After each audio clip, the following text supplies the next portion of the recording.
Ladies and gentlemen, what's up? It is the first drive time of the season. We got football this Sunday. How you feeling about it, Color? Pretty good, man. I was a little worried about you for a second. I showed up backstage. I saw an empty desk and it said it's showtime. I was like, man, somebody has absconded with our show host for the evening. Well, it's a long story. I'll explain later. But right now, we got a show to do. So hang tight. We'll get to the intro and we'll be back. Stay tuned.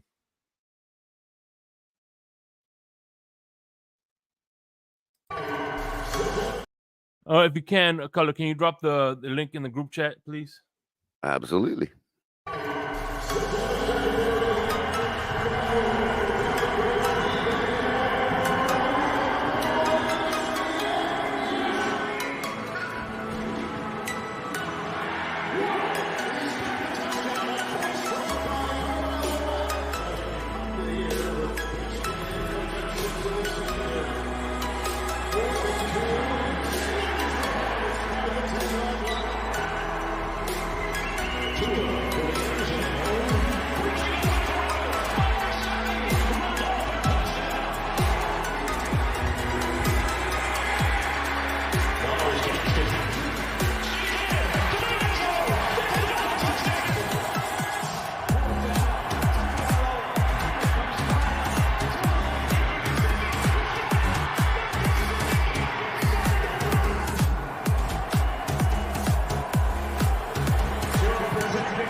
So the Dolphins did something to address the offensive line. They gave Ramsey an extension.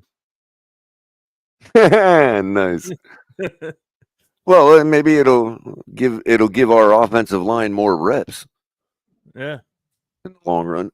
By the way, we need to get HP to update your intro. We got a new defensive coordinator. Well, sure. The one for HB still has Mike Gesicki. Yeah, that's right. Well, that's why Miss Spin still comes around. Yeah, Tonk. That's what Tonk's intro still got Mike Gesicki. It's the only thing that keeps Miss Fins coming around. Yeah. I think the Rabbit Dolphins does too. I think mine might even. Yeah, man. Hey, listen, we thought he was going to last a little longer than just a year, but I know, right? Funny. Oh, How man. things work out. So how are you doing? Pretty good. I'd be doing a lot better if everybody hits the like button. Yeah, and let's get this show on the road. It's open panel. Look, we already got somebody popping in. No pun intended. What's up, Papa? Who else? Papa Paulin in.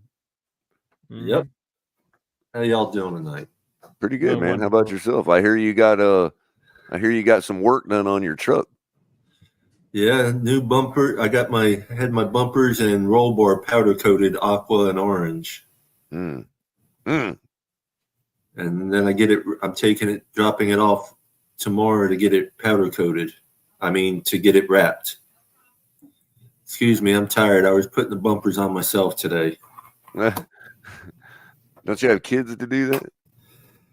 Yeah, right. My kids don't know shit about mechanics. Hey, hand me the screwdriver, kid, and he hands you a wrench. Or he hands you vodka and orange juice. Right. That would be my kids, most definitely. Yes, they'd give me the vodka and orange juice for sure. But it's gonna depend on how close he can match the colors to what I have powder coated on, whether it's going to be aqua and orange with some white, or if it's going to end up being all white or not. Mm-hmm. So we're going to get to see this truck, you said, the first Monday night game? Yeah. Right on. Yeah, man. It's a 93 F-150 XLT extended cab, and it's got a 4 or 5 inch lift on it with 36s. So I just bought my jerseys from good price too, $90 for $2. I got 2 jerseys from Tom. Yeah. I love them. Tom O'Gara. Oh, okay. Does he do like custom? Yeah. I got Shake Money jerseys, 2 Shake Money jerseys coming, 78. And I just got my tickets today to the Colts game. So awesome. I have a buddy staying in Indianapolis, so hopefully I get to hang out with him. And I'll meet level 2 noob. Make sure he does the driving. Mm-hmm. It's crazy in Indy, man. Well, Tom will be at the Monday night game for anyone who's going to the Monday night game. And don't blink, Shake. You might pass by Lucas Oil Stadium without even realizing it. Oh yeah. No, What's up, Mr. Paul? He's gonna be my friend. I have a friend that I'm meeting there. He's gonna be my tour guide. It's such a boring stadium. He might pass by it without realizing it. Mm-hmm. That's where all the training camps are, right? I mean, the Underwear Olympics. The combine, yeah. That's been the traditional home of the combine lately. What's up, Mr. Paul? How's it going, Shake Money, Color, and Papa Paul? How's everybody doing? Pretty good now that we got our corner of the future locked up. Yeah, and we addressed the offensive line, huh? Yeah, 2 days before kickoff. Yeah, Well, we addressed it. Who do we sign from the offensive line? That's just a joke.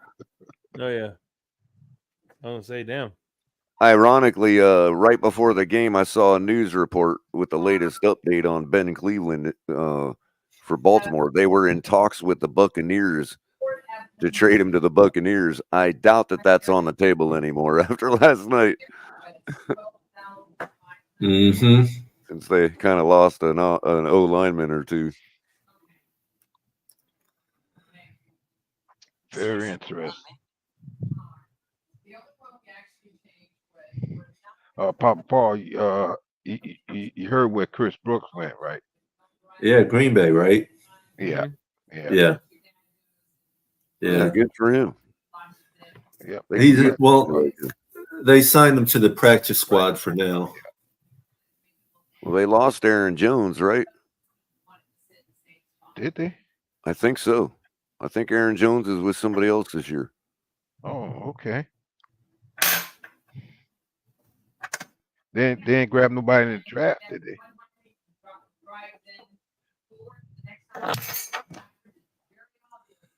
I have no idea.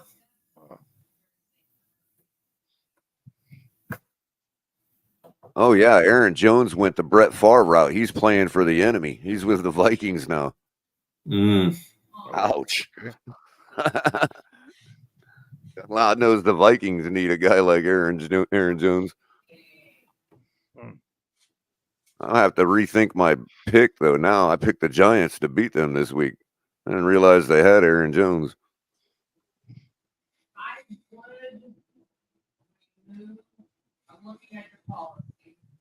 But that's okay. I picked the Giants for reasons beyond anybody's understanding.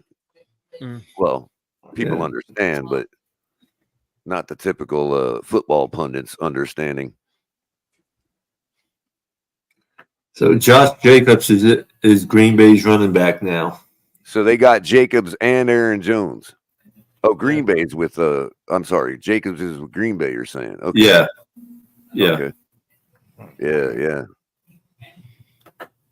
Yeah, Jose wrote it right out. Both were like power backs, right? Would you say? Yeah, because wasn't Jacobs with the Raiders? Yeah, he was. Aaron Jones is gifted all the way around. He's just a whatever you want him to be. What's up, Red, White, and Bills? Red, White, and Bills. What's up? What's up, Sean? I'd consider Josh Jacobs as a hard runner, if that helps answer your question, Jake. He's a smash mouth runner for sure.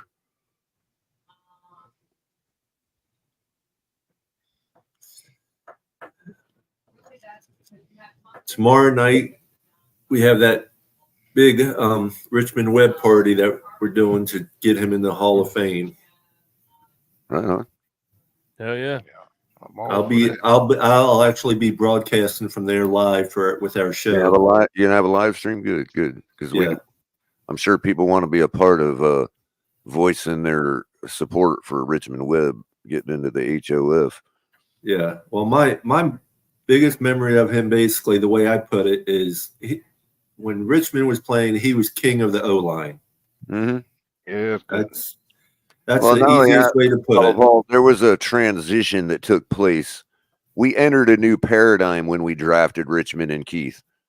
You know, the biggest, we went for a couple years where it was like, look, we can just not keep people off of Dan Marino, which he's not going to go down. It's not like we were ridden with sacks, but what it does cause a guy like Marino to do is take more chances. And his interception rate was like really high for a couple years. People were starting to really put it on him for that.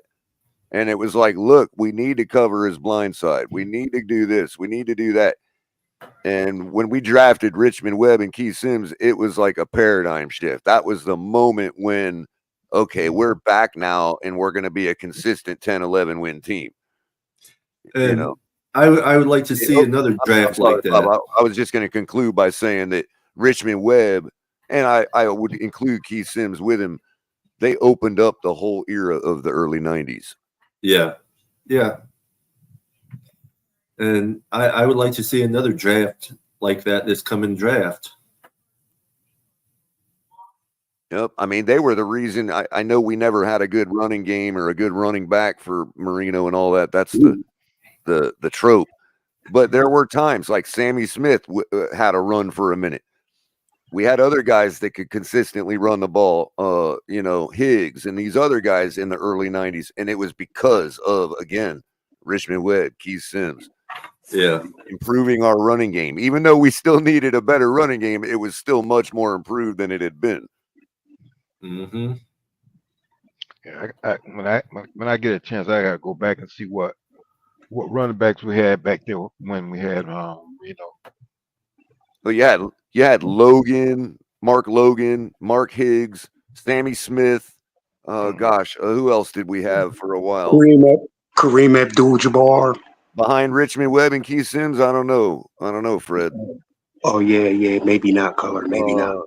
There was another guy. I think Bernie ran behind him. Bernie Parmalee, right? Yeah, right. Yeah, I think you're right on that. Oh shit! We got the whole film breakdown crew here. I know, right? Yo, what up, gentlemen? How you guys doing? Happy Friday. Just now. They're all trying to figure out this film breakdown. They're all coming in, slapping their shot glass down on the table. You know, like coming in off the rain. Hey Pete, how's that recruitment going? EM told me to put in a word for him. I'm putting in a word for him. Well, that word ain't good enough. Hey, I was listening to the show yesterday, man. EM and Lewis going at CB83. Yo, this is. Hey, Color, I know Richmond Webb. I know Richmond Webb finished his career as a Dolphin, bro. We need football film, Color. Color, anybody? Papa Paul, Mr. What's Paul, that? maybe even Shake Money. I know that Richmond Webb finished his career as a Dolphin. Yes. He keeps saying finishes as a Dolphin, bro. Yes, he did. He didn't play for Washington for a minute? Yeah, I thought he got traded or something. I'll double check, but I'm pretty sure he didn't. All of you guys watched that game yesterday night? Yeah, I watched it. I fell asleep on it. Yeah. Oh yeah. Oh, you saw it, Crypto? Last night's game, right? Yeah, I think his last 3 seasons were in Washington. Was he? Yeah. Talking about Keith Sims? Yeah, but he only played, I mean, actually he played the last 2 seasons with Washington. They were relying heavily on him. Doing this, man. Talking about the 80s, man. Y'all seen the game yesterday? Bro, Keith Sims retired in 2001, bro. What are you talking about? The game in 1980? Okay, he did. Yeah. Richmond Webb did not play for Washington. He played for Cincinnati Bengals. Right. 01 and 02. Keith Sims played for Washington, didn't he? Yeah, he went there with Jason last year's. Yeah, Richmond Webb finished his career as a Dolphin, right?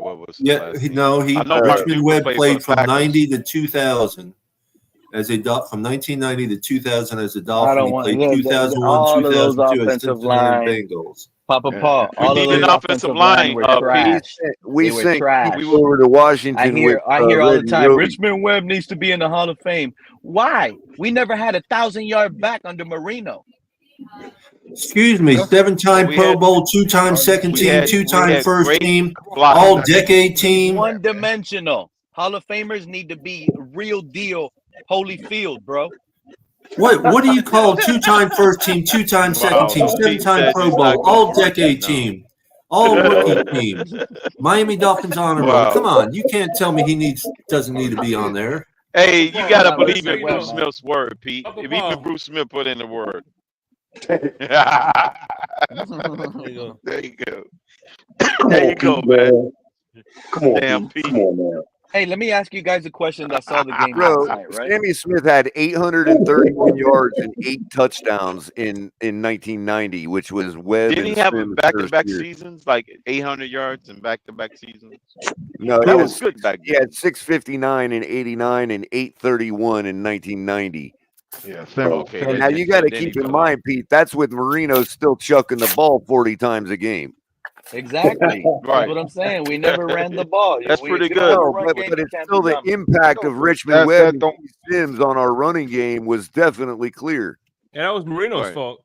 We didn't run the ball. There you go. Yeah. Now it's Marino's fault. Wow.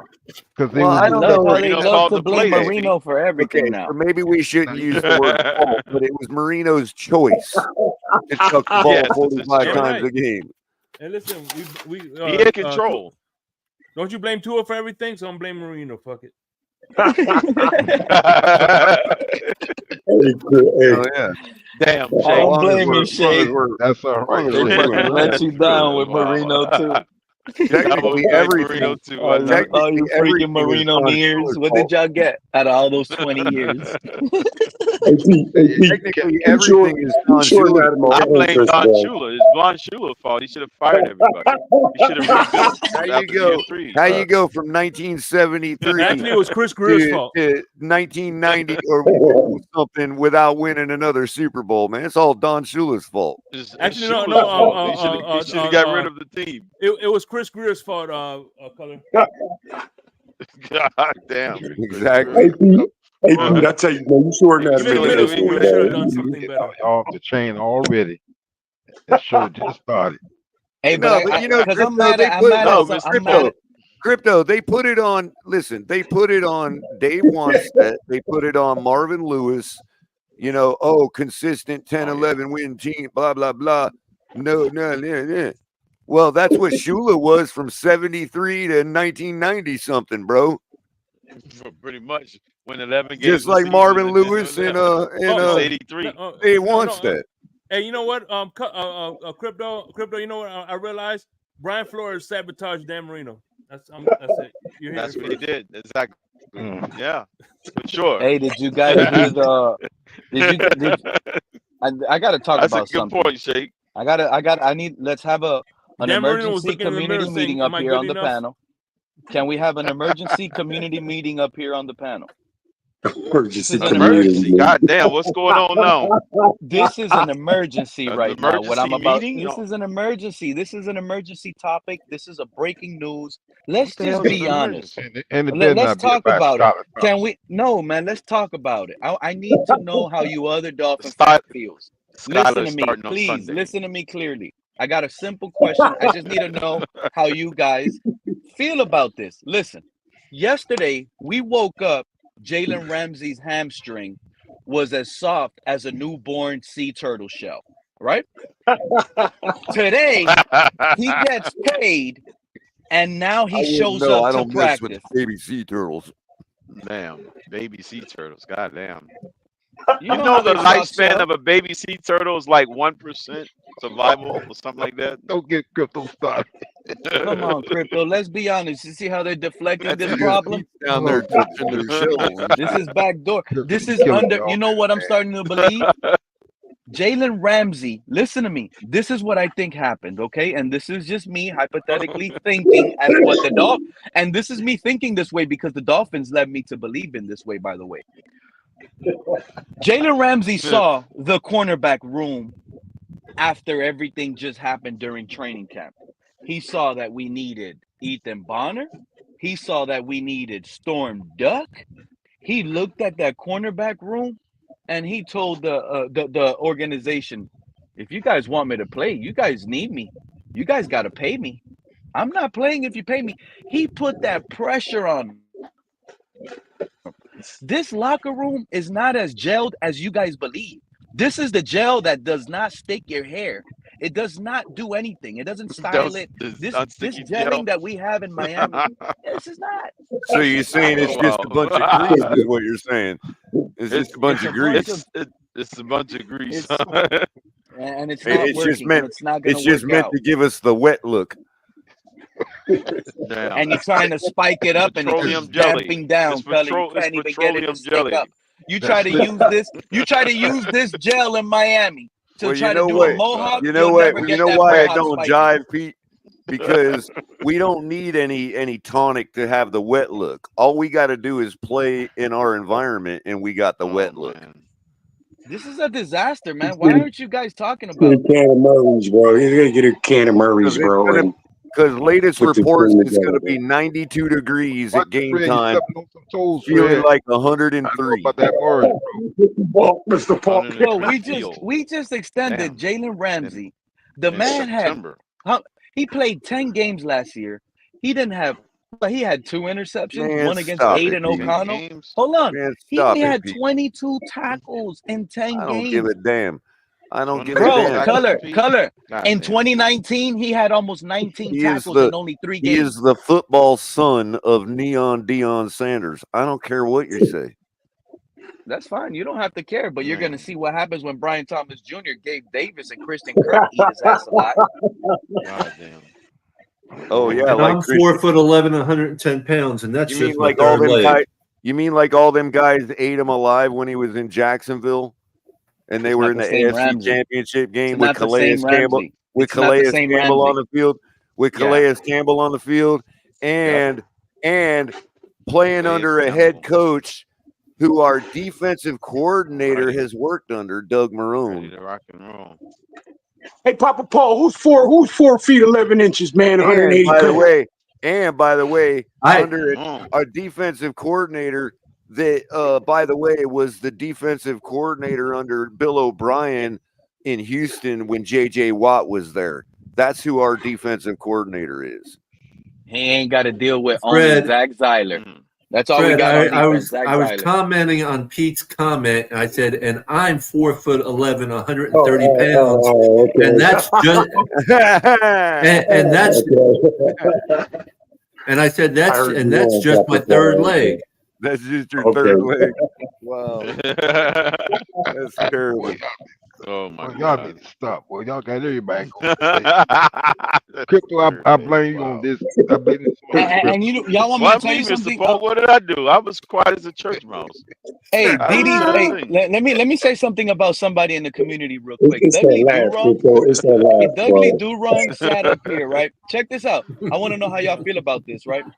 Dudley Durong sat up here and tweeted out, everybody complained about Lamar Jackson. He's only a running back. Bro, the guy had more completions. Why would he say something like that? Because he dumped the game away. Yeah, Dudley Durong called Lamar Jackson a running back, talking about, people get mad when they call Lamar Jackson a running back. But yet, against the Super Bowl champs, Dudley Durong, I hope you're listening, Lamar Jackson had more passing yards. Lamar Jackson had less weapons. He didn't have Hill and Waddle. He had a likely. But Pete, he missed a wide open receiver a couple times. And I'm gonna tell you right now, Color, that's not why they lost that game yesterday. You want me to tell you guys why the Ravens lost yesterday? The Ravens lost because of their head coach. Their head coach did a terrible job, and he wasn't prepared. He already had Andy Reid frustrated. They lost the game because their offensive line couldn't stop a nosebleed. Yeah, they had no offense. Talking about that wasn't even offensive line. That wasn't even it. Color, I'm gonna tell you. Tell me how you feel about this. Color. He's not affording that one. Color before their final drive. Hold on, Color. Before their final drive that they went down and the touchdown didn't get called in. Before that drive, the previous drive before that, the Ravens had the ball with like 9-10 minutes left on the clock, around the 35-yard line. They went for it on 4th and 3. Hold up, I remember. Fred. They went for it on 4th and 3. They made it another time. And then exactly, Crypto, they knocked out almost an extra 4.5 minutes off the clock to try to score a touchdown and burn the timeout. That screwed them. Because with those 9 minutes left on the clock, Justin Tucker could have kicked a 45-yarder, nailed that, put you down 7, and then you would have had still 2 timeouts and 8+ minutes on the clock to try to stop Mahomes, get the ball back. You probably would have had time to get the ball back twice. The gambit of hitting the field goal first, you're just saying that decision should have been made a couple plays earlier instead of when it was. Instead of going for it on 4th and 3 and getting it, you should have kicked the field goal there. I could somewhat agree. Because it leaves more time. Now, regardless of all of that happening, Color, let's just be honest here. They're still blaming Lamar for a missed throw here, missed throw there, right? But yet, all I saw is Lamar come back with a few seconds on the clock, 1 timeout from the 10-yard line. He hits Isaiah Likely for a touchdown that was called by inches. Right. Inches. Literally, if he was a size shorter on his shoe size, it would have won that game. And I'm so pissed off. Isaiah Likely has a long 9 instead of a size 10. That big ass foot. Well, he should have went to Payless shoe stores and got a new shoe. Here's the thing. I thought that we all decided. I thought that most people decided that miscommunications just happened. I mean, isn't the Zay Flowers thing? Isn't that the same thing that happened to Tua against the Chiefs in Germany? Yeah, they blamed that as miscommunication. With Sherfield or somebody. Yeah. Another thing I want to bring up. Yeah, Color. Yeah, they did. All those penalties they were calling the formations and all of that, right? Hold on. All of a sudden, that's the one play that costed the Ravens the entire game, and that's why Lamar Jackson is still just a running back. Because of that one play. I'm trying to hear all that. Yeah, that's insane. Lamar Jackson had more passing yards. At this stage, he had more passing completions and everything against the Super Bowl champ. They forgot that Chris Jones would have had one more sack if Lamar Jackson didn't get the ball out to his receiver with Jones for that 50-yard touchdown. Yeah. So if people get mad, so Dudley said people get mad when they call Lamar Jackson a running back. But if that running back had more passing yards, more rushing yards, more touchdowns, more points. Almost I don't everything care what they call statistically him was anymore, better. Pete. I know what you're So what getting is at. Tua? So I what don't is care Tua what then? they call Lamar Jackson anymore. If he's a running back and he can throw the ball like that, then call him a damn running back. I don't give a shit what they call him anymore. I don't recall Ronnie Ronnie Brown never Lamar. having that many passing yards. Hold on. We Yeah, had right. a running back at quarterback. Me I neither. don't recall Ronnie Brown ever having that many passing And I yards. don't against remember a good Michael Vick having that many rush yards. Yeah. Right. Can I come here a second, man? I have a Ronnie question Brown. for you guys, man. You know how they introduce the offense when they have the ball, like who's on the offensive line, and they introduce the lineup, the starting 11. I know, and Did I ain't I no hear? Ravens Did I fan. hear? I'm a fan of Okay. quarterback from Boynton Did I Beach, Florida. did I hear the Ravens offensive line started a right tackle out It of was like three high different school? people. Did I hear that? 2 new guards Yeah, and a it right was some tackle. rookies in there. Yeah, The right right tackles tackle. out It of was high 3 school, players. 3 new players. just out of high school, bro. Fred, those guys you're talking about They had like a were million penalties. literally They had no chosen to continuity. play It over was ridiculous. Ben Cleveland, And who instead of the right new before guys, the game I can't hear you, fella. right before the game, I saw an article that said that the Ravens were currently in talks with the Buccaneers to trade Ben Cleveland. This was before last night. So those rookies they were were. always slated to play. The Ravens didn't have any Yeah. rookies. They had Stanley, Voorhees, Linderbaum, right guard Falele, that big dude, and No, and that Linderbaum was right the tackle big guy wasn't that rookie, nobody man. said rookies, Ian Baller. We said 3 new guys on that offensive Right. line. players. but they're New not, guys, right? they're new starters, yeah, but they're not new. They've been in the system, so Yeah, because then I when think the right Not in the tackle was Ravens new. system. I think the right Not as a tackle was starter. new. As a matter of fact, I thought I heard him say that the starting right tackle was right out of high school. Bro, they said it on the broadcast yesterday. Patrick 3 new McCarry? offensive linemen starting for the Baltimore Ravens this game. 3 new For the starters. Ravens, yeah. Yeah, The 3 right new linemen. tackle, the Yeah, right tackle was not out of high necessarily school. rookies, but I thought just I new heard that. players. what's Exactly. up, Lou? But only they could also be a Jesse Davis in 5 years in. They could be bad 5 years in. The right They could tackle be did Terry not. Armstead too. The right right tackle is tackle. Patrick McCarry. He's not out of high school. The right tackle is not from high school. He mentioned his high school. You have the option to mention your high school or college. Yeah, players all the time mention their okay. high school, their elementary. Okay. Oh, Okay. he didn't mention Okay. his college. That's what they were saying on the broadcast. Okay. Oh, okay. Okay. Yeah, the right But I tackle is never a thought 6-year veteran. And Okay. Color, you were in the space with us earlier, so you know when you hear what I'm about to say, that again in the space earlier, I was defending Lamar Jackson. I was defending him in the space earlier. I just think it is so fucking hypocritical for Pete to come out here and talk about how Lamar Jackson, they only want to complain about 2 or 3 throws, when that's literally all you fucking do anytime you talk about our quarterback is critique 1, 2, or 3 throws a game. It's amazing to me. You know what, Lewis? I'm so happy I'm hearing that loud ass freaking voice today. Let me ask you a question, Lewis. Hold on. Let me ask you a question, Lewis. Do you think we can compete versus what we saw last night on those 2 teams? Because I don't. Well, again, you don't think we can compete against Tim Boyle? No. Remember? Those 2 games, those 2 teams we saw last night. We beating them? We don't know. It's a brand new season. Why couldn't we beat them? Not with Tua. Not with Tua. With Tim Boyle, will we beat him? No, Pete trying to say Pete thinks with this roster and we can beat those teams with Skylar Thompson. That's what Pete thinks. Get the fuck out of here. Get the fuck out of here. Ain't nobody trying to hear that dumb ass Holmes is not beating shit. his own team with that lineup. We're in trouble. Yeah. Based on what I saw last night. Everybody hating on and Lamar. it's funny. Lamar puts up all those numbers. Jackson? But yeah, we in trouble based on Lamar Jackson?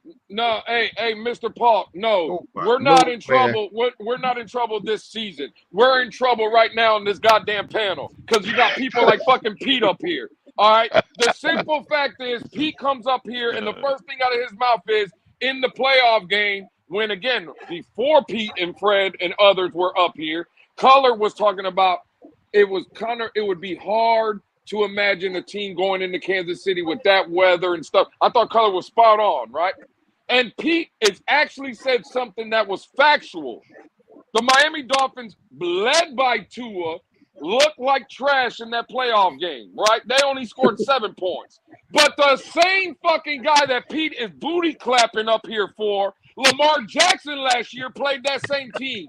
Not in that fucking weather, at home with a healthier fucking team, and scored 3 more points than our trash fucking quarterback and our trash fucking team. So yes, I can agree. So that fumble by Zay Flowers at the 8-yard line that goes on Lamar Jackson too. I can agree that Miami and Tua Tagovailoa played like absolute dog shit against Kansas City in the playoffs. I can admit that. You can't defend it anymore. Y'all tried. No, I didn't defend it after the game. I never even defended it during the game. Y'all tried, but y'all can't defend that anymore. No. Well, again, y'all is too many people. I wasn't part of y'all. I criticized Tua, the team, and everybody else when it's warranted. All I'm asking for is, again, let's keep the same energy. Lamar Jackson against that same team last year played like dog shit as well. That is a fact. That is a fact. He did not play like dog shit. Anybody else think he played like dog crap? I'm telling you right now. Go to the eye exam. Go get an eye exam. Well, go get an eye exam. Is 3 more points than that trash Miami Dolphins team put up? Is that good to you? Is 3 more points a winner, especially at home when you're the number 1 seed? And Color was talking about it's easier to play in front of your home crowd. Yesterday. Yeah, no. I'm talking about in the playoffs last year. I know what you're talking about, but in the playoffs, you're leaving out Zay Flowers. He takes the fumble. That's a touchdown pass right there in my book. Zay Flowers lost in that game. Zay Flowers lost in that game. I've never heard you say that Jalen Phillips, our leading pass rusher, and Bradley Chubb, another leading pass rusher, were out of that game. You gonna acknowledge that? What does that got to do with the offense? Why you again? Are you going Lamar's to acknowledge offense did his that? job. Are you going Zay to Flowers acknowledge fumbled that? the ball. They Are lost you the game. going? Well, again, you know what? You're absolutely right. Zay Flowers dropped or fumbled the ball last year. That's why they lost. 100%. And you're absolutely right. And the reason they lost last night is because Zay Flowers was underthrown by Lamar Jackson. A reason they lost last night is because Lamar Jackson missed wide open receivers, I think 2 or 3 times. That's why they lost. They lost last night. No, that's not why they lost. That's not why they lost. Get the fuck out of here. That's not why they lost. Get the fuck out of here. I was just up here explaining the color, just going off on DDW. You were explaining nonsense. You were explaining nonsense. The people let you get away with that nonsense. Yeah, okay. It's bullshit. The nonsense. What you were saying is wrong. Haven't banned you out of here. I thought Rashid Rice and what's his name? The dude they just drafted. What's his name? The rookie. Worthy. I thought they were a big part of that Kansas City win. Me myself, you know. Of course it was. He made a big play on his first touch. He took it to the house. Even to go a little bit more, to me it seems like, you know, Kansas City get very favorable calls each game they play in Kansas City that I know of. That's another thing I was trying to get to with all the penalties, Fred. These people getting lucky with all those bogus penalties. I bet you if Miami. Come on, bro. I bet you if Miami was in that game yesterday and we would have lost 27-20 with all the penalties, with the offensive line help, with all the shit that y'all would have sat here and blamed everybody and their mama, but now all of a sudden y'all adding context. Hey, Fred, I'm glad you brought up the penalties. You know why? Referees are busy looking at Taylor Swift. They're busy looking at Taylor Swift because guess what, Fred? What's this guy's name? Tony Sperano or what's the defensive coordinator? I don't know his name right now. I'm twisting. My words are being twisted. Running downfield and calling a timeout. Get out of here, bro. Hey, They gave it to him. Fred. Hey, Fred. I want to see if you're going to be honest up here, bro. Let's put Yeah, you I'm always honest, bro. I'm always honest. All right, bro. Let's see if you're going to be honest. If Lamar Jackson wasn't the quarterback yesterday, we're going to put Tua in the game yesterday, right? Tua played the exact same game like Lamar Jackson did, right? The exact same game, but they lost the same exact way, right? Everything's the same. It just is Tua instead of Lamar. Who are you coming on this panel tonight and blaming? Fred? No, I'm going to in the turnout went the same way. I'm going to say, oh damn, just a toe. I'm not putting that loss on Tua, bro. Come on, man. That's okay.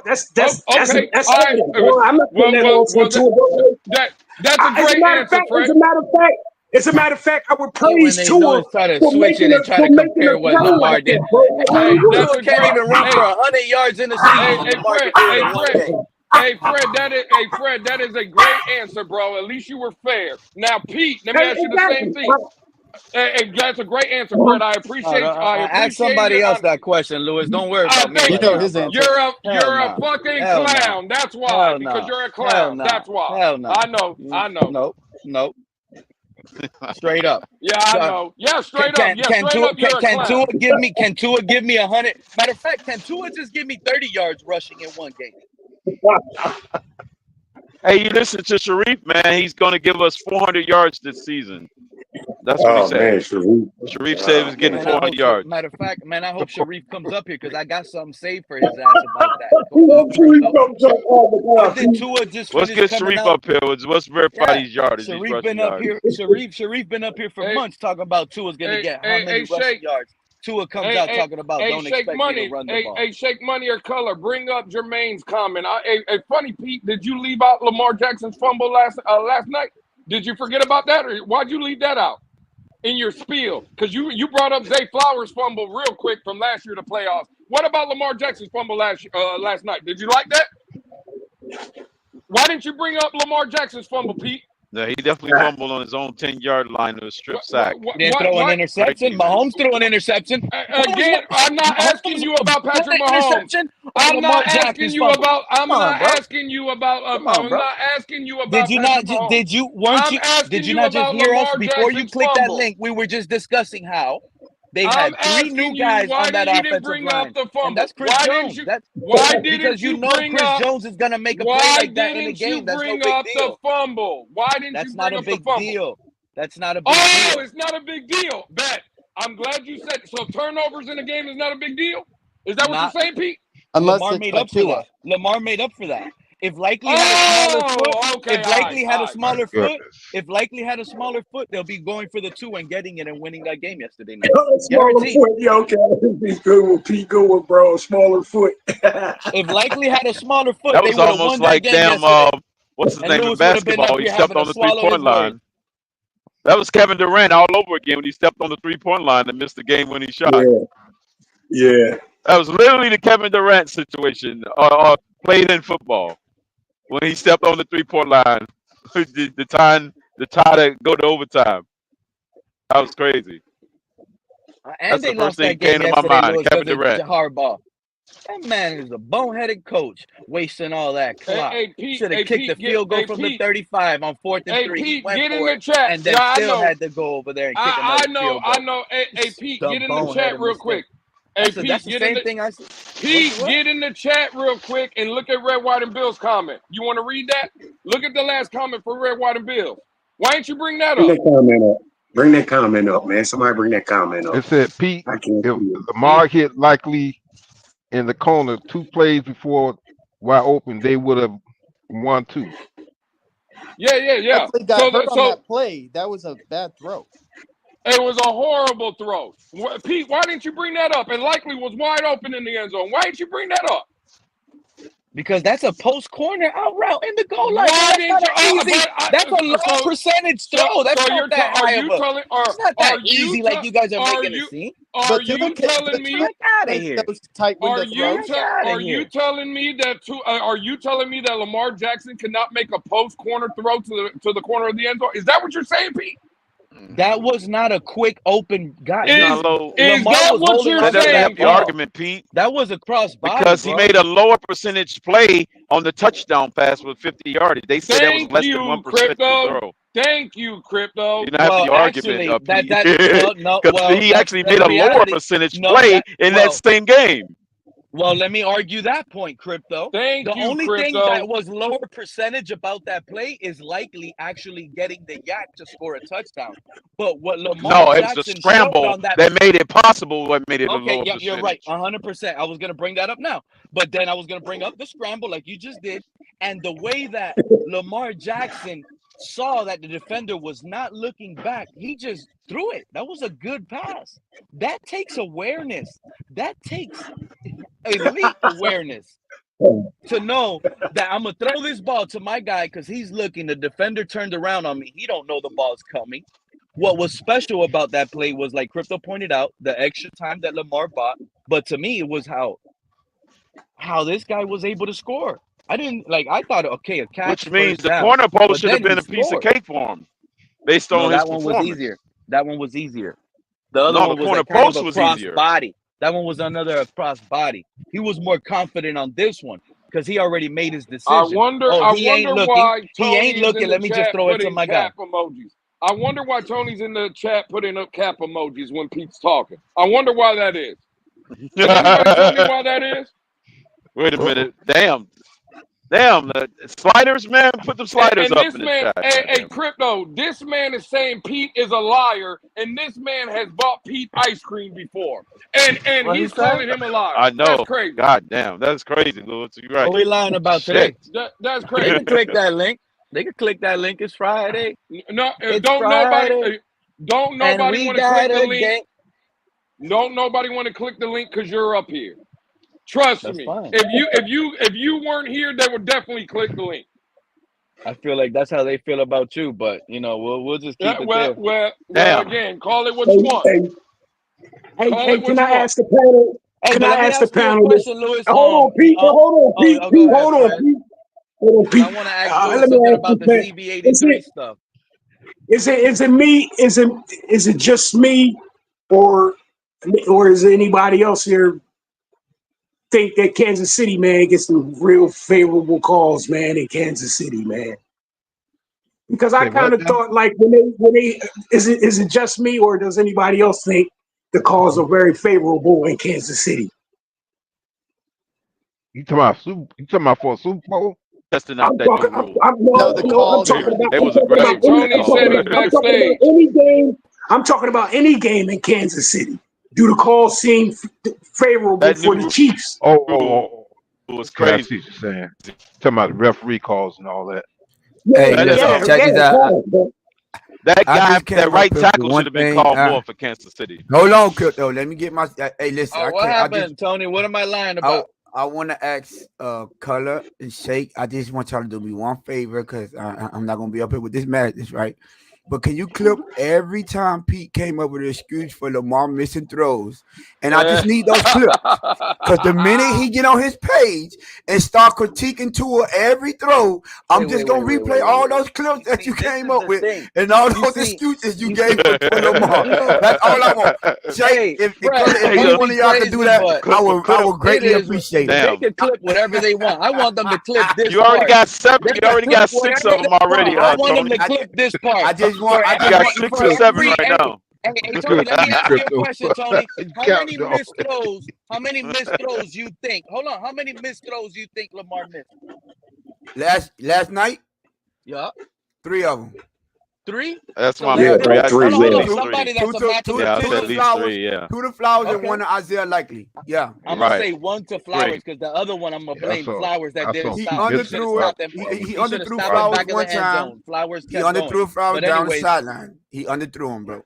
And then for the game, he overthrew Isaiah Likely when he got injured.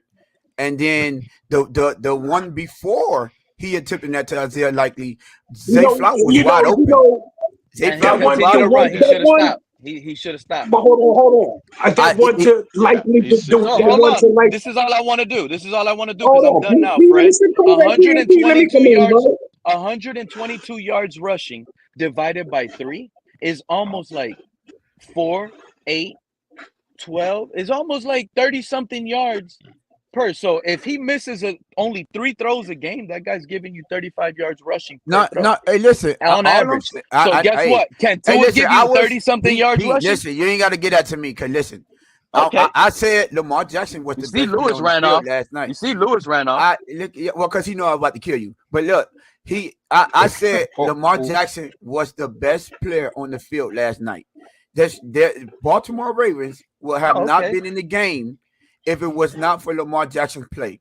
But for all the people, Pete number 1 on this list in the world, and the Freds and the Mr. Negatives of the world that critiques Tua, every throw, not just 1 or 2, every single throw, y'all critique.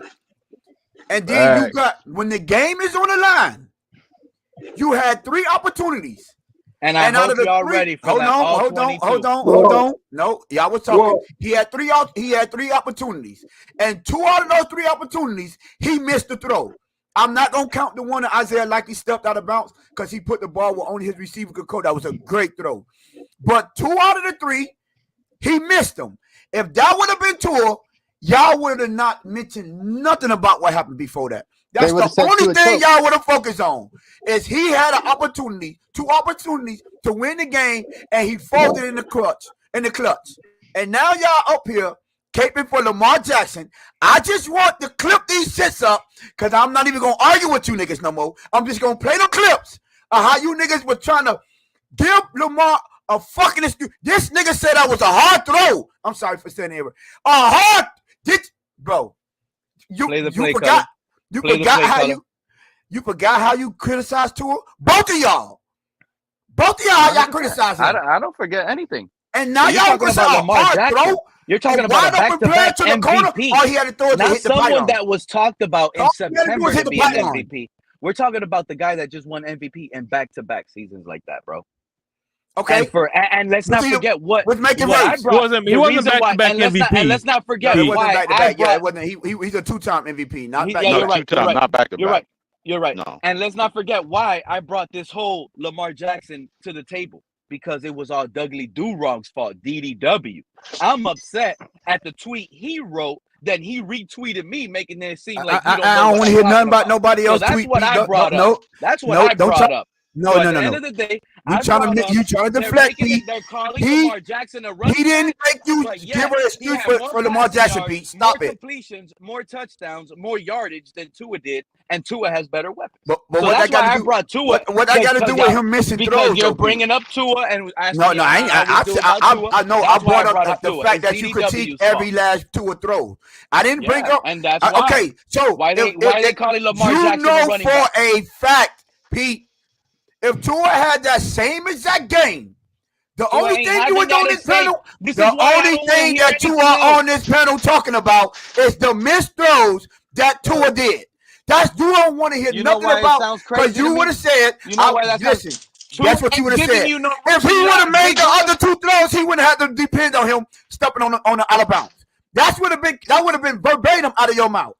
If he would have made those throws before that, we would never got to that point. Hold on. Because I'm going to just need a portable grill on you right now. Go ahead. You just finished telling me, you acknowledge Lamar Jackson was the best player on the football field yesterday, right? Yeah. And that was despite in a loss. You're not saying Mahomes was the best in a win. You're saying Lamar in a loss was still the best player on the football field yesterday, right? Correct. Yes. And I agree with you. Can Tua ever be the best player on a football field and make up on plays where his legs, the way Lamar did yesterday, and extend plays but that's not the argument. That's not the argument. So that is the argument. That's where it's not. No, we're critiquing him missing. We're critiquing him missing the game-winning throws, the clutch throws that you need. We know this got nothing to do. No, Pete, you're not going to get off with that. No. Pete, no. That's how he beat Lamar Jackson. Yeah, hey, listen. All I'm saying, the missed throws to win the game at the end. Yeah, exactly. How about that? Just like you said. No, because he ain't giving you no rushing yards. He don't have to. But if you have the game on the line and you're the quarterback, you make those. You know what else Tua would have did? He would have never unthrew Zay Flowers. He would have never did that either. So he probably wouldn't. He didn't need to rush it because when his receivers are open, he's going to hit them. He has accuracy. He's a great accurate thrower of the ball. So the passes that Lamar Jackson missed, Tua makes. So when Lamar Jackson gives you a scramble, Tua gives you an accuracy. So all that what he can't give you when it's running, that's not his game. Same thing about Lamar. But when a lot of stuff that Lamar, everything Lamar did in yesterday's game, Tua can't do. Right. Yeah, you're right. Just like he can't miss wide open receivers in the back of the end zone. But Tua misses wide open receivers. Never. We just finished seeing River Craycraft. We knew River Craycraft on Sunday. He's out because of Tua and a bad decision. And when you said bad decision or a great throw? That was a perfect throw. Yeah. So what are we talking about? That was a great throw. And guess what? I'm glad you said that, Pete, because this is what you get put in the body bag for bringing up. You just gave me an invitation to your own funeral because just like what did you do after Tua made? What did you do after Tua made one of the greatest throws? One of the greatest throws that Tua made in that game. The only thing you wanted to talk about was he had two other people open, and now River Craycraft is injured. Just like I said, the only thing you would be talking about is critiquing Tua, and that was a great throw. But you found some way, somehow, to critique him. So let me come in here. Can I come in a second? Can I come in a second? Because he's about to need Lewis to get his back right now. Help now. Go ahead, you need help now. I don't need help, but let me come in. Pete, let me come in and eat that up. Let me eat that up, man. From first of all, what? Come in and do what? First of all, he said, y'all put him in timeout for that. Come in and do what? I'm about to eat up that bullshit you up here talking about. Hey, no, you not. Hey, yo, my brother, you got to pause that, bro. Hear me out, Crypto. Hold up. Let me come in there. You don't want to hear nothing after you talk about you finna eat something up, bro. You don't want to hear Yeah. Hold on. Let me eat that shit up. So first of all, hold on. First of all, Tua ain't even escaping from 7 of those dropbacks that Lamar had and had that pressure. That's the one thing. We already said that. So what are you talking about? Yes, Lamar. We said that already, Fred. Say something that we didn't say. Okay, well, I wasn't up here, bro. I had got a phone call. I had to take that. I wasn't up here. But 7 of those dropbacks with the pressure come. So you gonna repeat it after I just said we said that? 5 of those. Let him get it up. Let him get it up. 5 of those rushes to a sack. Okay, he ain't making none of that shit happen to even be in the game. All right, so let's don't get it fucked up. Still trying to compare Tua to Lamar Jackson, bro, because it ain't happening. It ain't happening. You done, Fred? You done? It ain't happening. I tell you what, man. So what, Lamar missed a couple of throws. I don't know how it became a Tua comparison, but these two Aneers were dragged there. It was not one moment in that fucking game that I thought Lamar was going to go 3 and out. Stop right there, Fred. Hold on. Fred, I don't think nobody was comparing him. Hold on. Let me take this for a second. Fred, you just said what you just said, but that's not what the argument is. The argument is that when Tua hold on. You just said a couple throws. Right. And what everybody's trying to say to you and Pete is that when it's never just a couple throws for Tua. It's always. I know what you understand what I'm saying? Like nobody's ever heard you say, "Oh, that's just a couple throws for Tua." I understand what they say, color, but those throws Lamar missed. That's the only place the argument's at. He's agreeing with everything else you're saying. No, okay, well, like I said, a lot of them throws Lamar missed. He was flushed, and under duress. So don't give me that. Hey, Fred, can I ask you a question, Fred? We've also seen Tua spin out of a tackle and throw a touchdown. Hey, Fred, can I ask you a question? I just got one question I want to ask you, my brother. Ask me anything, boy. Ask me anything. All right, so why did your homeboy Pete leave you up here? I don't know. Because I don't know. he just set you up. He set you up because I was cooking him, and he left you. So let me ask you a question. Did you not hear me say that Lamar Jackson? I know. I might not. Like I just explained the color. I'm about to explain it to you right now. I got a phone call come in, and I left a little bit, so I might not have heard. So I'm gonna explain to you what I said. Welcome back, Pete. There's no coherency in this argument. I thought Mic that check, Lamar but can you Jackson. guys hear me? Yeah, we can hear you. I said that I thought Lamar Jackson was the best player on the field last night. That's what I said. Oh yeah, I heard that. Yeah, okay, I agree with that. I agree with that's what he said, bro. So when you came up here talking about the scrambling and what Tua would have been done, I already agreed to that. So that was a mute point. You can be the best player and still make. That's when I said it. That's when I said that was an easy kill. That's Jalen Hurts in the Super Bowl. He was the best player on the field. He just acknowledged the loser was the best player on the field. That's what happened to Jalen Hurts in the Super Bowl. Right. So now, so now that we established that, right? My argument was, right, just like you and Pete did, because you was right there along with Pete. When Tua threw that ball to River Craycraft, beautiful throw, I might add, right? Right on the money, touchdown. Yep. All you two did was the only thing you two did when y'all went on Pete's channel was critique that he threw it to Craycraft. He got him injured. He had Jonnu Smith and another person wide open. This is what y'all said, wide open. And if he would have did that, Craycraft wouldn't have got injured. So just like I was telling Pete, hold on, just like I was telling Pete, when it comes to Tua, y'all critique his every throw and what y'all think he could have did, how bad he did. That was a bad decision. But then when we come up here and we critique Lamar about 3 passes, mind you, 2 of them with the game on the line, 4th quarter in the red zone, he missed 2. 2 out of the 3, he missed 2 of them. Now, if that was Tua, the only thing you and Pete would have been up here saying is how he missed those throws. How 1,000%. Yes, it is. No, I wouldn't have. Yes, you would have. I wouldn't have went there like that. No, I wouldn't have went there like that, bro. You do it every time. This game ain't. Let me ask y'all a question. Go ahead, Fred. Damn, man. I mean, I'm a huge Lamar Jackson fan, Fred. But can I ask you a question? I honestly think you're not keeping the same energy. I think Tony's right. Man. No, I'm right now. Hold on. Nobody let me talk, man. Let me talk. Just talk, Fred. Just talk. Okay. This is what me with Tua, man.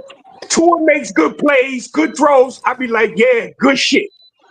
Tua missed the throw. I'm like, dang, you missed that right there. You missed that right there. The shit I go in on Tua is, man, like I go in on him on the fumbles and the interceptions, man. That's on bad throws. That's obvious that you don't throw that. Like in the triple bro. That's what I go in on. Well, did Lamar Jackson fumble last night, Fred? Yes, he did. Yeah, he fumbled last night. In his red zone last night, Fred? Yes, at the 10-yard line. That is called 10-yard line. Okay, good. Now we getting somewhere. So how many times did you bring that up today? What you mean? I bring it up once. Fred, let me ask you. Can I ask you a question, Fred? He didn't just drop it on Can I ask you a question, Fred? Hey, no. Fred. Hey, real quick, just let me get the floor. Fred, can I ask you a question, Fred? No, hold on, Pete, because you can ask Fred all the questions you want. Because I'm gonna get this man with the loudest man. Go ahead, I'm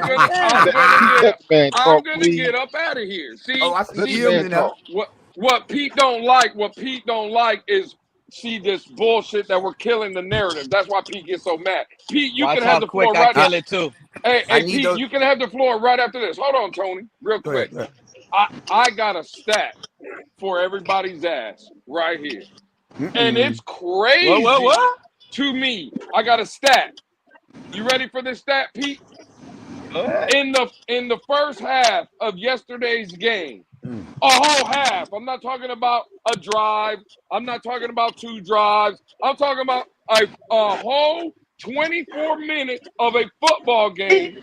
Lamar Jackson average yards per throw was 0.8 of 0.08. yard.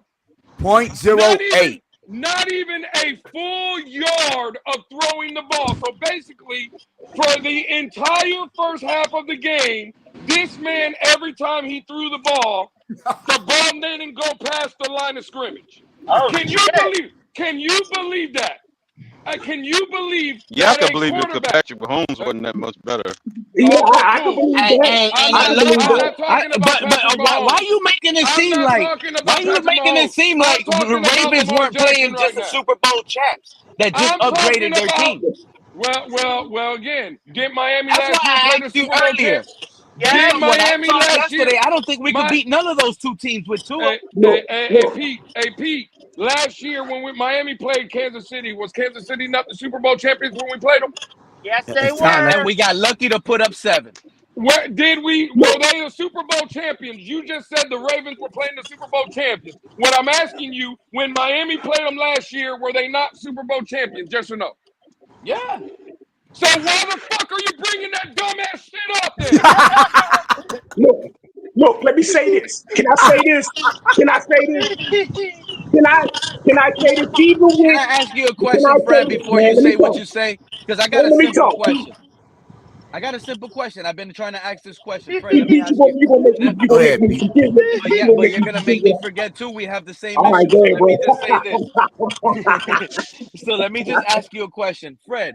Have you, as a Dolphin fan, under this Tua tenure, under this whole time Tua's been our quarterback, have you ever saw in a loss and said, "Man, we lost that game, but I know for a fact Tua was the best player on that field"? Have you ever said that to yourself? You think any other Dolphin fan has ever said to themselves, after this loss, Tua was still the best player on that football field? Hell no.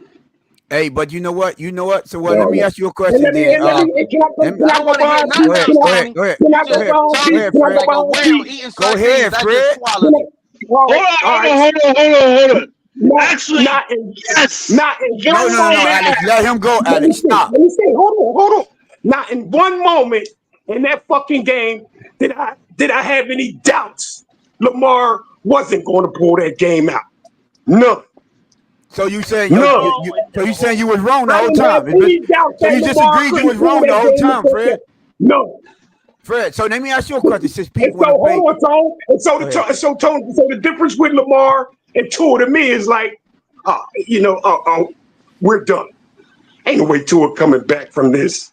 I mean, he did it in that Baltimore game, but that was a Baltimore defensive letdown. A Baltimore defensive letdown. Can we freaking talk about the Jags and Dolphins game now? Because I'm getting hot. So not one moment in that game where I didn't think Lamar wasn't going to score in that fucking game, bro. Right, what kind of shit is that, bro? So Fred, you still feel that way now?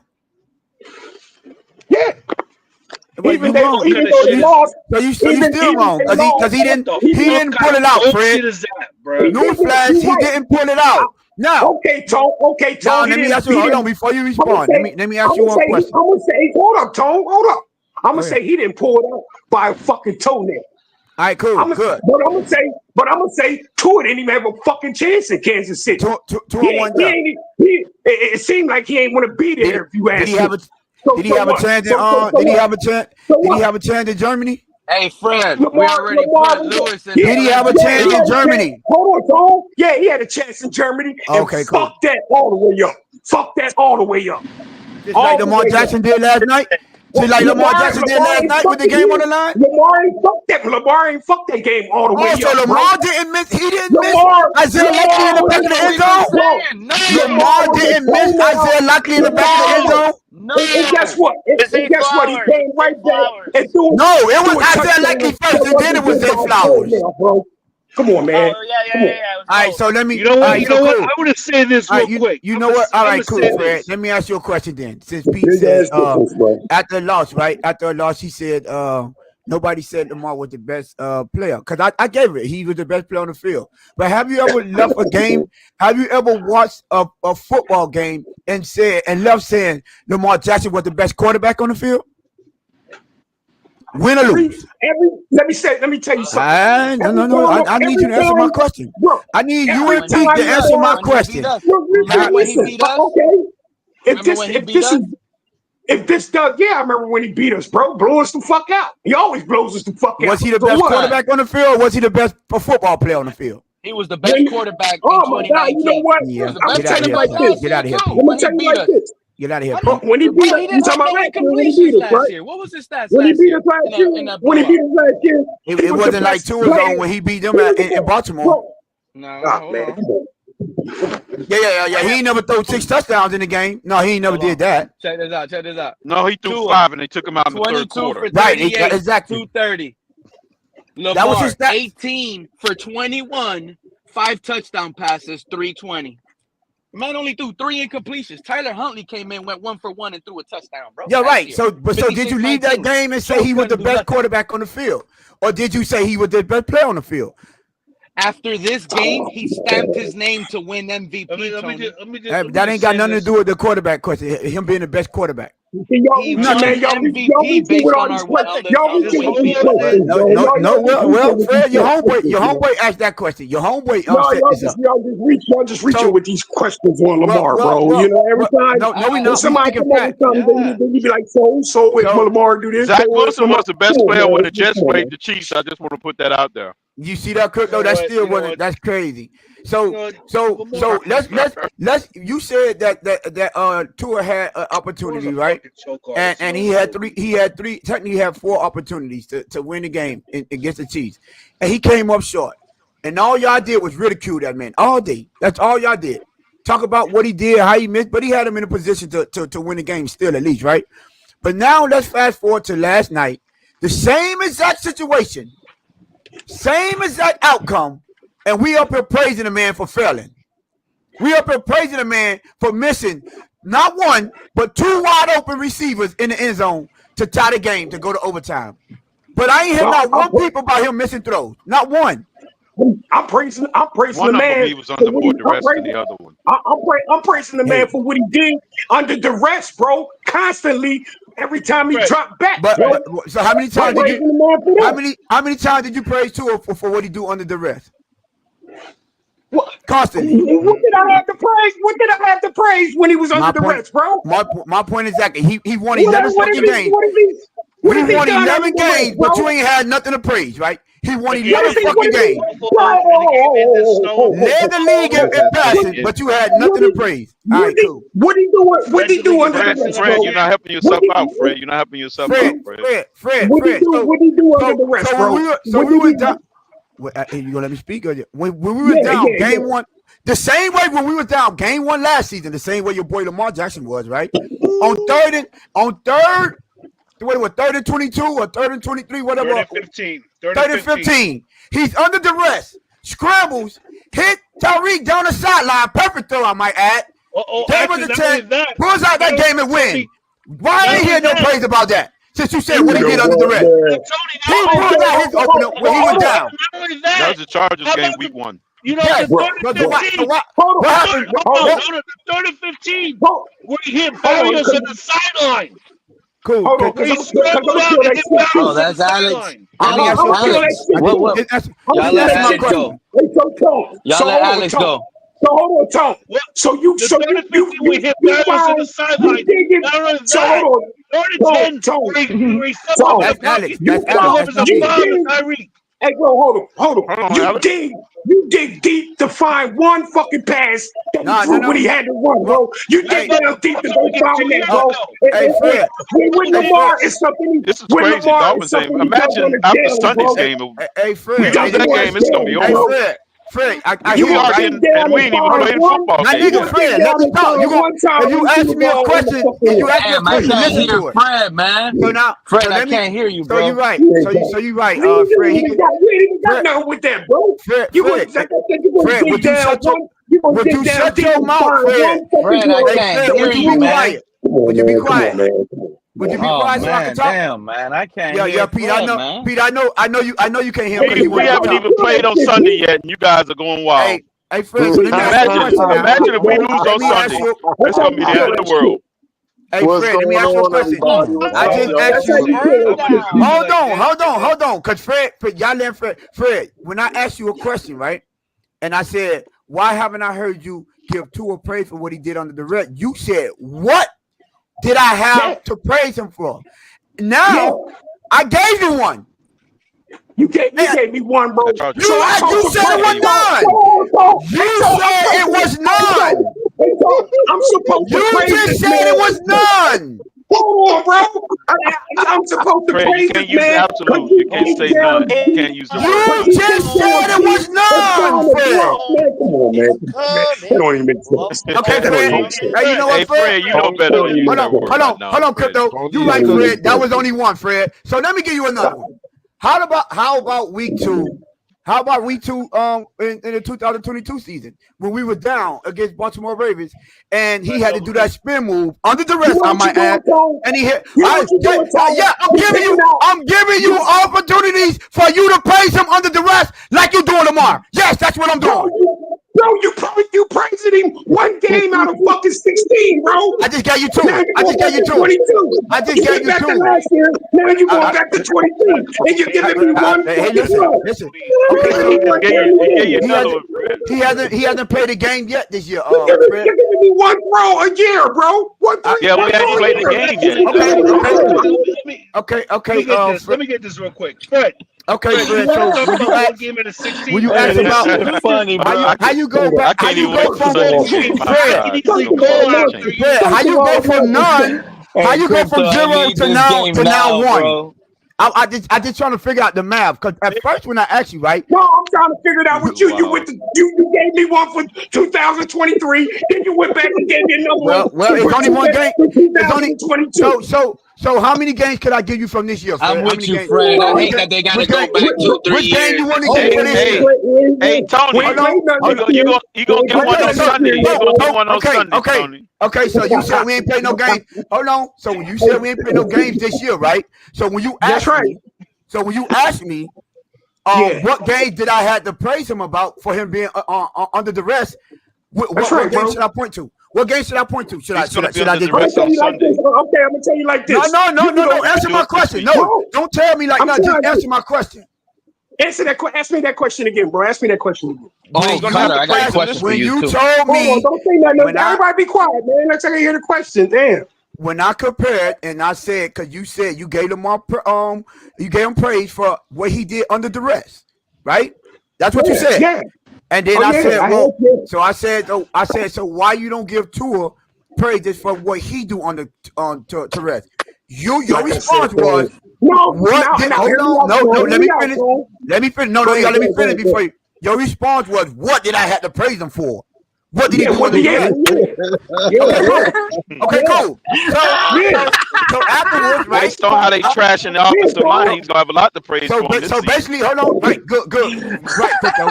So basically, I went back and I gave you examples of Tua making awesome plays. You gave me one a year. You gave me one throw a year, bro.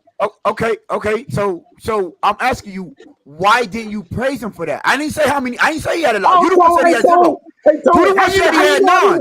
Hold on. How you know I didn't praise him for that, bro? Because you just said it up here on the panel.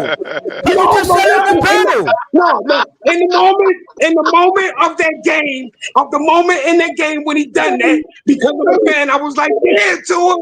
Good shit. Well, that's not what you just said, right? I even gave him praise, bro, when he escaped in Baltimore and threw the touchdown. I praised him for that, bro. That's not what you said, though. So Fred. what are we talking about? That's not what you said. That's not what you said today. 3 times? We talking about 3 times that he did it, bro. In 5 years. I'm not the one that said 0. You did, Fred. Oh, right, shit. Yeah, you can't use 0. I wouldn't have said that. You said that. You put yourself in the corner where you say 0 or 100%. You use them 2 numbers. It's crazy. That's what you put your foot in your mouth at. So I went and gave it to him, and now you can't get your foot out your mouth. So now you get mumbling and humbling. Yeah. Nah, man. You literally gave me. Hey, Fred, don't worry. You got plenty of opportunity this season, Fred. Don't worry. You don't have to praise him a lot this season. And you gave me 0. You gave me an escape in 2023, then turn around and gave me another escape in 2022. Yeah. Okay. Come on, man. Come on, bro. All right. But look, They're so escape He's giving you one over the last several. But I'm giving you the opportunity, the time that I he did did you it. a favor. I did you a favor and gave you an escape against Baltimore, bro, when he threw the touchdown. I gave you one. Okay, that's three. I gave you. Hold on. I put Tua in the same situation that Lamar was in last night. Open the game, your team down. You need to get a touchdown to win. And I gave you when he was under duress and made a great throw to keep the drive going on 3rd and 15. And then he completed that game with a dime, I might ask you, in the back of the end zone to Tyreek Hill with a perfect throw. That's what our quarterback did. Now, you're praising Lamar for his scrambling ability. Cool. I give him all that. And I said, no, Tua cannot make those scrambling plays that he do. But what I can say he can do, when Lamar Jackson player was running wide open, he missed them. When Tua players run wide open, he hits them because he has the accuracy to do it. So if you're going to praise Lamar for the way that he used his feet to even get them in position, cool, I'm all fine with that. But let's also give him the criticism for missing wide open receivers when you have opportunity. I criticize Lamar, bro. I criticize. No, you did not. I said I will, bro. I mean, Lamar's my dude, but he ain't a fucking guy. Right. He's gonna miss throws, bro. All the quarterbacks going to miss throws. That's not how y'all talk about Tua. Tony. Y'all don't say that about Tua. Tony. Y'all don't say that about Tua. Hold on. Stop right there, Fred. Hold on. Stop right there. I still say Zach Wilson is a better quarterback. That's where you're. That's You want to where talk you're about how missing the Tua point. chokes in the big moments? Hold on. I can't. Fred, right there with what you just said. I can't hear anybody. Lamar's not a god. Lamar makes a bad throw or two every once in a while too. All quarterbacks do. Yeah, right. Now here's the difference. Here's what they're pointing out the difference is. When Lamar makes one of those bad throws, you in your mind excuse it because you think back on the history. No, I don't. I don't excuse Lamar throws, bro. Let me finish, Fred. Fred, you're gonna let me finish, okay? Yeah. So when you think back, when you think, oh, that was just one bad throw, because I think back in my memory and I remember Lamar doing all these great things, so it's okay. And what you're trying to say is when Tua makes an equally bad throw or misses somebody, the first thought in your head is not, oh, well, I saw him spin out against the Ravens and throw a touchdown, so I ain't worried about it. That's the difference. Hey, Color, Shake, can y'all do me a favor? Bring up Sheila on me and Color. This is why I was gonna ask this question. So hold on. Hey, Color, I'm glad you said that. We don't want to hear that. This is the question I'm gonna extend. The one that I asked earlier to Fred. I want to ask you, Tony. Have you, as watching Tua and his whole season, all these years, have you ever seen him in a loss and say, wow, Tua was the best quarterback on the field in that loss? I was going to answer that earlier. Yeah, in the Atlanta Falcons game, yeah. And his rookie season. I thought the game we lost. Falcons game. Listen to me. Yeah, when Xavier Howard gave up that game. Yeah, when Xavier gave up that game winning got doggone catch to Pitts. Yeah. Okay. When Tua drove us down to win the game. I'll give you a loss, Pete. I thought the game that we lost against Buffalo when the snow started to fall, I think Tua was the best player on the field that night. No, Josh Allen was. Not me. I'm sorry, I didn't. Not me, bro. You could argue Josh Allen. You could argue Josh Allen, but what I'm saying is, I felt like we had the best. Oh, you can argue Tua. Nah, bro. I thought what he did on that drive and the 2-point conversion. You can argue Tua. When they was down. He did better than Josh Allen. He did way too much heroic stuff. Because of the last drive. Because of the last drive where Josh Allen did Josh Allen things and got them to score in the snow. Yeah, okay, he wasn't as good as Allen that night. But what I'm saying is, having that feeling like we had the best on the field that night. I felt that way. I thought Tua was the best he's ever been that night, even in a loss. I thought it was Mostert. I think what Pete is asking is maybe the best player overall. Like everybody saying Lamar was even in the loss. You cannot sit here and be like, yo, when I know where you're going, Color. I know where you're going with it, though, bro. it's just a difference in But yeah, attitude, bro. that's what we have to offer, but it didn't over succeed what they had. I'd with their respect best you more player. if you said, I'd respect you more if you said, well, that's my quarterback and I expect more out of him. Okay, fine. That's one thing.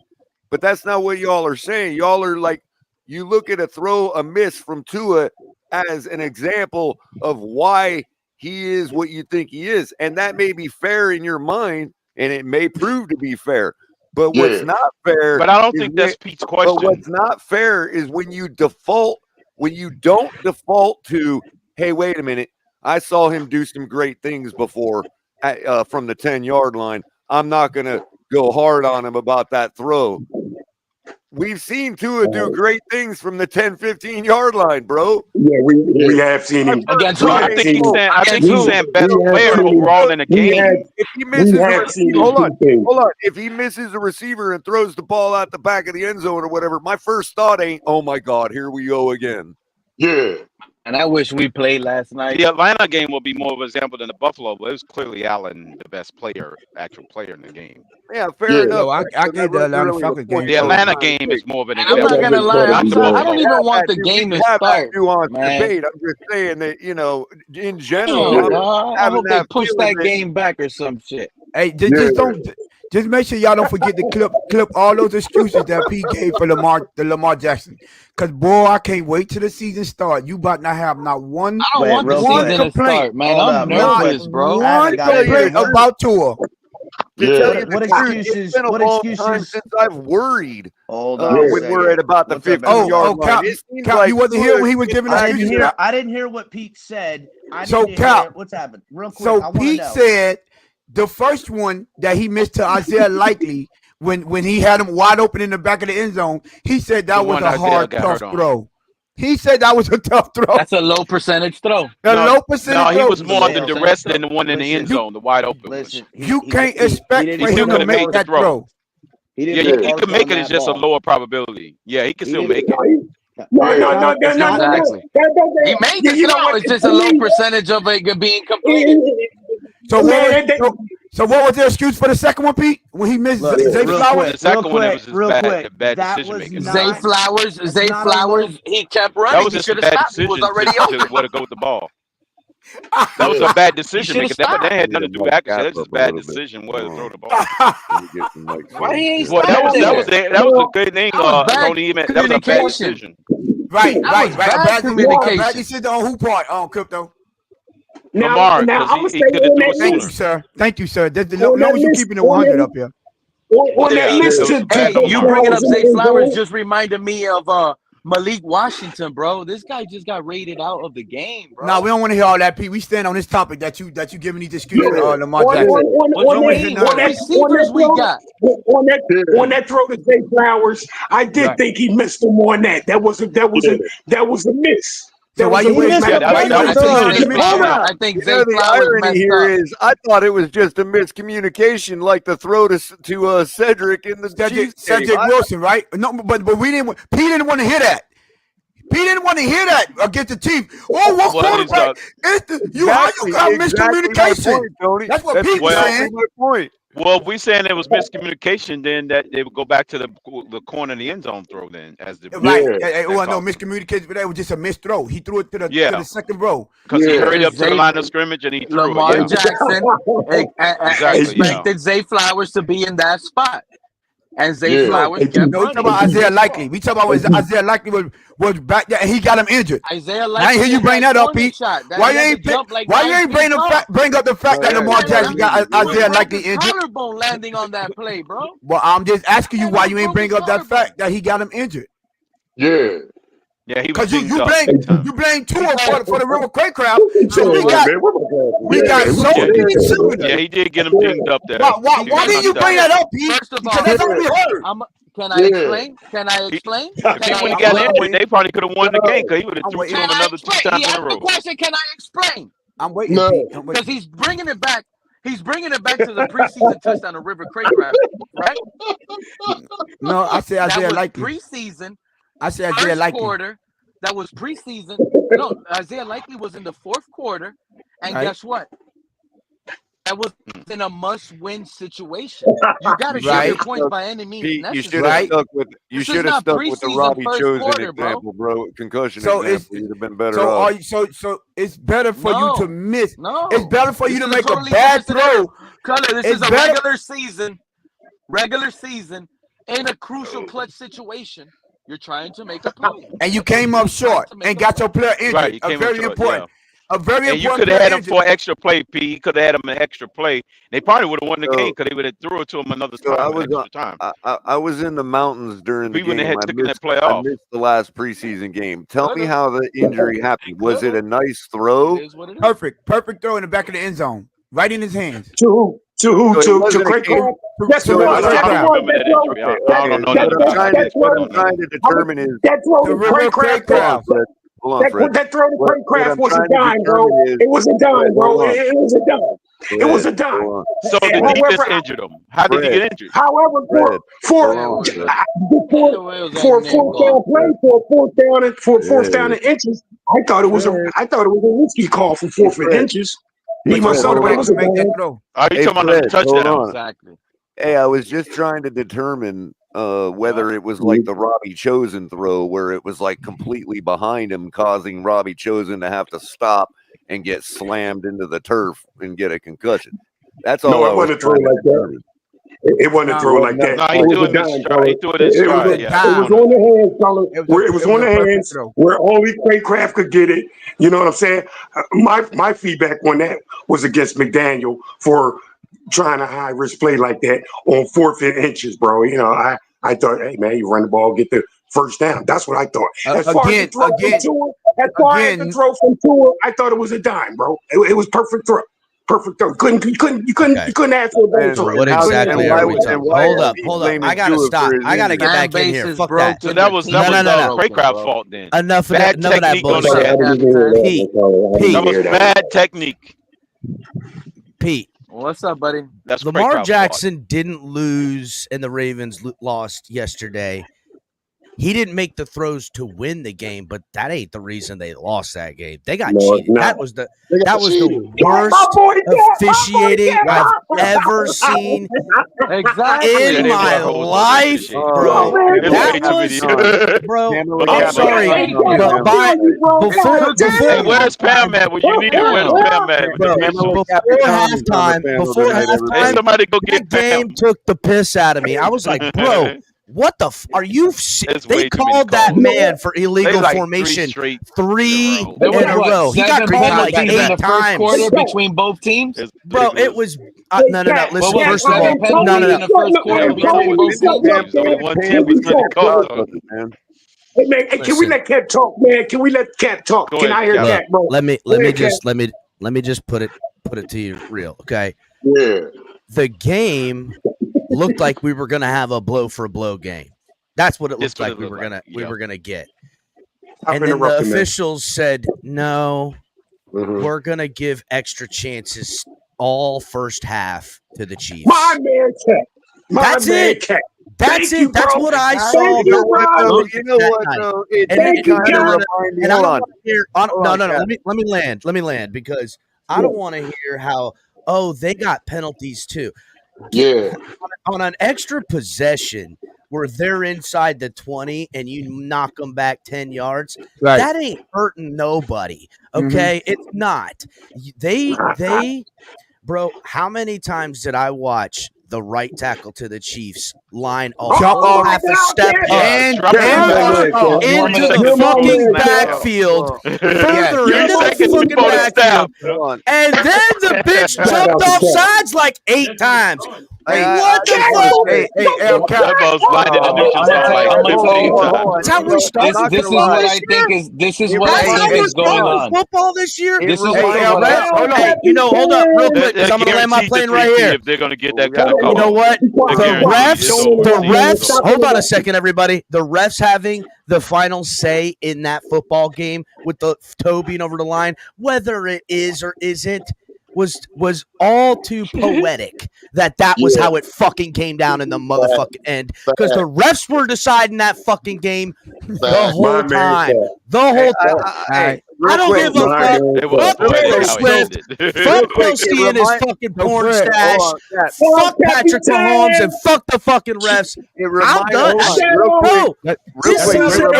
If every game is officiated like that, this shit's going to be Nobody the has no worst shot. fucking season The of NFL, all man, no one has no time. shot. Worst fucking season. Capitan, no, relax. Let me help. Yeah, let me talk, fellas. I gotta help Capitan. You might as well give him I gotta help every Capitan out with this one. He can't think like this. Capitan, let me break it down for you and tell you what's going on. One at a time. Hold up. Season's One over. at a time. Let me say this to Capitan real quick. Congratulations. Let me say this real quick. All I remember is a game just like that. Color, let them finish first, Color. No, I know what you're finna do, but they already want themselves in that body bag. Let them finish, because that's the same thing I'm finna bring up. I'm glad you on the same page as them. Who you body bag? Capitan, you think I'm crazy? Capitan, you think I'm crazy for this? Yeah, but the thing was, that was a 2-touchdown game. It wasn't a 1-touchdown game. Minnesota with Skyler Thompson in the first series of that game. My bad. Go ahead. My bad. Color, that ain't even close. This is straight Vegas cheating on them. I watch Vegas. It was just like Skyler Thompson. I think it was some point shaving against Minnesota. It's like, what was the point we're moving spread? the ball down the field, but we're really not. Nope, but they ain't bringing that up. I'm gonna tell you why, Capitan. Capitan, I'm gonna tell you why you're wrong. I'm gonna tell you why you're wrong, Capitan. I want to hear why. Stop interrupting. Go ahead, go. That's what I want to hear. And it's not. And you know what? You're not wrong. I just want to calm you down. That's right. Hear me out. Right. This is what's going on. The problems that we saw yesterday, we got to pay attention to it because of this reason alone. Taylor Swift. When the Chiefs are on offense and they make a play, the referees want to see Taylor Swift smile. But when the Ravens are on offense, they're looking at the Ravens. The referees, there's nothing they can do. Everybody wants to see Taylor Swift. So that's just the way it is. It's only the Chiefs game. The Chiefs have that advantage. They have the most popular girl in the world. So you think? How do you not look at her? So you think Tony, hold on, Pete. You're so much better than that take, dog. You got better than that, bro. You got better than that, Pete.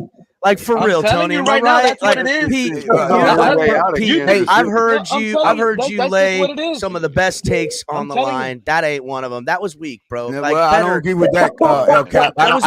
I expect the referees. They're busy with their eyes. They're busy with their eyes. I don't think Pete is working that. How about this, Pete? Hold on a second, everybody. Let me help Pete. Let me help Pete out. Let me help Pete out with a real fucking conspiracy. All right. Let me help Pete out with a real fucking conspiracy. Okay. So you're almost there, Pete. But it ain't about referees wanting to see the beautiful smile of a young pop star. It's about the NFL going international. And an easy way to plug into international is through music. There's a hand-in-hand thing going on here. We've already seen the potential breakup papers. Spoiler alert, they're not a real couple. Oh, no. Watch, that date will come and go, and they'll say, no. But it doesn't even matter, right? Like, this is the stuff that surrounds it. Inevitably, Travis Kelce will be a song of hers. Inevitably. To me, the tale is probably going to end somewhere in the playoffs. She breaks it off with him. The Chiefs lose in the playoffs. Travis Kelce was inconsolable and wasn't there to help his friend out. He's so broken. He's so broken inside. Meanwhile, she's going to then move on. She's going to then move on to another special teams type of athlete in the NFL and keep this fan base rolling around while they expand. And it's all just to get the last sliver. The last sliver. This is all about selling. When's Ice Spice going to be dating one of these motherfuckers? Right? Like, it's all about her selling her new. She's going to be dating Waddle. This is all about her selling her new cover tune. Yes. Hold on. This is all about her selling her new cover tune. It's a cover of Fats Domino, Going to Kansas City. I don't know who this guy is. Talking about Pete out. I got another conspiracy. I don't know who that guy is. I got a conspiracy theory. I got a conspiracy theory, and it also can help you guys win money if you believe in it. Oh, okay, no. hear me out. Do the opposite. Whatever he said, do the opposite, y'all. Hold on real quick. I ain't trying to put money on it. a Go ahead. conspiracy theory, and I have $50 brings you back $325 on the Hard Rock app. And hear me out. And this is the conspiracy theory I'm bringing up. Yesterday's game, you remember the kickoff? They barely ever ran any of those back, right? Hold on, listen and hear me out. Yeah, I'm listening. I'm listening. Any kick returns. All right. Tonight's game that's about to start, it's overseas, right? In Brazil. Those guys are soccer fanatics. Tonight's game on the Hard Rock app. Get Not on gonna there, bullshit. put the field goal kickers, 2 field goal kicks to make each kicker that's going to make 2 field goal kicks and pick the winner. You put $50 like I did, you get $325 back. I feel like this is I thought you were going to tell me one of these teams are going to return a kickoff. Sao Paulo, Brazil is, and they're going to return do field goals. They're going to return kickoffs. It's going to be a more kicking game. I'm just saying it's going to be a more kicking game. All right, it's going to be more kicking. We got it. Real quick, you pivoted. I thought you were going to say someone's going to take one to the house. I'm confused like a mother. What the hell field goal got to do with returning kicks? Easy money. Play I know. That's what I'm trying to figure out. There's going to be a lot of extra points in the Hold on, game, man. Pete. No, y'all been talking now, Fred. Now, I got a question for you and Pete. Y'all, Go ahead, Tony. Hold on, Fred. No, let him go. Go ahead, Fred. Get it off. Get it off. Let me say this. Fucking Capitan president, bro. Fuck right, man. Okay, I like that. Okay, all I know, he better not spend that $50 on that goddamn bet before he gives me my goddamn $200. I know that. Hey, you can't elaborate on that, Lewis. Hey, wait a second. What you talking about? Get in on this bet. Hey, you out here spending Lewis money, Pete? I'm trying to get some money. No, Lewis You out here gambling with Lewis money, man? If this son of a bitch right here bets $50 on that Hard Rock app, before I get my $200, I'm driving my happy ass down to Miami and fucking Pete up. You got me fucked up. Check this out. I need to get in on that bet, I'm trying to win $325 to pay you off. God damn it. Oh, hey, you know what? Damn. Wow. He's a full degenerate. He betting your money to pay you off your money. That's some wild shit. That's wild. That's a degenerate move. He's right using there, your bro. money to bet so he can pay you your money. I've never heard of no shit like Pete, that. you shouldn't do that, bro. That's a degenerate move, man. That's a. Hey, guess what though, Lou? Oh, man. I don't know if you like that take or bet, but I don't know if you know this or not. But your money riding on that shit right now. You must. Lou has ipso facto co-signed on that fucking take. Damn, Lou, that's wild as fuck. I've never once on Pete on Lou. I've never once co-signed anything Pete has fucking said. I mean, your money on it, dog. That's all I know. You got money riding on some of Pete's takes tonight. You guys don't think right now tonight. Pete, those I'll tell you what. I'm gonna watch that game tonight, and if 2 field goals are made by each of the guys, I'm gonna be thinking of you, and I'm gonna think, damn, Lou's getting his $200. That's all. No, you gotta also pick the winner too. Don't forget that last one. Yeah, and I picked the winner. Eagles. You got to pick the winner. You don't have to pick the winner. You could just do 2, but I picked the Eagles to win. So if they both make a field goal and the Packers win, I lose that bet. Yeah, Packers are gonna win tonight, though, bro. Packers are winning tonight. Nah. Yeah. I know. There's gonna be some extra points. A lot of extra points in this game. Packers gonna win. I already lost yesterday's bet, by the way. I had Ravens +3. So when that touchdown happened, I got excited. And they took the touchdown away. I'm already $2 bet win me $100. Crazy. Hey, do they have? Hey, hold up, real quick. Where's the prop bet for someone running on the field tonight? That shit is happening. That should have been a prop bet. That shit is happening, bro. I promise you, one of them soccer fans running on the field in that birthday suit, Cap. Hey, wouldn't surprise me, bro. And honestly, awesome move. If Brazilians, one of them streaks onto the field tonight, they're gonna have way a to Hamas set the jersey fucking tone, Brazil. I just want to. I want to know what the line is for seeing some Brazilian women dancing on the sideline. Oh, dude, no, that's listen. That's a guarantee. Because that's the bet I'm going to make. Because that's going to be a fact, and you know it, bro. Bro, that's half of the stadium right there. I want to know, is there a time over under on the time limit of when they're showing them? That's what I'm trying to take plus odds on this. Oh, shit. That's a good bet. I think they're going to have like 7.5 minutes of that shit. Hey, Ali, you know what I want to know? Yeah. Is what time are you doing your show tomorrow? Because I can't wait for all the fucking excuse making for Jordan Love and Jalen Hurts tonight or after tonight's game. 8:30, bro. We're going live at 8:30. 8:30 p.m. Be there. Because according to everybody, including, I cannot believe, Cap, I'm going to be, hey, that's crazy what you came up here and said. What I say? What I said? The referees. About the goddamn referee. Have you lost Shut the dude, bro. The referees, bro. Don't tell me that first half was not the most atrocious refereeing you've ever seen in your life. Oh, last night's game? Yeah.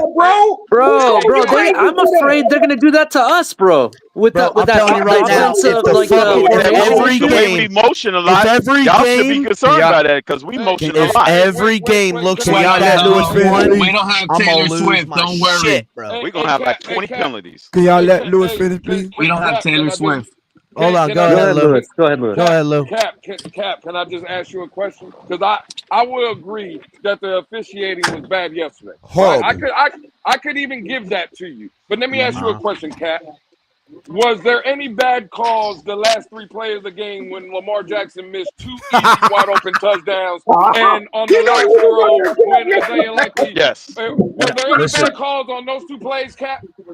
So I'll say this, right? Yes. I'll say this. Non-calls. I'll answer it in a couple ways. Holding on the end zone. Oh, goddamn, I didn't know there was 2 caps up on this motherfucking panel right now. That's what I didn't know. God damn. What's up, Cap Dolphin? Capitan Dolphin. Fuck. Anyhow, I would say this. Number one, by that point in the game, fucking damage was damn near done. Okay. Thank you. Number 2, hold on. Number 2. So Lamar Jackson couldn't complete a pass because there was a penalty? I said it's a couple of fucking things. Let me land. Up, Lewis. Number 1, damage was already fucking done. Number 2, how poetic that the referees called the game at the end on the very last moment. And it was the right call, but so fucking what? It was very technically poetic. It was the wrong call. There. They called it a touchdown first. They overturned it. Again, right? My point. The whole fucking deal. Touchdown. Oh no, it was like again more of them having their fuck. To me, it was a big signal to everyone, everywhere, and every fucking casino that has the fucking fix. Hold up, every casino that has the motherfucking fix in. It was a big signal to them to don't fucking worry. We control this motherfucking game. So Fred, hold on, Lewis. Let me ask Fred a question. Go ahead, Lewis. Go. Hold on, Tony. I still had one last point, but well, hold on, Cap, because I'm gonna give you. I'm gonna extend you grace in what you're saying, and this is why. Because I was up here with you, Cap, when you called the Philadelphia versus Miami game last week. Dog, you took my goddamn on tape, Lewis. I wanted to ask Fred that same question. And that's where I'm going. And that's where I'm going, Tony, right? So I'm going to give Cap a pass because I remember Cap coming after the game and even during the game when he was calling it. And a great job, by the way, right, Cap? Thank you, sir. Thank you. But you were complaining that it was 11 penalties to nothing for Philadelphia and Miami didn't get not one single penalty that game. Again, crypto semantics, cool. Can I finish my point without hearing your point? All right. I'm just telling you. So, again, okay, cool. I got it, Mr. Semantics. I got it. So I'm gonna give Cap a pass. Yeah, penalties. Hey, crypto. Can I finish? Can I finish my point? Yeah, go ahead, Lou. Go ahead. I gotta turn Lou's mic up because fucking crypto just whispers and it's like fucking crazy, dog. Go ahead, Lou. I got you all the way up, dog. So I'm gonna give you a pass, Cap. Right? That's good. Now, thank you so much. Yeah, you're welcome. You're welcome, Cap. Thank you. Know how we do. Thank you so much. Go ahead. Well, yeah, because I could kill you, but I'm not. Because you ain't cooking shit. Go ahead. You ain't cooking shit. Go ahead.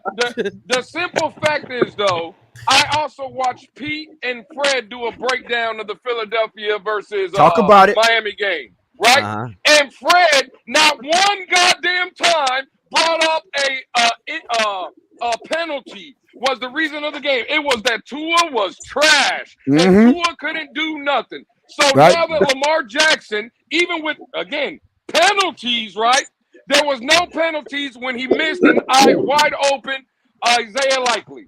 There was no penalty when he underthrew Zay Flowers going down the sideline when he had his man beat. There was no penalties on that play. Why is Fred saying that Cap is the greatest gift to God's green earth? He called him president. That's right. Let me get him. I got. Hold on, Fred. I got this. Because don't worry, Fred. I don't need you. I don't need to dig out of your hole real quick. Let me help you out, dog. I'm gonna tell you why. At least you know he's in the grave, Cap. I'm glad you acknowledged that. Fred, I can still. Fred. He's still president of my book, Cap. I got you, Doug. I got you. You're gonna have to do it the echo way longer than that. That grave he's in is deeper than. Don't worry, Fred. Hold up, Fred. Let me throw a rope down, dog, because I got you. Let me throw a rope down. I got you. Look, first of all, okay. The final take on that you had to get in. Eagles, you had to get in. Got you, right? Was that Lamar didn't win that game. But he's not the reason they lost, right? That's Cap. He had chances. Listen to what I'm going to say. He had chances to win that game, to erase every bad call that was made to that point, and he couldn't win that game. Couldn't do it. Could he in some other day? Could he in some other instance? Could he, if the game was this tight and the refereeing not being that way? Could he, if it was fucking, I don't know, what if it was at their house for the home opener? But that night, he could not win that game. But it's not the reason they fucking lost. The reason they lost was everything else leading up to that. Hold on. Can I give all we hear, Cap? All we hear, Cap, is all the time is when the Miami Dolphins and specifically Tua just needs everything to be perfect, right? That's all we hear. All we hear is that there's other quarterbacks in the league, Lamar Jackson being one of them, that can lead a team when everything is shitty and everything is going bad. We need a quarterback that could put the team on his back. So yes, there was some bad calls against the Ravens. There was a lot of shit. But with the game on the line in the most important moments of the game, Lamar Jackson had opportunities to lead his team down and score, and he did not. Absolutely. He did. He couldn't do it. Absolutely. Couldn't do it. And you know what, though? If that was Miami Dolphins, and Tua Tagovailoa, I'd have the same energy. I would be my energy be turned up 10,000. Can I ask a question? We got fucking this shit. Can I ask a question? I would talk about the Dolphins getting screwed by the refs in that game until I win. Can I ask a question to Lewis, please? Because I'm letting everybody go, Lou. That's why, bro. No, we talk about Philadelphia last year. Hey, I got a question because I didn't listen.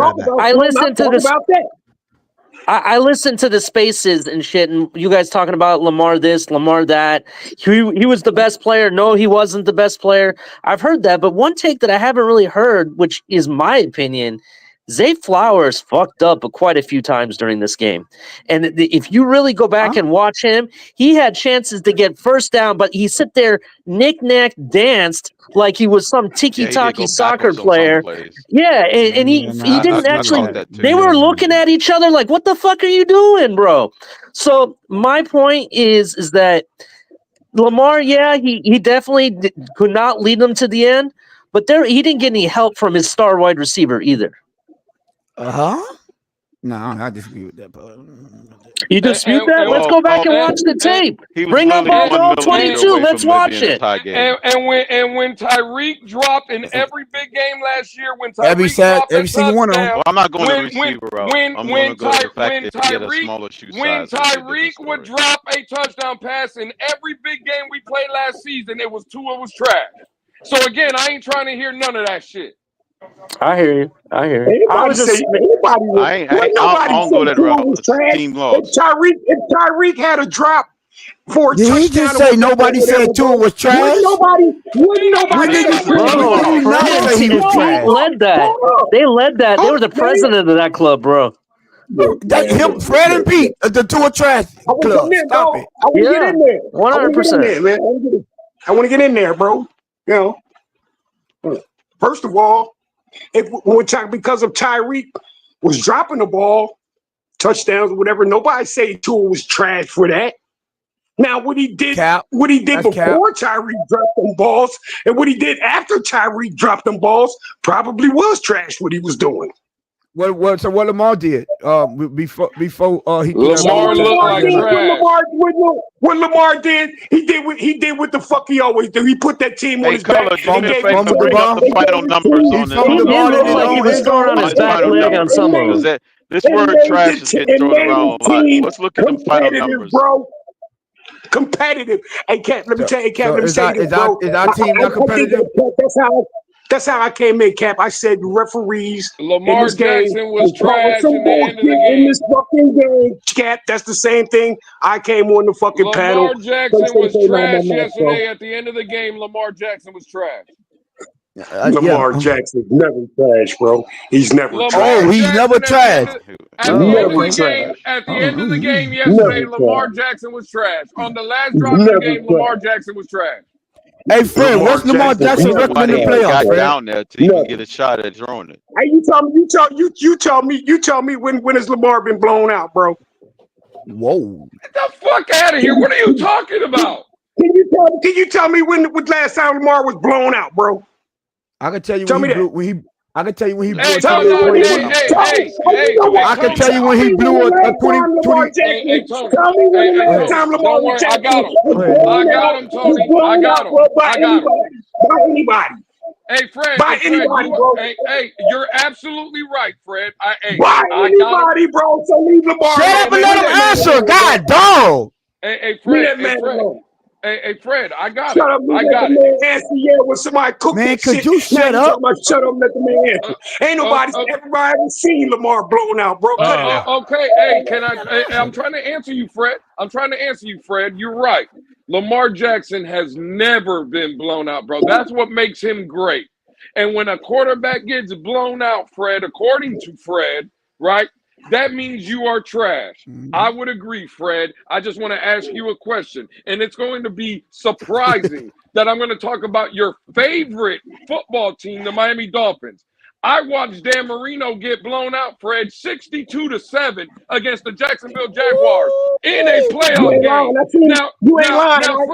I've seen that game, bro. You ain't lying. I've seen that game. Hey, I know you watched it, Fred. Now I want to ask you, Fred, is Dan Marino trash? No, he's not. No, he wasn't. But I thought he got blown out, Fred. I'm a Dolphins fan. I watched Marino for years. I watched Marino. I watched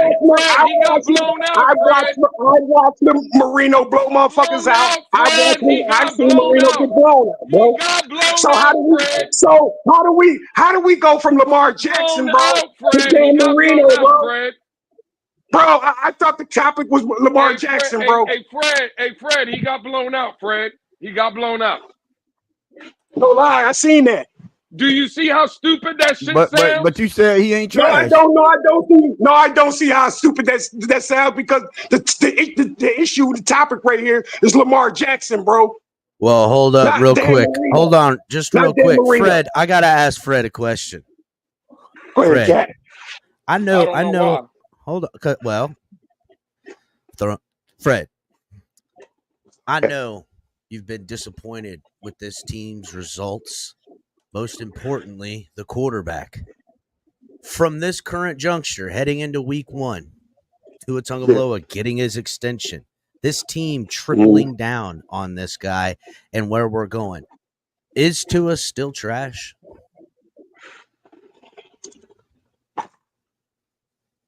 Let me say this, Cat, man, and I hope everybody. This is from the heart, Cat. Now, like when I call a guy trash, it's not that he's not nothing. Like he's the bottom of the barrel of all quarterbacks, Cat. No, what I mean by trash, bro, is when is when he doesn't come through sometime. Yes, I use the word. I use the word. Lamar Jackson did last night. Lamar Jackson did last night. Yeah, I would say this. Let me finish, bro. Let me finish. So when he don't come through, I use that word trash, you know, but I use that about anybody. If they don't come through anything, oh, he's trash. He's trash. I use that you word. didn't say it about Lamar Jackson yesterday. All together, Cap. All together, You didn't call Lamar Jackson I'm trash. I'm not going to say that the man is Lamar trash. Jackson trash.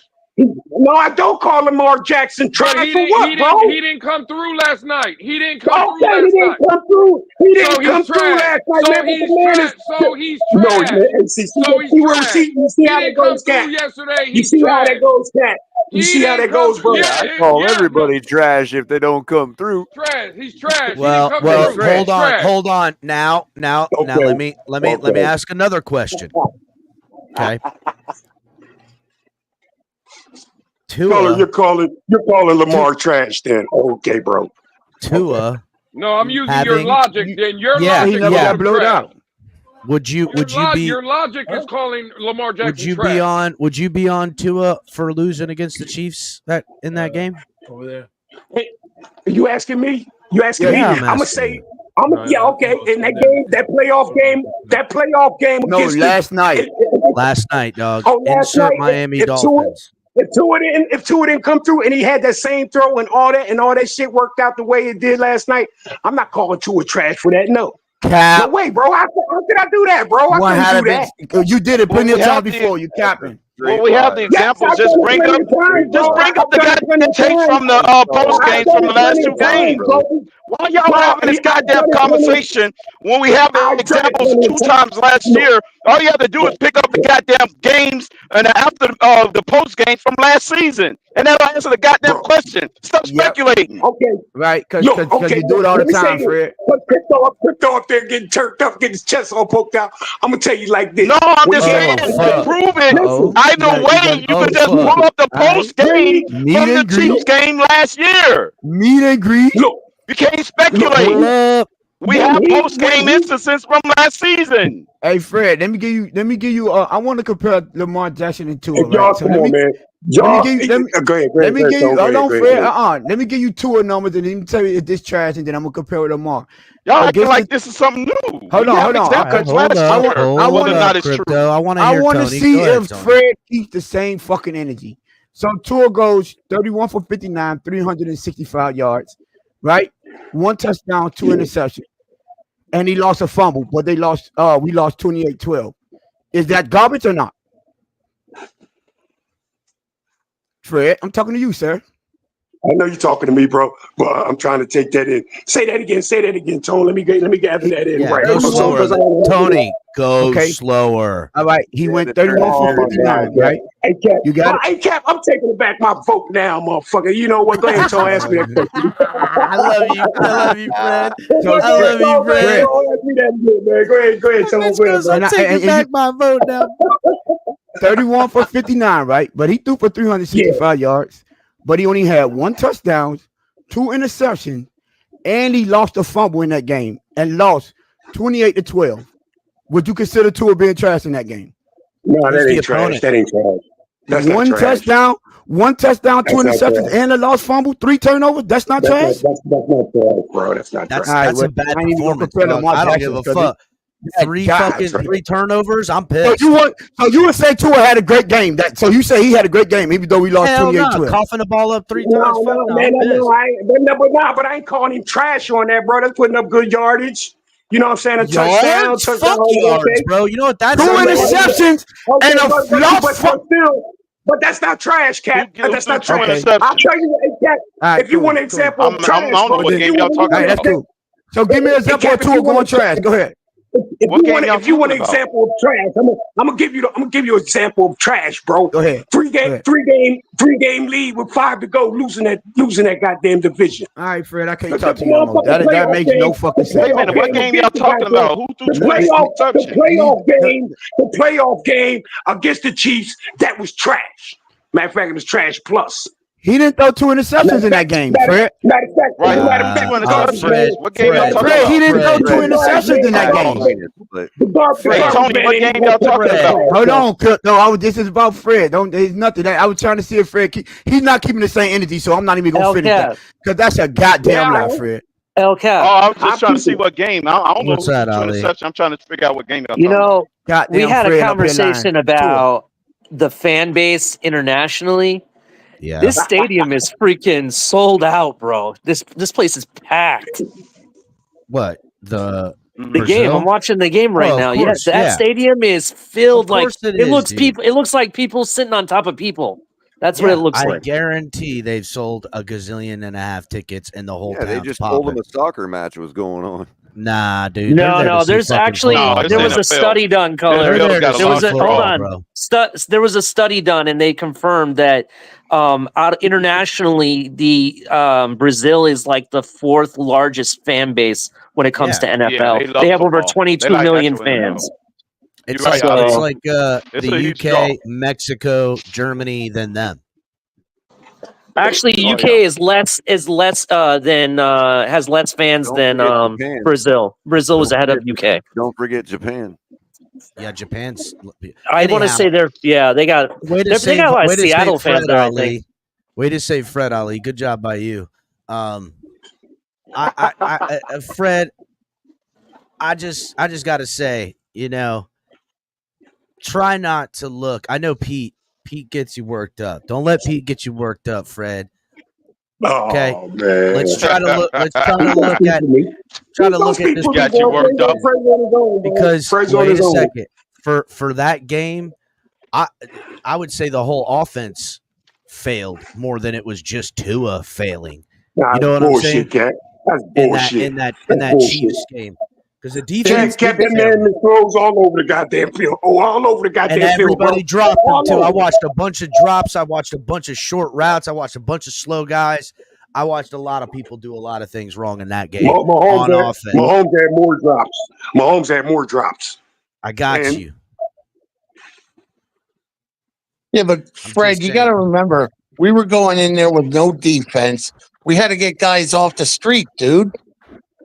Yeah, we needed okay. Let me say something. Let me hold up, Cat. Let me get him with this. First of all, you ain't no way you let your team fucking have to even go to Kansas City with a 3 goddamn lead with 5 to go in the damn division. Now you're changing the argument because I agree with that take. I agree 100%. You do what you got to do as your quarterback. You bring your team to get that fucking win and host and be the number 1 seed in the fucking playoffs. Oh no, you wouldn't be number 1 in that Buffalo game. You had to go on. You had to get a bunch of wins. I don't care. Maybe you have to risk getting hurt. I don't give a fuck. You gotta bring the squad. Serious question, Fred. Do you think that Tua is satisfied with that? Do you think he's okay with that? Man, tell you the truth, I don't think he's okay with it. Well, this goes to the question. The point here. This goes to El Capitan earlier. Hold on, Fred. There's a reason I'm asking, because it goes to what El Capitan asked you earlier. Do you still think he's trash? Like, can you imagine a world where Tua is not satisfied with what you're talking about and wants to do everything in his power to rectify that? Man. Because we ain't got no soft schedule this year. We ain't got no soft schedule this year. I say he wants to rectify that, man. Yes, I would say that he would want to rectify that, bro. Or do you think he's just standing there going in the mirror going, well, I guess I'm a choke artist. I mean, hey, did he Color, let me ask you, did he think it was himself like that, bro, years ago? Was it last year or the year before? Was he asking himself? Did he ask himself? Did he ask himself if do I even belong here, Color? If I remember, Color. He also Color. If I remember, I thought I heard him second guessing himself, bro. Because he wasn't a fully matured adult at the time. He didn't have no kid. He didn't have a wife. He didn't have life in front of him. Bullshit. Listen, first of all, Fred. Fred, I'm with you. We shouldn't have been in that position to lose that game, right? Back when we shouldn't even have been in. Right. Kansas I'm City. just wondering if you think that Tua is happy with that, Cap. Like, we know. No, ain't no way he'd be happy with that. No, ain't no way he'd be happy with that. Shouldn't have lost, like Fred said, but I'm saying he's acting like Tua is like sitting there going, yep, you know what, and I'm going to do that again. And I'm happy with No, that. I ain't making that sound like that, bro. It was what it was. You know what I'm saying? 3 games to go. I was talking shit to everybody. You know what I'm saying? Maybe it'd be taking it personal. But what fan isn't going to talk shit with his team up 3 to go? 3 games with 5 to go. You know what I'm saying? I don't recall Lamar Jackson going undefeated last year. So hold on a second, caller. Hold on a second. We just got our first illegal formation of the game. Oh, I don't even have the game on. I got to put it on. But real quick, Fred, I think. Hold on a second. I don't want to let this slide by because I feel like we're getting to the crux of the problem. Peacock. Fred doesn't like when illegal formation. He's made a fool of. It was on the kickoff. Team. It was ridiculous.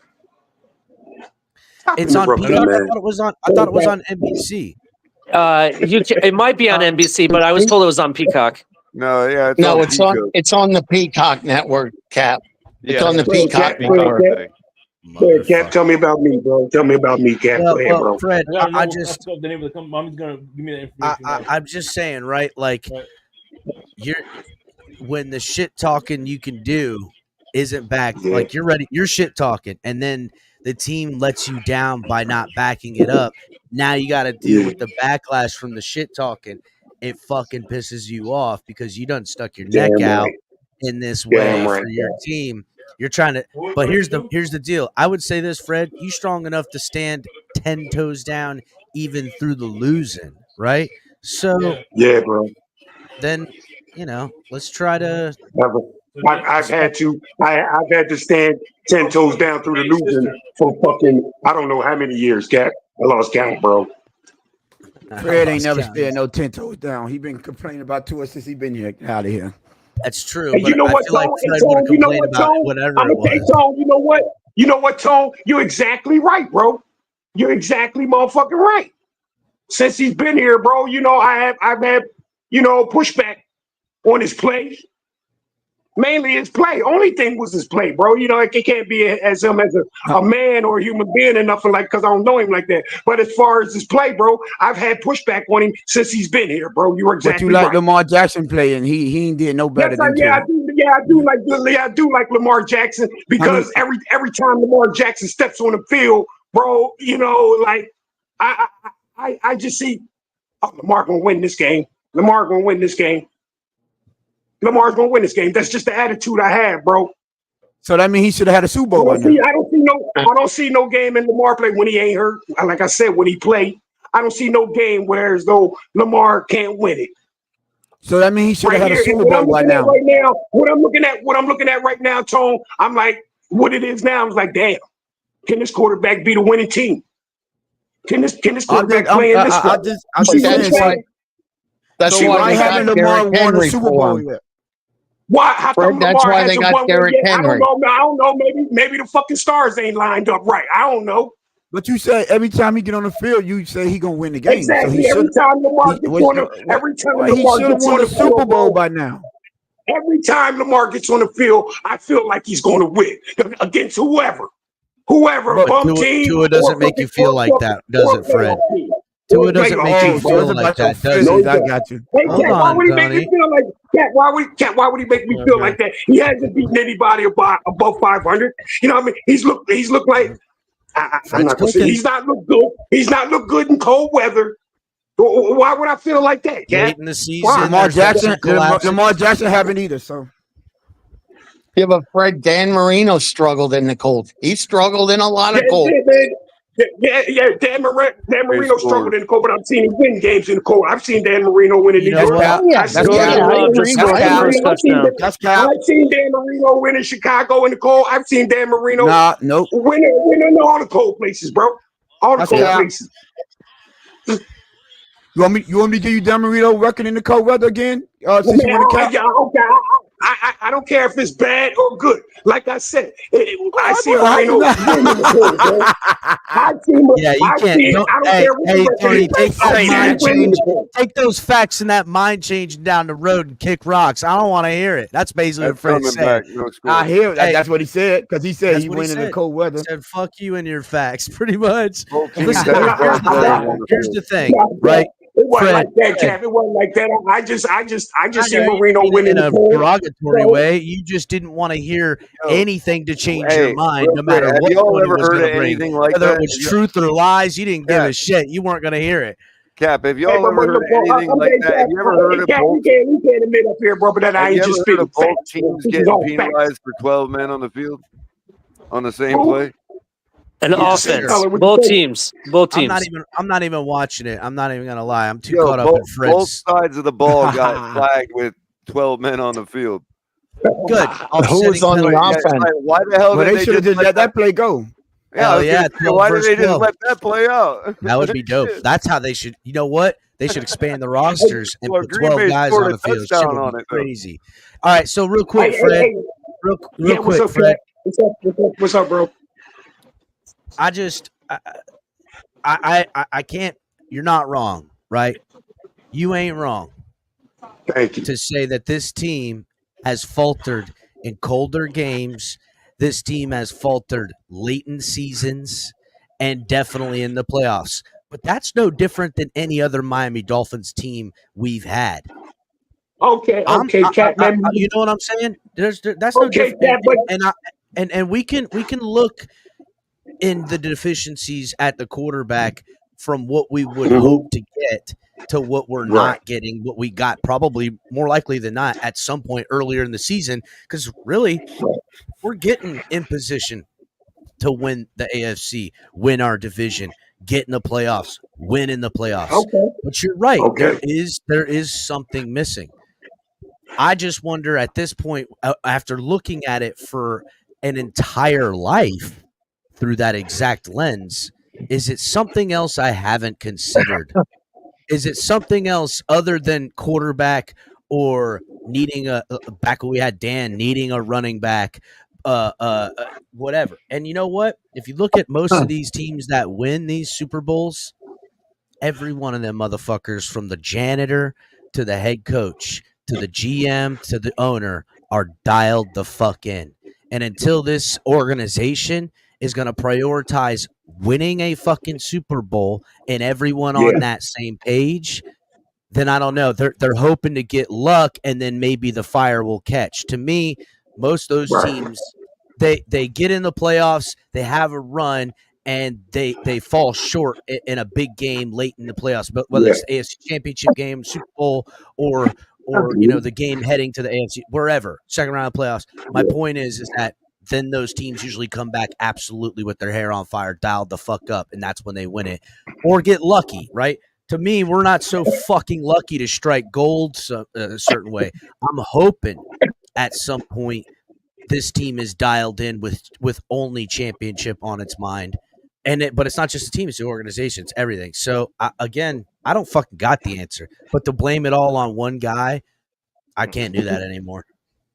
Oh, okay, Cap. You know what, man? With that right there, Cap. Hey, man, I'm gonna have to cheat on the ballot box, bro, and put my vote back in for you, then, bro. Thank you, Fred. Wow, that was a hell of a campaign speech, Cat. Listen, I can. Appreciate Cap. Cap, maybe you could run for president. I don't think I'm gonna pass the fucking background check on that one, boys. Hey, Cap. I think it'd be a little. I don't think any of us would. Well, Craig, it'd be a little nepotistic for a third Adams to be a president. You know what I mean? Yeah, I'm not interested in doing it. Hey, listen, you could go. My bad. Listen, I'm having my fucking central AC broke, so that's why I'm kind of in a. Oh damn! Right now. Well, that's a fucking emergency. Tell me it's about Florida. It. Fuck yeah, but no, I was gonna say, listen, you could be a convicted felon and still run for president, so you're good, bro. I mean, listen, I'll run, right? And I mean, that's true. You're right about that. But I'm not fuck it. I'll run. Write me in the ballots in November, everybody. I'll run the shit. I'll run the fuck out this country right now. We making wholesale changes up in this bitch. That's what's coming. We making wholesale changes up in this bitch. First off, probably half of everybody's fired. That's what I'm gonna start. That's what I'm gonna start. Half of everybody's fired. From anyone that has a job that I can fire, they're probably half of them fired. They'll probably want to leave. Just had to put my cooking season Cap back. will probably want to leave, buddy. Oh, great. Perfect. Fucking good. Making my life easy. And then I'm hiring all my boys. I'm hiring all my boys and all the people I know to do shit they're not qualified for, like every other politician. And we finna fuck shit up, dog. Guess what? Everybody gonna make some money. I'm gonna make sure everybody make money up in this bitch. That's all I care about. We gonna make money. All I want to know, if I could be your Secretary of Defense. Sure. What a What are president, your qualifications, though, Craig? Craig, what's your qualification? Give me some qualifications. I'm a nasty bastard when I get pissed. So if anybody pisses us off, I won't be hesitant to nuke the shit out of them and turn their country into a fucking parking lot. There you go. All right. So listen, the best way to avoid conflict is to have a really confrontational guy. That's been my experience. So that's what it is. Hey, listen. Listen. By the way, if you win president, I don't care what nobody says. I want crypto to be the press secretary. You know what? That could work. Hell no, I don't want him to be the press secretary. I want him to be the top negotiator because what's going to happen is, hold on. What's going to happen is El Cap is going to send him to some country. Crypto's going to yell his ass off, and they'll be like, okay, we'll give you whatever you want if you stop yelling. So that's exactly what's going to happen. He'll be like, I'm not yelling.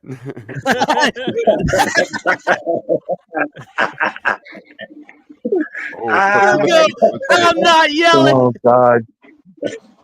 I'm not yelling, God damn it. Hey, man, let me tell you, man, I love all you guys, man. I love all you guys, man. I have a ball with y'all, man. I have a ball with y'all. I'll tell you what, I've always said you guys are like my second family, and I love you for it. Man. Appreciate you. Man. Well, hold up. What are we giving Tony? Tony, I need a cabinet member, dog. What job do you want, bro? He's the communications secretary. All them phones. Hey, no, I'm putting Tony in charge of the CIA, bro. Done. We getting all the dirt, dog. We getting all the dirt. That bitch he's gonna have like 12,000 fucking containers with nothing but cell phones just peppered all over the walls and people going in and out of them just fucking hitting everything. That's it, bro. It'll be like when people mine shit and stuff like that. Oh, yeah, Tony gonna reverse engineer that shit to. China's gonna be fucked when they find this shit. Like, they'll be like, how the fuck are we losing all the data in the whole world so quickly? Meta goes fucking bankrupt. The whole fucking like I said, wholesale change is coming. Director of the CIA and Secretary of Communications, Tony. Thank you. Ali, what am I giving? Ali, what job you want? The job that I want? Yeah. Hell no, I don't want the IRS job. Ali sounds like Treasury, bro. Ali sounds like Treasury, bro. You know what I mean? Ooh, Ali sounds like the Treasury dude, man. Treasury? No, I'm not good with money. You don't want to give me the money, bro. I would say if I really had to. Ali, you fucking crook. And defense has already been taken, huh? Yeah, defense has already been. I mean, you know what? I'll take Secretary of State because you know what? I'm gonna make it an agenda that everybody. Never mind. I'm not going to say because I don't want to start some political thing on here. A separate channel, but we'll talk about it later. Yeah. Don't do that, Ali. Give me something. Rephrase it or something. Ali goes, all right. I'll tell you. I'm a true believer of human rights, right?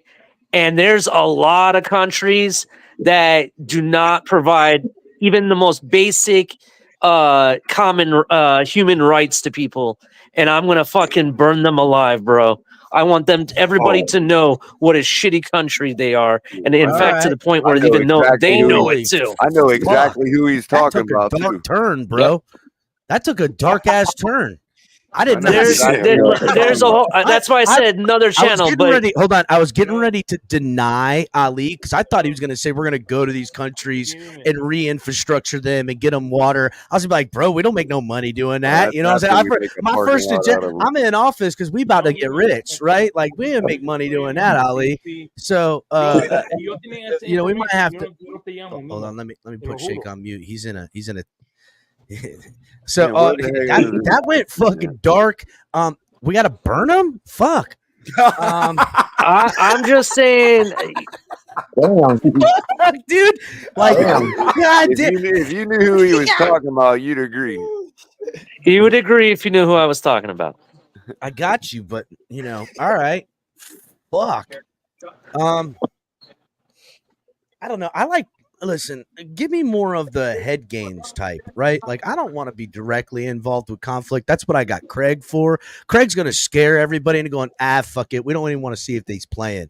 I don't want to directly be involved with it. I want to do the great American thing and get them to fight each other to do my bidding. That seems to be what America does, right? Like, we got to keep it pushing. This is a real country here. Like, we don't do that. You know what I'm saying? We let other countries fight battles for us. That's what this is. I'm calling it like it is. Motherfuckers, you want the truth. I know there's a football game on. I ain't watching it, so you getting this instead. Fuck y'all. It's all right. It's a shit show right now. Hey, Cap, excuse me, everybody, man. I'm going to go check out the game, man. I had my final take, man. I had a ball with all you guys, man. Love you guys, man. Look forward to checking you guys out again, man. All right, Fred. See you later, Fred. All right, so be easy out there, Fred. Mr. Paul, what How about we put Color in charge of the IRS? I don't know if Color wants to do that. Color's probably gonna fire everybody right off. Well, that might be something we just disband anyhow. We're gonna need a federal tax, but we're gonna have a capped. We're gonna have a capped income set, the sliding scale for total income.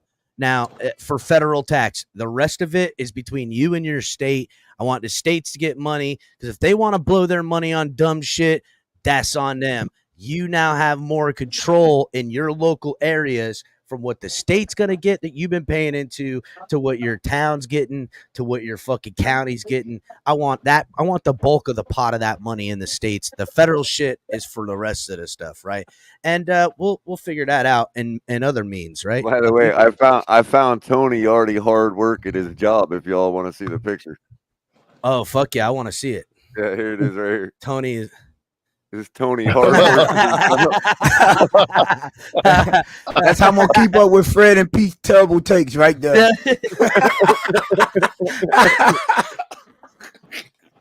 Damn. That's the meme I think of every time they bring up your 5 cell phones. That's the meme I think of, man. But yeah, I guess. I think Color should be. I think Color should be in charge of judicial affairs. Judicial affairs, like head of justice, some kind of shit or something. No, like judicial affairs. You're the person setting the agenda. Like he wants to see me wearing one of those gray curly hair wigs. That's all it is. That's the wrong country, bro. We don't do that around here. We don't. Yeah, we do, bro. We'll go full Patriot style. That's England, I think, that does that. We have whatchamacallit, Great Britain. Congress and tell them what they have to vote on. You know what you should do, Color? If you did address Congress, definitely wear one of those. Right? Oh, yeah. First of all, catch them all off guard. Catch them. They'll be like, "Is this fucking guy kidding? What the fuck are you looking at?" No, actually, you know what would be crazier? Like, I can't remember which Asian country. I don't know which Asian country it is, but they wear this like boxy looking hat. That's actually what you should do. It's like Lincoln. I'm gonna wear a top hat like Lincoln, like really fucking tall. massive one, dude. Like there you go. Just a hair under comedic. Where they like some people are gonna, you know what I'm saying? It's not a joke like though. Gangs in New York, the ones they were wearing in Gangs in New York, they're like 10 feet tall. And you want to kind of say some shit to the guy, but you don't know. He might have a fucking cleaver on him or something, right? Oh my god! I guess. Hold on. We got head of the CIA, Tony, who's also running communications. We got Craig in charge of defense. We've got Ali, who's all-time napalm guy. I don't know what job he's got. He apparently just Secretary of State. That's what I was talking about. And I'm not going to be napalming people as Secretary of State. My whole point is to start a propaganda I don't know. that everybody knows how shitty you really are. Yeah, propaganda of some sort. Somebody's pissed Ali off good. And watch out, because Ali's all-time flamethrower. Yeah, we might want to make him the chairman of the Joint Chiefs of Staff. Again, that's why I asked if the Department of Defense was available, because then I had a whole different dark skin. What exact title is it, Color? I mean, I don't know all the fucking jobs, right? There's so many jobs you can't even keep track. Department of Homeland Security head. See, now that's a little different. You're kind of Department of Homeland Security. I mean, that's ultimately what Tony would be head of, because CIA falls under them now. Yeah, they do. Which I'd be changing that. Sorry, Tony. Sorry, dog. You got too much power. I can't have 3-letter H. Who here is worried about our offensive line? We all should be. Yeah. No, besides you, because you already have a job. Anybody else here cares about the offensive line? I don't. I really don't. Have a job? What? Oh. I was gonna say, whoever in the community on these panels makes the biggest stink about the offensive line should be the border czar. Oh, that's fucking Batman. Right. That's fucking Batman. There you go. Batman's the border czar. Don't get me started on that shit. Oh, Lord. Jesus Christ.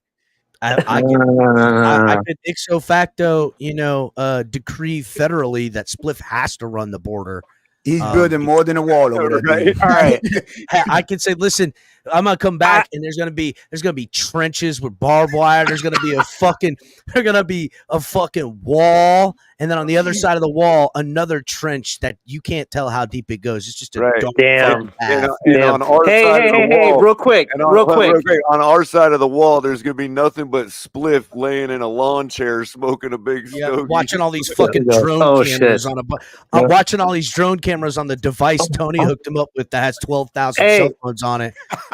Hey, real quick, El Cap, since Lewis brought up how he was going to wait till tomorrow's episode to see all these people bitching about both teams or whatever, I'm going to go ahead and give you the first excuse that's going to get brought up: the freaking pitch, the field. The field conditions are so bad. They just had a kickoff. When the ball hit the ground, it didn't even bounce. Damn, it's oversaturated. Yeah, saturated. Barkley on his first carry freaking slipped and fell on his very first carry. Touched the ball and fell to the ground. Well, did they have rain down there? It doesn't matter. I don't know. That's the NFL knowing that they should be fucking all over that shit. Again, another to me, that's what they want. That's what they want. They don't want the game moving too fast for the rookies watching it live. That's the facts. Again, catching the NFL. Who's in charge of fucking getting the NFL? And we're exposed. First of all, context asks in there. Are you giving us the UFO disclosure as First of all, damn near everything is disclosed off rip, but I don't say everything, because some shit I might find out and go, yeah, motherfuckers can't know about this. You know what I'm saying? Like some shit that ain't gonna be good for peoples. But for the most part, UFOs, just fumbled a snap. We're NFL and Vegas in business, and how it's being utilized with like special action committees to fucking watch that type of shit from happening, where lobbyists have fucking. First of all, oh man, fuck it. I don't want to get it too deep, but I don't think these motherfuckers should have jobs half as long as they do. And these lobbyists got to go, bro. They're fucking. Eagles coach just said fuck on TV. Yeah, because Jalen Hurts is giving the game away. That's why he just handed it to him. Hey, Cap, I resigned my Secretary of Defense. I want to be in charge of UFO shit. All right, Craig will be a part of. Craig is going to now lead. We're gonna have to figure out a title. We'll have to just make one, Craig. We'll figure it out. He's the head of Space Force. There you go. No. There you go. No, I like that. head of Space Force. No. We got to give you a title that puts you in charge of all that shit, right? We're consolidating this in a way where you're going to have access to all of these beyond X-Files type bullshit. And Area 51? All of it, bro. A paranormal. In charge of what? I don't know what. No, paranormal is like. I'm only gonna say this. Paranormal is like the paranormal activity shit. Anything and everything. I don't give a shit. Fucking Bigfoot, Yetis, Ice Wall, Flat Earth, fucking Haley Bob Comet, aliens. Give it all. I want it. But before we release anything to the public, we have to confer as a cabinet and find out if this is what we should do. Hey, Craig. Good. There's about 20 people I hate, so I'll send them all like searching for the Yeti, Bigfoot. So if they get killed, I don't give a fuck. All right. Okay. I'm going to have to okay that with our new Secretary of Defense, Ali, if we could do that. And yes, the Epstein file list, that shit is on a presidential decree standing in front of a podium in front of the White House, reading them all off with my Homeland Security and my CIA and my fucking Secretary of Defense already in place to grab every fuck that was involved in this shit. Can I ask Craig a question? Hey, Craig, if you wouldn't consider doing Bigfoot and Yeti if you're doing UFOs and all that? Sure, I would. I told you. I'd send 20 people I hate, 10 each, and if they get killed or eaten by any of them, what do I give a fuck? Okay, well, I'd like to be a part of that committee. All right, so all right, you can be my associate assistant. You can be like my assistant. Well, we might. Here's what we might do. Here's what we might do. Well, fuck. I don't know. There's some military stuff you guys have to be tied to in this scenario because we got to have the military. Talk sometime. Yeah, we're gonna have to. I mean, this is a bigger fucking deal. So any of you motherfuckers don't piss me off, or I'm sending you to look for Yeti, Bigfoot, and what's the one? Oh, the Loch Ness Monster. I'll send one of you mothers piss me off. We ain't sending nobody for the Loch Ness Monster. We're gonna dredge the entire fucking lake out, and that's the end of that. You're leaving out Luke Carew also. Pardon me? You're leaving out Luke Carew. Okay, I'm sorry. Yep. Yeah. So there's the couple. All I know is that the world ain't gonna like what America's doing. That's for sure. They'll be like, these motherfuckers talking about UFOs. They're fucking. Oh, also skinwalkers. Oh yeah. Fucking right. And witchcraft too. Like let's go all the way. Like about voodoo. Now, witchcraft got to be with paranormal. That's paranormal. Okay. Is it paranormal though? I don't know about voodoo. Because honestly, voodoo scares the fuck out of me, bro. Like, I had a friend down there. He was on a West Coast trip. Like we went out west, and he went through New Orleans. He said, "Craig, I never saw so much voodoo shit in all my life." Well, yeah, because it's like it's got its thing, right? But I don't like voodoo. Like that shit's not cool. But you won't like Louisiana. It's they got a history of that. They have a history of that, man, big time. Yeah, they do. It's deep. They deep in that today. I can't remember the movie. There was a movie. A guy went down. I think it was Jamaica. And he was looking for. So I wish I could remember the movie. I'm sorry, but he went down to Jamaica to kind of disprove the voodoo, and he got like put under, and then he got put in the ground and shit. And I know what you're talking about. And they put a fucking tarantula. They put a fucking tarantula. Yes, and they put a tarantula in the crate with them. The movie's called "The Serpent and the Rainbow." Yes, yes. I've seen that movie. That is a good movie. That's isn't that Michael Douglas in that movie? Well, I don't remember. I think the girl from the Cosby Show is in that one too. But they put a big spider in with them. That's a great movie. Okay, no voodoo. I'm not doing voodoo. No. We might have to. Yeah, I you don't got to like put that that shit. on paranormal. Yeah, Yes. that somebody Yeah. else is gonna have to head that Ghost, up. witchcraft, and all that. That should fall on the paranormal. Want to ask you guys something? Did you guys ever see any of that Paranormal Activity movies? Yeah, I've seen them. I'll tell you what, scares the shit out of me. Oh, I mean, that's you kind of never the seen point, though, Ghost right? Hunters? Ghost Hunters is kind of scary. They've been Oh around for a yeah. little while. Oh yeah. They study like actual like former places like I want to say insane asylums and different boats and houses. I'll tell you what, it's pretty scary when you sit and watch that late at night at midnight and is anybody here? And you hear voices like, oh shit. Yeah, listen, first of all, I just want to point out context, perfectly putting it in context. Only Bigfoot and aliens, no voodoo for us.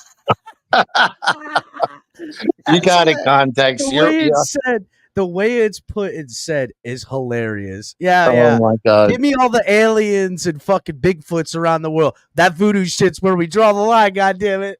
Yeah. That's funny. Have you seen the movie As Above, So Below? No. It's a movie with these people. They want to go look at the catacombs in Paris, right? They want to. They're sneaking in, and they get this guy to show them, like a back way into it, and they get lost down in these haunted ass catacombs and shit, and it's gnarly as fuck. Oh, yeah, it's called As Above, So Below. It's fucking fire. I'll have Terrifying to movie. check that out. Good movie. Did you ever see that series? It's called something like Scared in the Woods or something. It's people have heard sounds and seen stuff in the woods, and it's like the mind is super powerful, right? It's called Fear in the Woods. Fear in the Woods. I'm sorry, I butchered. I apologize. Oh no, because I'm into Bigfoot and Yetis and all that. Well, you're hired as my Bigfoot and Yeti chief. There you go. Hell yeah. Mr. Polk's gonna nail this bitch down. Hey, all I know is I want me a fucking Yeti coat, bro. Hook it up. Once you get one, I need one of them. I'm gonna come out and do my presidential address wearing a motherfucking Yeti coat with a fucking gold chain on, just straight flexing on fools. Be like, yeah, I got the only Yeti coat up in this bitch. What? Oh God. Why not, right? Fellas, it's my boy's birthday. I'm about to get out of here. Appreciate y'all. Oh, man. Tony, Y'all happy be- birthday to the boy, son. Yes, Have a Oh, good time, happy brother. birthday. Well, no, it's my boy. He turned Oh, 49. how old is your boy today? He turned 49, so we got Oh. to go out there, get him a couple of drinks and shit like that. Hell yeah, dog. Get boy it. Bees, Be and I safe. Be appreciate y'all. safe. Drive safe. Get Yeah, an Uber if you need yeah, to. just Talk to you later, watch. Tony. Enjoy yourself now. Yeah. Yep. Yeah, because I guess it's Monday or something. Aren't they burying the hockey player and his brother? You know who I mean? Yeah. That shit He was killed in New Jersey by a drunk, or they were by a drunk driver, and I think they're burying him Monday. Yeah, it's pretty fucked up. Yeah. You'll have that though. Yep. It's the luck of the draw. Yep. Hey, I've almost died even 4 know he's times, eating. so I'm lucky. What's almost dying, right? Like, not to go too deep, but like near death experience. Well, let's see. I had I shouldn't say almost done, but close to it. Let's put it this way. The last time was way back in 2006. Any of you guys know what a brown recluse spider is? Hell yeah. Yeah, I've seen a few. Hell yeah. I got I've had a bit by couple one. buddies bit. I've got a couple, but they have to fucking pull a piece of your ass and put it on the skin for a skin graft. I don't know what they did. All I know is I was within 10 minutes of dying. Oh yeah. So and the doctor told my mother, if he's got any siblings, call them up. We're not even sure. They couldn't even take me out of the emergency room. You had like an anaphylactic reaction to it. Yeah, you had to. Yeah, definitely. Yep. So I can't say that I had a near death experience, but I will tell you I felt like I was dying. I had 3 kidney stones lodged in. I couldn't pass, and I had what they call an attack, bro. Yeah, I've and heard I of kid this. you not, it hurt so bad. I had someone call an ambulance for me because I didn't know what it was at the time. I didn't even know I had kidney stones at the time. And I started calling my mom before the ambulance got there to say goodbye. Like that's how bad in pain I was in. I thought maybe my pancreas burst or something or appendix burst. I'm sorry, because I heard that if you don't get to that within a certain amount of time, Become it septic and messes die. everything up. Yeah, you'll Yeah. become septic and die. Yeah, so that's what I thought was happening, dude. Like I didn't know what was going on. It was so painful, and yeah, it was the worst pain I've ever felt in my life. What did they do for that, Ollie? So they doped me up with some cocktail that I'm not gonna. I don't even know what it was, but I will tell you, I felt like $1 million for a I'm week sure. until it came off. It wore off, and then I went back into pain again. Sounds like a Well, I had hydrochloroquine. to make several stops into the hospital like once a week because whatever they were having me do, drink like a shit ton of water to try to pass it, wasn't working. I thought they were going to have to go in and surgically remove it or something. It was really bad. Yeah. Finally, somebody came up to me and said, "Hey, you've tried all this stuff. Have you tried like an amber brown lager?" And then I was like, "They told me not to drink. I've been drinking water and fruit juice. That's it. That's all they told me I could drink." And I had lost so much weight being on this thing too. And I was like, you know what? I'm feeling like I'm near death, like over and over again. I might as well just try it.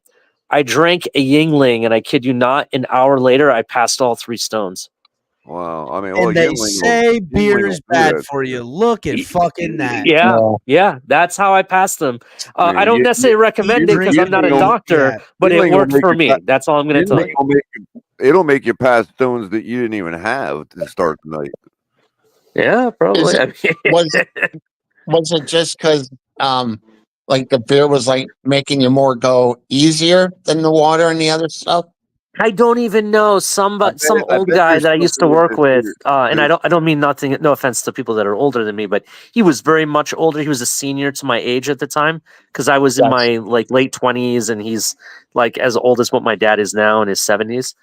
Yeah. And he's like, I had this happen, and I would recommend a brown color lager, and I was like, okay, all right. Well, I tried everything else. I'm in pain, crying every night. I can't take it anymore. And that first time I really thought I was dying. So I drank one, and like I said, an hour later I passed all 3. So Yingling is like a wheat beer or something, right? I wonder if it's in the wheat or something. Maybe. I don't really know the science behind what allowed it to pass. All I can tell you is that beer does make me a lot more relaxed, and I get drunk faster on beer than I do hard liquor. Maybe so I don't know if that had something to do with it. I don't know, but the muscles. Yeah, that's probably what did it. Probably what it is.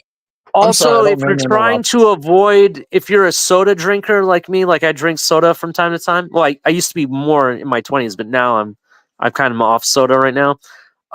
Dark sodas like Pepsi and Coke is the leading cause of kidney stones when you drink an overabundance of it. And they are loaded with a lot of sugar. I don't know if you could call this a near death. I don't know if you could call this a near death experience because I never lost consciousness. Don't ask me how. But I did sever my jugular vein in a car accident. Yeah, fuck yeah. Like, I mean, I'm pretty sure if I didn't get to the hospital in another minute or two that I probably would have died. But I never lost consciousness. I mean, I hit a windshield at 70 miles an hour, shoved a glass pipe up into my throat, and shattered my wrist. And I didn't even lose it. Like, I didn't even lose consciousness. Maybe that was the best thing you never did. Not until they gave me whatever they gave me in the helicopter that put me right out. But I mean, at that point, maybe it was dog. Maybe at that point it was best. Yeah. Hey, real quick, you guys. From now on, I'm going to demand that the NFL keep their commentators in an enclosed room with a window to call the game, because every time they're trying to say some shit, I'm hearing the Brazilian announcer saying Jalen Hurts or something that he's saying at that time, and it's getting kind of annoying, to be honest. Tresner says that's the day I started sounding like Sam Elliott. It could be. I don't know. I mean, is there any score to the game? It's 6-0 Packers. The beginning was a shit show, so that's all I can tell you. Is that 2 field goals? Well, then Philadelphia just needs to hit 2 field goals, and Pete was fucking right. That's all I know. I know, it's crazy, ain't it? Shitty field means field goals, and he's probably right. They're gonna. He's probably right to watch him kick 10 field goals in this game. He's probably already fist pumping the air at home right now, watching the game. Like, yes. So I don't know, man. I can't tell you about all my near-death experiences, that's for sure. But I would say, I don't know. I never really panicked. Like, after the fact, someone would be like, yeah, that's a near-death experience. But I didn't ever feel like I was going to die. Right? Same with me on that one. Yeah, that's like, I don't remember. Like, I'll give you one of the easier ones. I can tell you this one. I was surfing. I was young. I was stupid. I was on a 9-foot longboard with a hurricane coming in. I surfed all the time back then, so it was cool. And there were big waves. It was kind of machine washy, but I fought bigger and done it before, kind of. And I get out there, rode one, had a good time, swam back out, and was tired. It was a big fight that time getting out, and I'm sitting there in this rogue fucking massive wave. I turn around, it's sucked me up backwards all the way into it, and I was like, oh shit. It just drove me to the bottom of the sea. And I'm sitting on top of this board. Now, foam boards, you don't have a leash on them, which wouldn't matter. That shit sucks anyhow. I was able to land on it, and I'm laying on my board on the bottom of the sea. And finally, it buoyed back up and took me back up on the back of like a couple waves down. But I was down there forever. I was like, well, just remain calm. Well, we're going to get back up. It's just pounding me. You didn't have some kind of like creature like take you to escort you to Atlantis and have the whole. Oh, okay.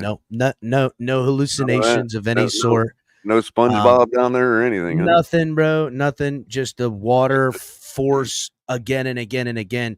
I would come up and it'd go boosh and push me back down. I'd come up and it goes doosh and get me right. And I'm on the ground. I don't know how deep I am, right? So if it's even say 14 foot deep, but there's 6 to 10 foot waves, you're 20 feet underwater. You know what I'm saying? Yep. So I'm just waiting and it just buoys me up and I come up like, I was like, all right, I'm getting in. That was too much. I said, I had enough, and I came in. That was probably a good time, but like, there were a couple times where I thought I fucked up at the beach too, oh shit, I went too far, or shit was rougher than I thought it was, So yeah. The worst time I ever had at a beach, I actually got bit by a horseshoe crab. Oh, geez. Oh, horseshoe crab? I didn't even know they could bite. I know. That's an asshole horseshoe crab because, I was down at Myrtle Beach in South Carolina, and they're like, come in, Craig, come in. And all of a sudden, something bit me, and I lifted my right foot, and there it was hanging on. The lifeguards came and got me. They tried originally just to get it off. Guy goes, fuck it. He broke the claw off, and they took me in. Boy, that sucker really got deep in me. Then he built a fire in the dirt and cooked that little fucker and ate it. Fucking right. Fuck him.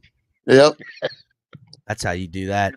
You eat my toe, I eat you. How about that? Yeah, he tells Craig, he's like, hey man, just put some meat tenderizer on it. First of all, Craig, if it did eat your toe, you have to eat them, because if that horseshoe crab gets back out in the ocean with a taste for human blood and starts telling other horseshoe crabs, we could have a whole fucking epidemic. That's what happened. That's what happened last time with horseshoe crabs. That's why they were thought to be extinct for a long time. They had a taste for human. Now it's gone back again. There might be Craig, as the one in charge with you and Mr. Polk, Another thing of action is I want you guys to monitor the horseshoe crab or ordeal, because if they get the thirst for human blood again, we could have a catastrophe on our hands. Right, and you might have introduced some kind of protein into them. Yeah, they might get bigger.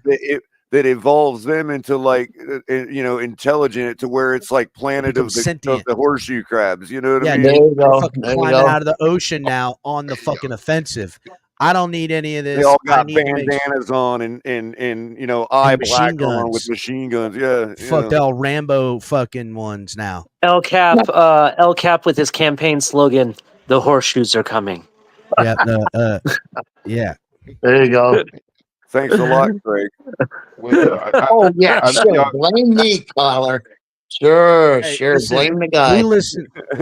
Look, I can't run the country as one motherfucker. I can barely do anything. I need to have a lot of good people. I'm going to depend on a lot of motherfuckers. We're doing consensus on a lot of shit. I mean, the Dolphins are already about to take us over, as far as our intelligence goes. Hide your kids, hide your wife. The Dolphins are raping. I'll fucking eat a fucking dolphin. Cause I don't know about that, because killer whales are doing some incredible things now. They have taken over the great white sharks. The killer whale, you say, the orca? Yeah, yeah. Oh wow, really? Well, I'm gonna say this: I like killer orcas. I love killer whales. I think we need more killer whales. They're great. They call them the great killer whales, is what everybody calls them, and I think we need more of them. These sharks that are out here polluting our waters, scaring us on the silver screen, need to be stopped. I would like to petition an action from the cabinet to put together some sort of action committee to arm all killer whale orcas with laser beams to their freaking heads, because I want laser beams on my killer whales' heads. And we're gonna train the dolphins like Velociraptors. No, El Cap, I got something to say on that though. On the serious tip, that's what's happening now in the oceans. The killer whales are going after the great white sharks, and what they're doing is they're flipping them over and making these sharks, the great white sharks, go to sleep, and then they remove the liver of the sharks. And so that is some fucking ninja shit right there. No, that's some resort hotel shit right there. Do they wake up in a bathtub full of ice with a phone number to call? Hey, what part of town is this in, right? Is this the bad part of town? They're straight color. I like that. Picking up a floozy in the night, some floozy orca. The sharks are out there circling the water, cruising, as they say. Ends up going into some shitbox Motel 4 and wake up in a ice bath, no liver. We went to this hostel, this orca hostel in freaking Eastern Europe, man. Oh, we have a touchdown. Who is it? Eagles scored. I don't know who the receiver was. McClendon or something. I didn't quite see his name. McLennan? Yeah. Okay. Yeah, that's who scored. Hey, I want to ask you guys, because I saw Malik Washington's out. Does anybody know who's replacing him? Braxton Berrios, and I'm glad you brought that up. No, it's probably going to be DeBose. Braxton Berrios. Well, no, but we got DeBose, we got Braxton, and we got Hill and Waddle. I'm saying, is there going to be a fifth wide receiver? They probably will call up Eskridge from the practice squad. Or maybe Robbie Chosen. Or they'll call nobody up because we don't need nobody. They're going to go heavy fucking personnel with the tight ends. Yeah, Tanner Connor the whole way, bro. They're going to go Tanner Connor the whole way. To be fair, Braxton Berrios is already listed on the depth chart as the number one. By the way, if anybody wants to make a bet, I'm betting $5 to make it cheap, just so someone will take the bet, that Tanner Connor gets a touchdown.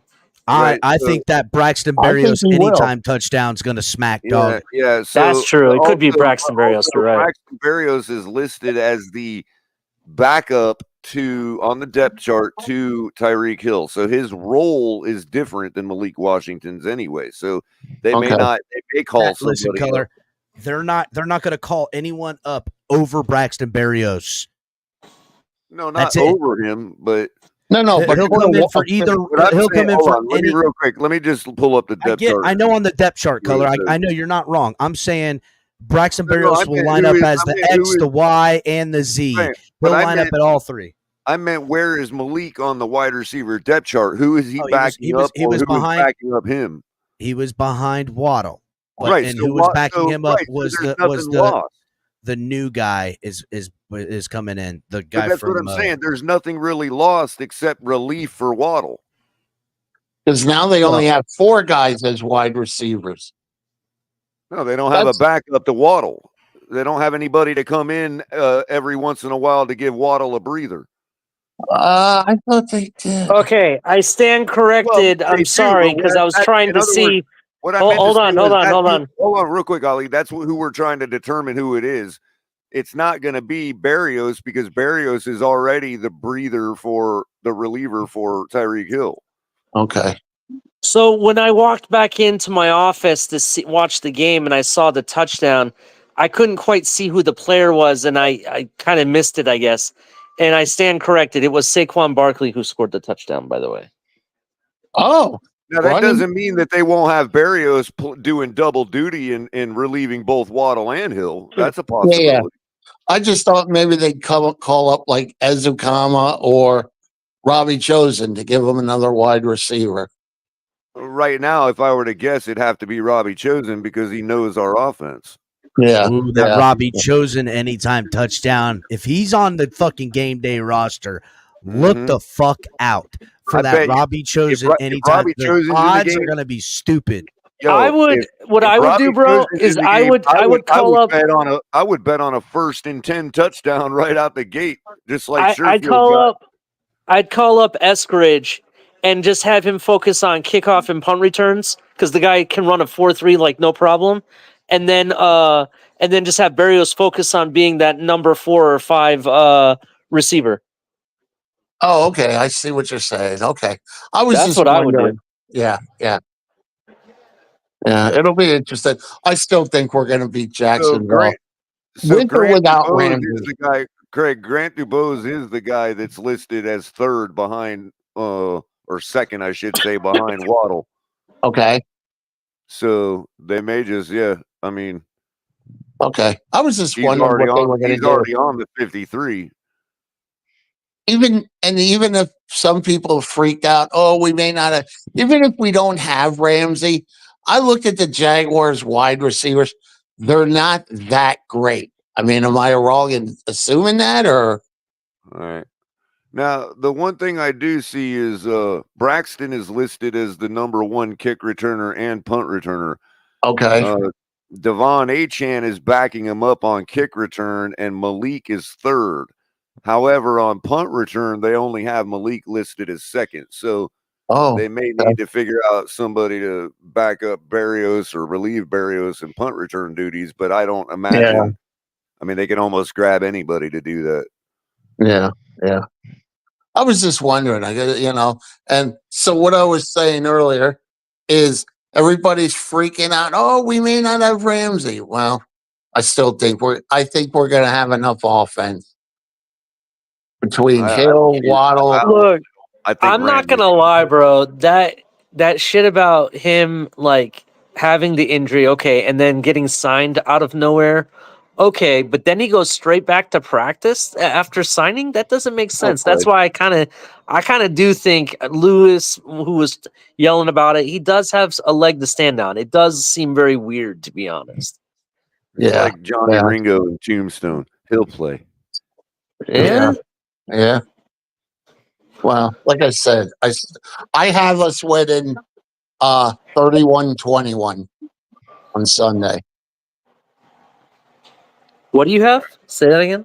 31-21. Yeah, on another platform, I had 30-20. Us winning 30-20. So we're close. Yeah, a lot of people are going with that type of score. I went 31-27 finally because I think that there's going to be a situation where a touchdown can win it for the Jags, and our defense stops them at home. I'm gonna go. I'm gonna go with. I'm gonna say we win 30-17. Oh, there you go. Yeah, that's what I'm going with because I think that even with not having our full defensive line, we'll say, because we're missing Chubbs and and whatnot. I still think there's enough power on that defensive line to create havoc in Trevor Lawrence's head. To be honest, Oh yeah. because personally, I think if you hit him, if you even knock him down once, I think you're in his head at that point. That's what I think of Trevor Lawrence. So I don't necessarily disagree with you going sub 20 points, Ali. But I would say that we're still new. Like everything still has to come together. Now, I don't think I see us as like a 20-point per game defense overall, like what we're gonna achieve. Yeah. But just like last year, there's gonna be a little bit of whatever lack of continuity, but I suspect it's not going to be as bad. Like I can see the Jags outperforming their point per game average to the tune of like 24, 27 points. Oh shit! Packers just scored, bro. Reed. I don't know what to expect with us, but I should at least expect our average from last year, which was 30 points. So I figure 31. You know what I mean? Yeah, I understand. Look for me. I just think our defense is going to struggle at the beginning of the game. Yeah, I can understand maybe in the beginning, but here's basically where I'm at with it, right? The Dolphins generally play some of their best football in the beginning of the season. So that's why I think that first month we always start strong, and I think that it's not going to be any different. Well, that's why I could even see them running it up quickly to 20 something, like and then them being at 27 and us scoring a touchdown that takes the lead at 31, and then our defense saying, yeah, forget how the game started. This is what we're about. We're at home. It's going to be murderously hot. And we get that last stop, that defensive stand that keeps it at 31-27. You know what I mean? I couldn't find it, but Andrevius says that's what I'm going on for game script. Yeah, I couldn't find it, but Andrevius said that the Jaguars media team posted a Twitter post that had like a picture of all the times that they beat the crap out of us and everything, and they included like the first one was the one against Dan Marino or some shit. If that's true, I want the Dolphins to freaking blow them away, bro. I want the Dolphins to like put the foot on the neck and not let go. Yeah, like they have anybody remotely close to Fred Taylor's ability. Yeah, just saying. And we ain't coming from across country having just faced the Raiders in a slobber knocker, you know. By the way, the Jaguars are leading the all-time series by one game. I think it's only like nine or 10 games. There ain't many. Yeah, there's not many. Yeah. You know that's the thing people keep discounting. I haven't wanted to get involved because it's an old argument, but with this Dan Marino 62-7 thing, like people forget how that week played out. Like we were coming from a big time game against the Raiders, coming from Oakland all the way back to Jacksonville. It's Duval County. It's not like they're affected by the heat. They had Fred Taylor, you know what I mean? Like just ran the ball all over us. It was 35-0 in the first quarter of the game. Like it wasn't, we were completely a step behind because of I'm not trying to lay an excuse out there. I'm saying it is what it is. A pony is not the same pony if it's been running all day. That's just the way it is. And we got to that game completely depleted of all freaking energy left for that season, having just faced the Raiders in a slobber knocker, the week before over in Oakland. You know what I mean? I'm sorry. People just make that so much more than it was. Like we just got embarrassed because we were completely like not even in the same class as them that day. That day, tired and you know what I mean? For a lot of reasons. Yep. Yeah, I get it. I got it. We're opening the season right now. You know what I mean? Like at home. Yeah. Like it ain't even close to remotely the same situation. Yeah. But I mean, I have us winning, but overall, I have us going like 12 wins this year. I Of the don't 13. see Trevor ever putting up, 60 points in a ball game in his entire career. I don't ever see him doing that. No. He was supposed to be, I remember when he was drafted, he was supposed to be the chosen one. Oh, what he did at Clemson. Well, he's I'm not had off good. him. I think he's a good talent. I mean, the guy Yeah, played he's through good, injury but last year. And it still affected them the way we thought it would. The injury last year still affected them the way we thought it would, but he still showed the moxie and played through it. Yeah. But we'll see Sunday. Like I said, I I like the guy, but I'm not like sold on him being a nobody yet. No, I don't think he's going to be a nobody. I just don't think he's the chosen one like they sometimes make him out to be. You know what I mean? It's going to take one really, really hot game from him for people to be like, "Oh yeah, that's right." Yeah. He just hadn't really laid it down yet. Yeah. Same boat too is in. Yeah. That's why a lot of them, they're compared a lot of the time. But it's like, we'll see Sunday because Tua has all the cards in his favor. He's home field advantage, opening day. Oh, we got an injury. Uh-oh. The field judge has broke his ankle or something. Are you kidding me? No. Oh, jeez. Well, if that's happening, the field must be garbage. I have no idea, bro. They were just showing him on the stretcher, and they had Dolphins. I almost they had a were heart checking his ankle out. Ali, didn't you say that somebody had made a kick a punt and the ball hit the ground and didn't even bounce? It hardly even bounced, bro. You know how like when the ball bounces and keeps going or whatever? This thing looked like it hit the ground, bounced 1 yard, and just stopped. Oh, it didn't even go anywhere. It wasn't like a yard dart and it just stuck in the ground. Almost. That's what it kind of looked like. Wow. I've done that before, the yard dart style. Just And then you got running backs slipping and falling. It's ridiculous. Yeah. Well, keep in mind, you see how our radar has looked the past week, Ali, up here in South Florida, right? Yeah. And I actually made the joke a couple days ago to my buddy that that it looked like our radar looked like it was South America down here. Because this time of year, that's what it's rainforest down there. That's what it's like nothing but showers all day long in Brazil this time of year. Yeah, let's not joke about it. Don't bring that karma because it's supposed to rain tomorrow too. So I don't want to hear about it. Well, I saw the what I looked probably 4 days ago, Ali, at the first, at the extended outlook, and it said 40% chance of rain, a pop thunderstorm here and there, which means no rain all day. You know what I mean?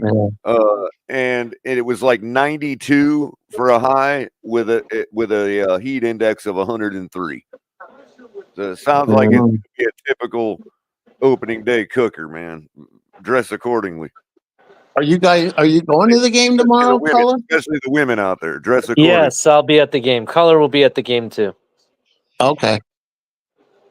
That's on my bucket list to go to a Miami Dolphins game down there someday.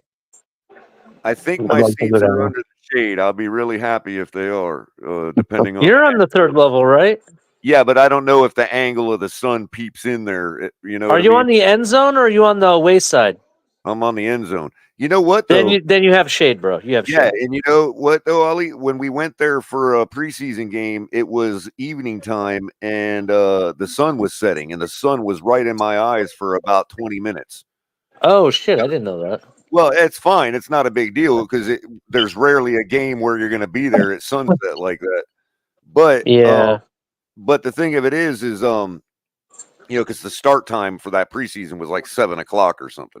Yeah, that's right when it's starting to go. Sun's going down. But if the sun was facing me like that, peering through the end zone, that's the west. So that means that I should have shade all day, Sunday.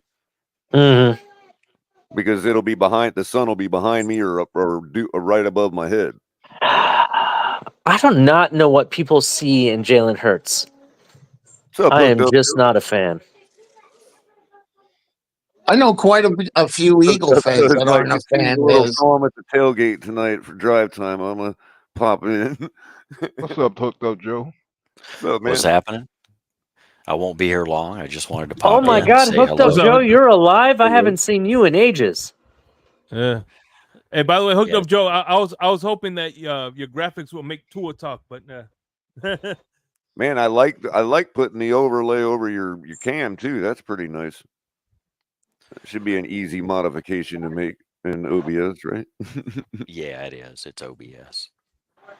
Yeah, that'd just be a matter of when I get my cam back going. That'd just be a matter of putting my logo right over, over top that overlay. Can somebody answer me a question? I didn't see the full statement. What's up with OBJ that he's not happy with the Dolphins about putting him on IR? What does anybody know? Oh, he just didn't want to be on IR because he wanted to play. Oh, yeah. He wants to I'm play. getting a and he's on an really incentive contract too. Yeah, I'm getting a real real Hakeem Talib vibe from him. Like we just took that contract off their hands as a favor. Well, took contract off. Oh, he was a free agent. Yeah. Oh yeah, that's right. Okay. Maybe I need man. No, I don't have vibes for him. He can still play. Some Will Fuller feel like.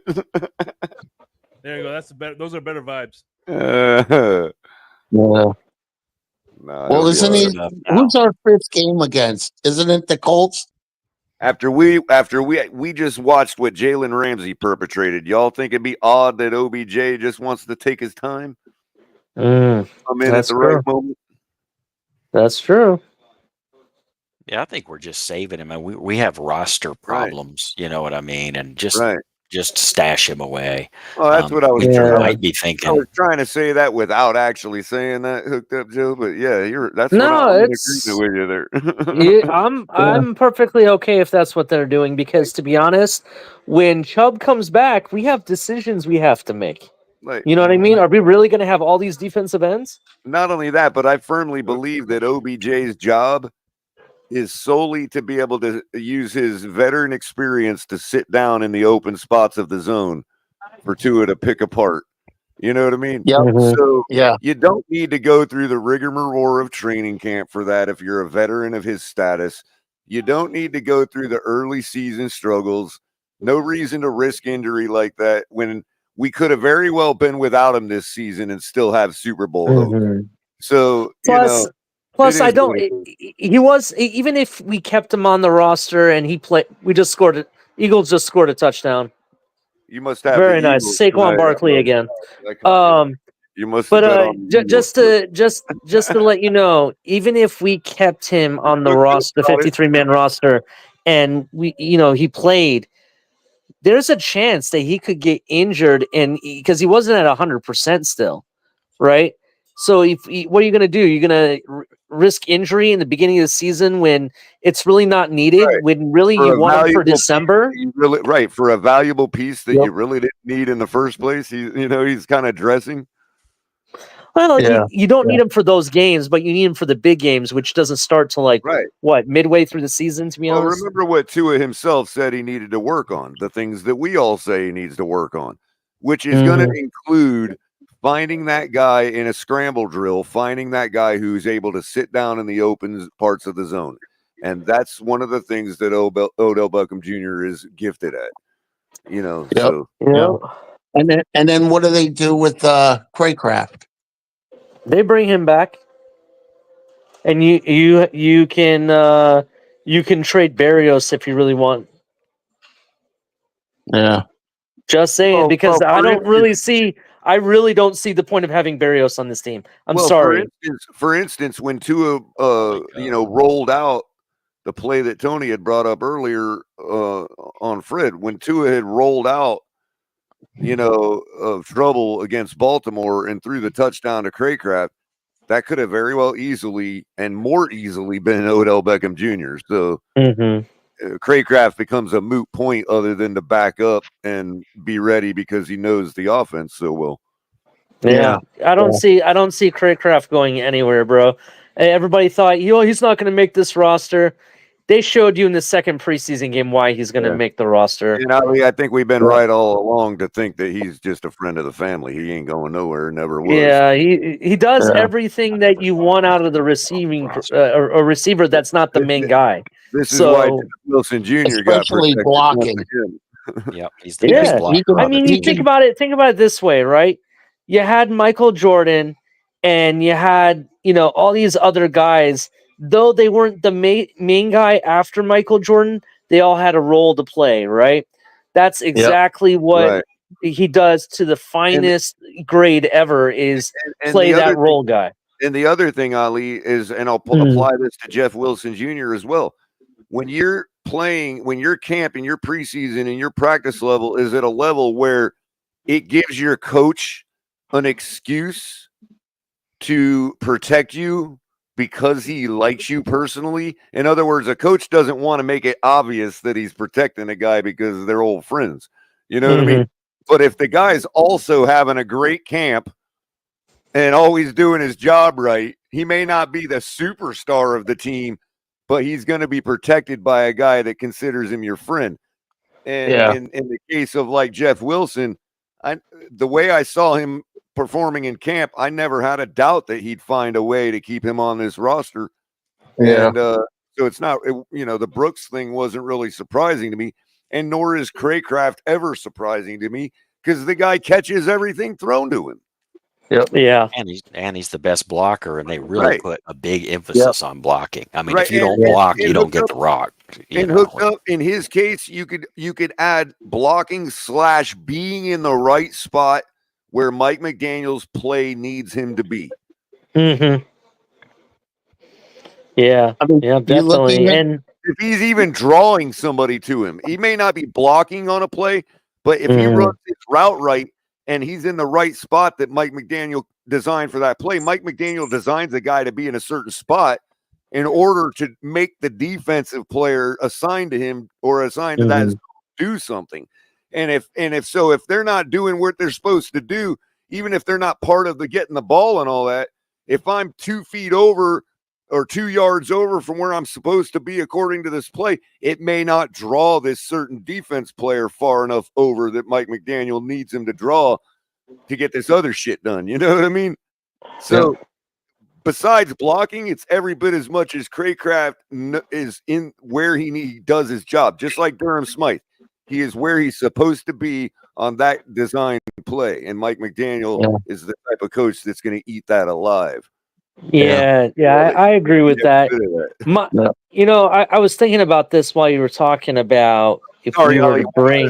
That's precisely what the West Coast is designed to bring out of players, by the way. Yeah. I mean, you should hear people freak out that, we don't have this guy now. I said, it's early in the year. We don't need OBJ. We don't need Craycraft. Like you said, stashing them there.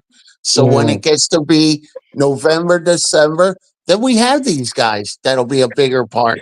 And here's the question though: is who do you cut? Now Tanner Connor's probably going to be one of those cuts, right? Who else are you going to cut to bring back a Craycraft or an OBJ? Well, if Tanner Connor keeps catching the football, he ain't going nowhere. Nope. I understand, but you got to make cuts somewhere, bro.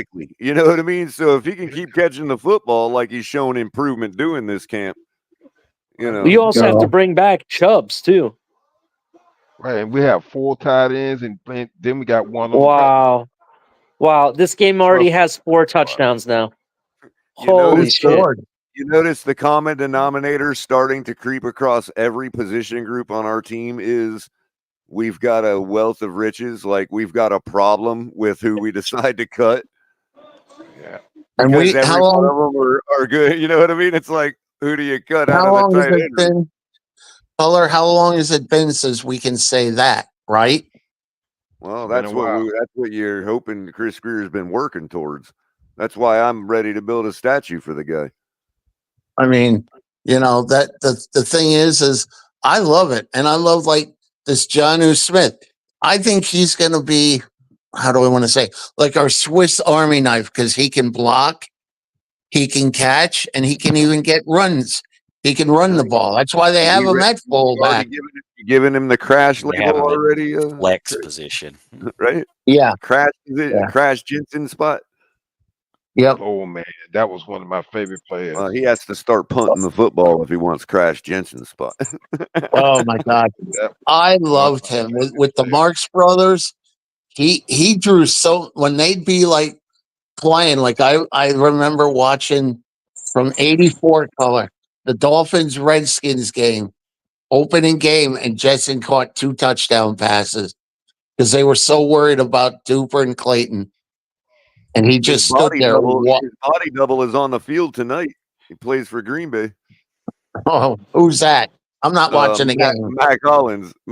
I think he's his body double. Hey, just to kind of talk about the Packers for a moment. I'm not gonna lie, bro. They look kind of scary right now, and I don't know if it's just like the first game they splurging or whatever, but we got to play them. They're what in December? My exact. No, we play them Thanksgiving night. Thanksgiving. I'm sorry, Thanksgiving. Green Bay. Throwback. Yeah, Green Bay looks kind of scary right now. Let me reiterate what I said before the game and why I picked them. Green Bay's on a mission, bro. Do you think they knock out Detroit? From last year's success, man. They're on a mission. Isn't this the anniversary of the very first Super Bowl? Not the very first Super Bowl, but maybe it was not the first. When did Green Bay play Kansas City in the Super Bowl? 67. 67. I want to say this is something anniversary of that. I don't know. It was 67. It was the first bowl. It would have been earlier than that, right? No. The first Super Bowl was 67, and at that time, I don't know if it was the first one. Okay, go ahead. I'm sorry. What it was though, called the Super Bowl. They called it the AFC versus NFC championship game, and they always thought, nobody from the AFC could win. Well, until Joe Namath and the Jets won.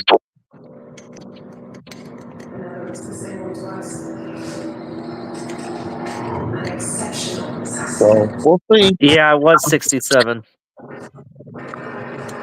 Yep. So, what do you guys think about our quarterback, our cornerback situation? With, are we going to have Bonner and Duck out there? Hell yeah! I'm honestly baptism by fire, man. Let's go. Yep. Yeah, and I've seen improvement in Bonner's. They don't have great wide receivers at Jacksonville. Their names were reversed. Ethan Duck and Storm Bonner. There you go. Keller, that is one thing I don't get. I don't understand your fascination with the names. With spoonerisms, I'm not knocking it. I just don't understand it. I don't have the same fascination. Because, bro, it's like you see these guys come around and they end up being like nobodies, and you look at their name and you're like, yeah, it kind of looked like a football name, but now you know about them and you're like, yeah, it was. You should have known by their name the whole time. You know what I mean? It's like being able to use the icon, the little duck icon. Right.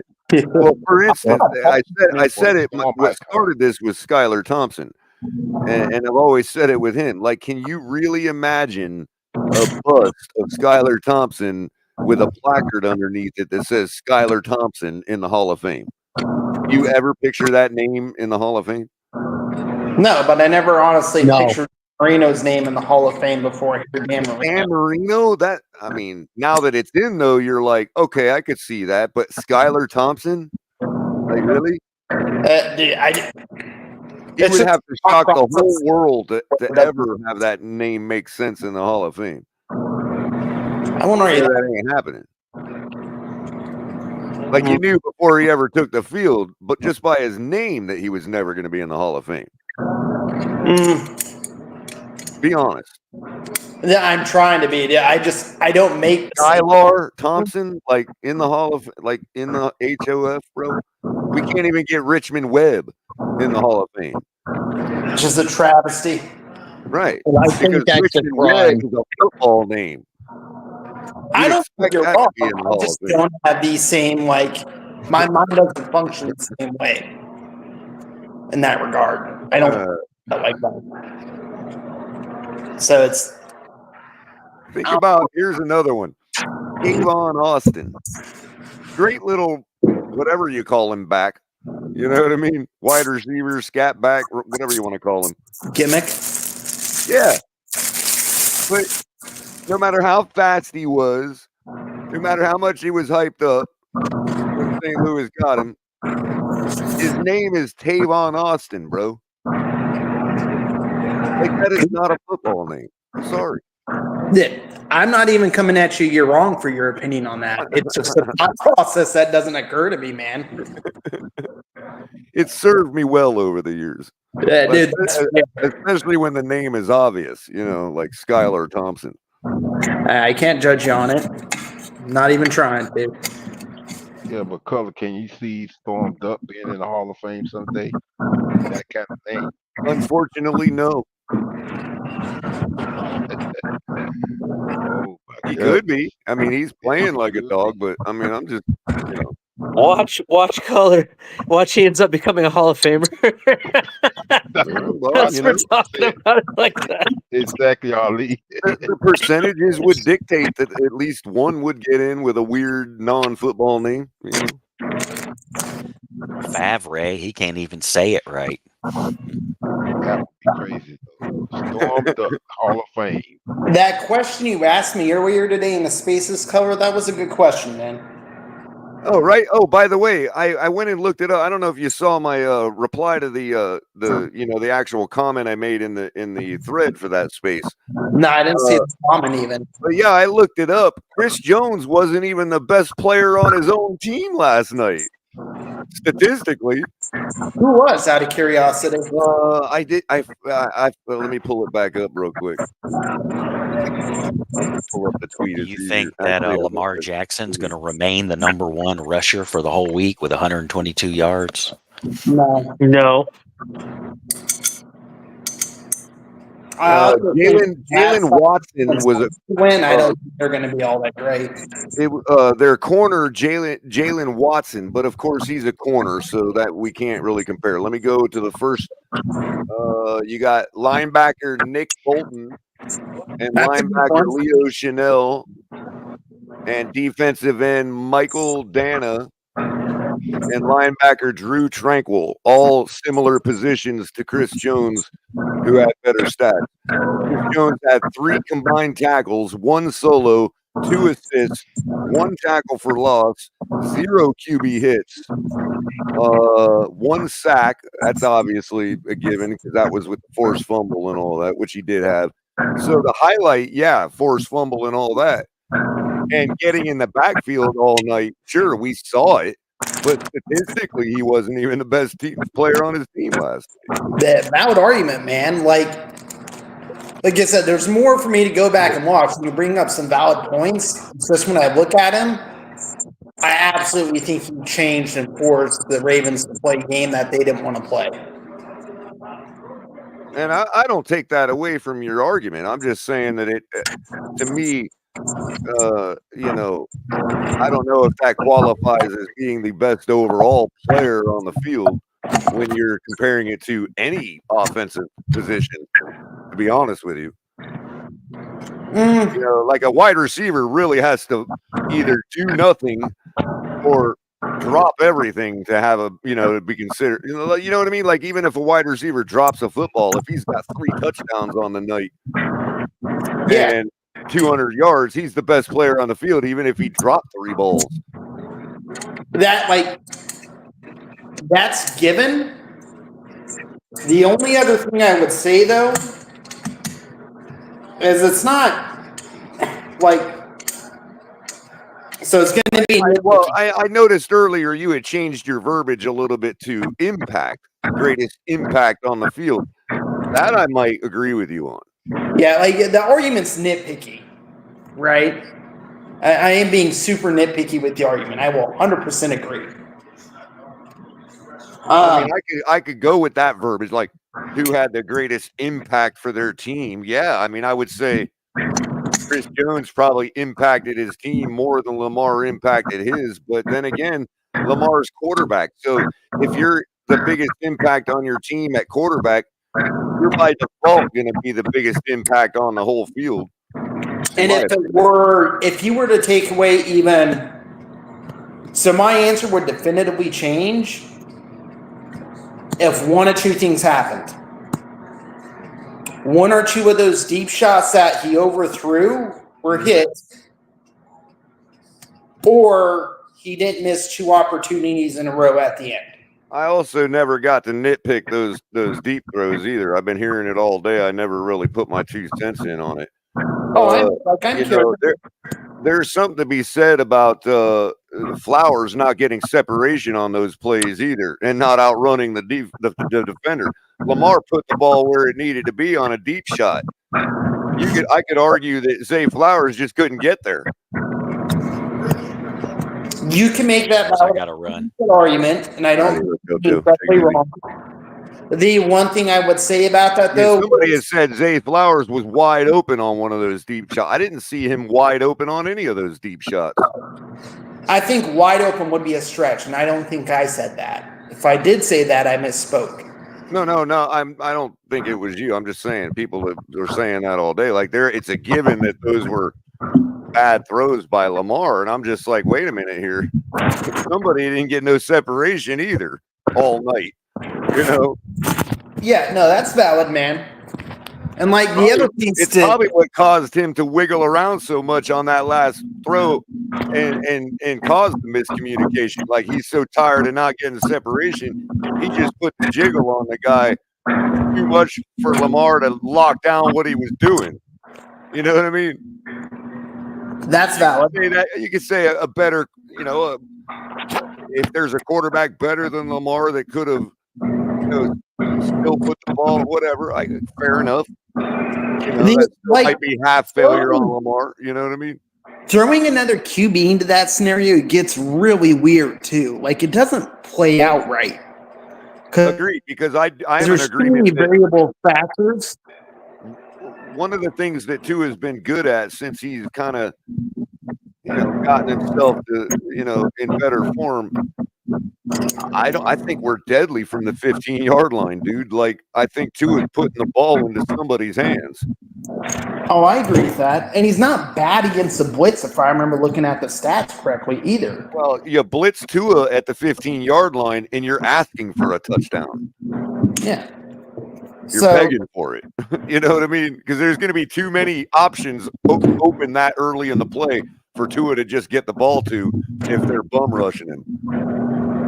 Yeah, I agree. Like, I don't like sitting there and saying, what other QB would you put in there? Because the game would be completely different if you put another QB in. Well, even on that play, you could say, well, maybe another QB would have just went down to the pressure and not even gotten a throw off. Right. Or maybe they got it out quicker and better anticipated. Like, there's a bunch of shoulda, woulda, couldas. Sure. I don't like that kind of argument. Like, it's... But look, Lewis and all them guys are fair to point out that, people are really first to think when Tua has a throw like that, like, oh, it's the end of the world. Whereas I 100% agree with they give credit to Lamar's cachet and say, oh, that's just one play. Well, Tua's made some great plays at the 15-yard line that, honestly, if he fails at one of them, we should default to, well, we'll get him next time because we've seen him do it plenty of times. Yeah, I agree with that take. And that's the part they're not understanding their double standard. You know what I mean? You know where I stand on it. I think some people I could also turn it around a little bit and say, look, it was pounded into our heads last season that that play with Cedric Wilson was just a miscommunication. Okay, fine. Then let's keep the same energy for Lamar too. Yep. I agree. It goes both ways. You know what I mean? There is a massive double standard. This is why I don't bring up other quarterbacks when I make arguments about Tua. Hey, you guys, real quick. I'm sorry to bother you guys or interrupt you. I just want to shout out to my show tomorrow. Everyone, come check out Saturday Night Lights Club Exhale, first episode of the season. Be there 8:30 p.m. It's gonna be a lot of fun. We'll have listen to good music, talk about football, get all excited for the game. We'll go in about 3 hours, but I'll see you guys all there. Everyone have a wonderful night. Fins up. You going to bed, Ollie? No, I'm going to go eat dinner, watch football, spend time with the family because the season's tomorrow, and that's when I go into hibernation when it comes to my family. They won't see me till the end of the season. Fair enough, my man. Definitely. Fins up, everybody. See you then. Have a good one. Later, Ali. Yeah, we don't differ a ton in color. We do have some differing opinions, but they aren't, drastically different. And my biggest issue is always with the double standard stuff. I have some bias. I recognize that. But I would agree with you that you take Chris Jones off that defense last night, and it ain't near the same. No, I think that game plan changes entirely. Well, I mean, a good player like that at the line opens up all kinds of stuff. That your secondary has a lot more flexibility, all kinds of stuff, man. Yeah, and there's stuff with the Ravens too that we don't know yet. Week 1 is always a liar, always. It kind of is for everybody. I really didn't expect the Chiefs to come out in playoff form. That was kind of surprising and actually good on them. The Chiefs. Partly why I picked the Ravens, because I figured the Ravens are Lamar. He's going to want to come out and beat the King and all that. And the King is like, I'm the King. It's the first game of the season and blah, blah, blah. I just didn't expect them to come out in playoff form like they did. Oh, they came out way better than I thought they would have. Way better. They didn't look like, the result wasn't playoff form, but that's because Baltimore's a good team. You know what I mean? It played out like a playoff game, in my opinion. I don't think you're wrong. It's hard to go on raw stats in those types of games. You know what I mean? So there's one other comparison that kind of drives me nuts with that game. When you look at the decision making, and I don't know where I sit on this, and I could very easily be persuaded the other way, and it requires more thought. But when I sit there and look at it, I almost think Mahomes played a more intelligent game, is the only way for me to describe it, than Lamar did. And if maybe patient is a better word. That might be it. That might be the word. Because if what Lamar and the Ravens are doing is intentional, then you could say that they're being intelligent too. You know what I mean? It just didn't work, Yeah, we'll go patient. I'm fine with that. But cerebral maybe is close to intelligence, but not in that same way, Yeah, intelligence, there's reason I give pause to the word intelligence, but there's some mental aspect to where it just wasn't clear, right? Mahomes was definitely the better player in that scenario. And I don't know, man. It's weird. It's really hard to sit there and say one was better than the other and call it out like that, because I don't think they played the same game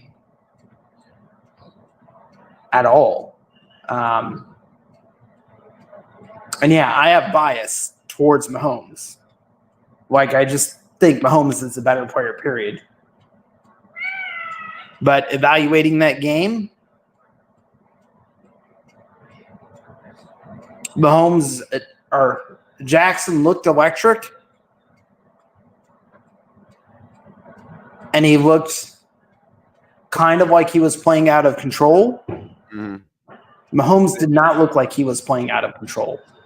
The one aspect I would just offer to you is that consider if Andy Reid had Lamar Jackson from the start of his career and totally built his team for that guy like Andy Reid has for Patrick Mahomes. Now, I'm not saying that they're not doing that for Lamar in Baltimore. I'm saying that's where the comparison between a guy like Harbaugh and a guy like Reid has to be made. Like, agreed.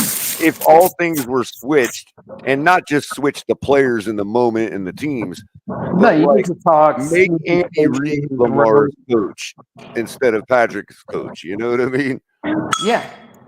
And I'm just wondering how, like, first of all, how different it would also be, but also how equally successful, if not more, it could be. You know what I mean?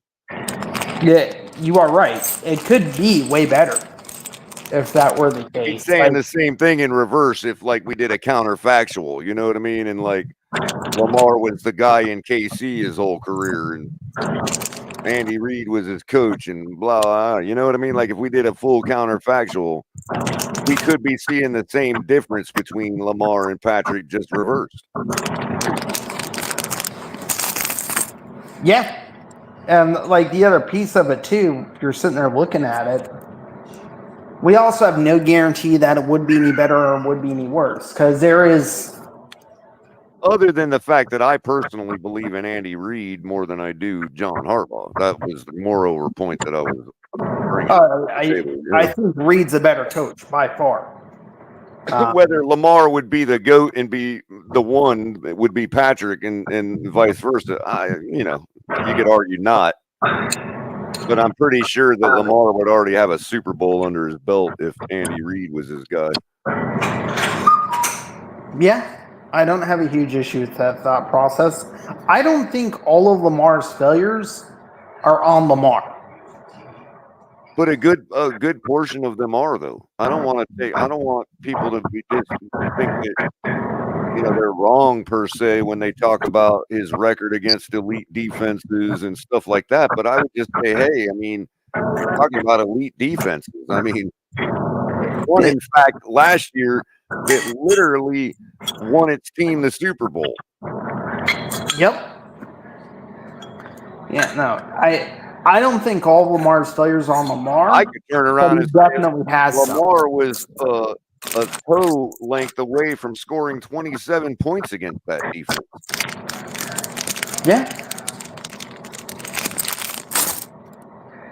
He played a good game. Who else is doing that against Steve Spagnuolo? You know what I mean? I mean, we only have one game to go off of right now, but right now, but even last year, I mean, their offense was subpar at best until playoffs. Yes. Yeah, their offense took advantage of their great defense finally in the playoffs. Yeah, I would agree with that. But they wouldn't even be sniffing those playoffs if it wasn't for that defense. Yeah, I don't see any error with that statement.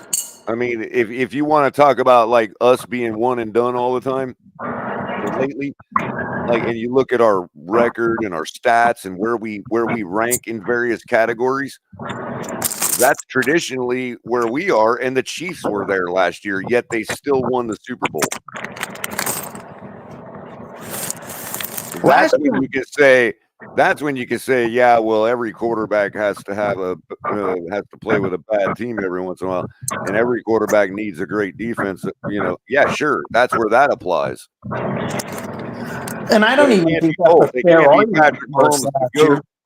You know what I mean? And their defense is good. Patrick Mahomes is just good enough to have said, hey, this is how we're going to have to win this year, and I'm going to do my part whenever I have the opportunity, and that's what makes him the GOAT. What I like about Mahomes is how calm he is in the face of everything.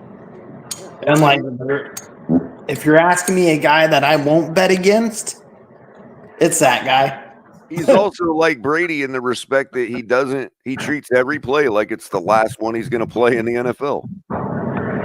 Yep. Like, I'm happy we get to see him play. I'm happy he's not in our division. I honestly have legitimate concern that does that team go undefeated this year? If they play every game the way they played yesterday, that's a problem. I don't know, man. It's a tall order. Hard to have an answer for all 17 offenses when you're Steve Spagnuolo. You know what I mean? No, I get you. But if they play every game the way they played yesterday, that's a problem. I don't know. I think the Ravens could have taken more opportunity on. I mean, did they score on the turnover they got? I don't think so. Did they? I don't know. I don't know off the top of my head. I have to go back and look. The Ravens shot themselves in the foot several times. That's for damn sure. No, I'll give you that. Yeah, the Chiefs are going to be are back as far as why anybody would say they have to be back when they just won the Super Bowl. But what I mean is what we know about the Chiefs with their high-powered offense is back. Yeah, that could be a huge problem. Oh yeah,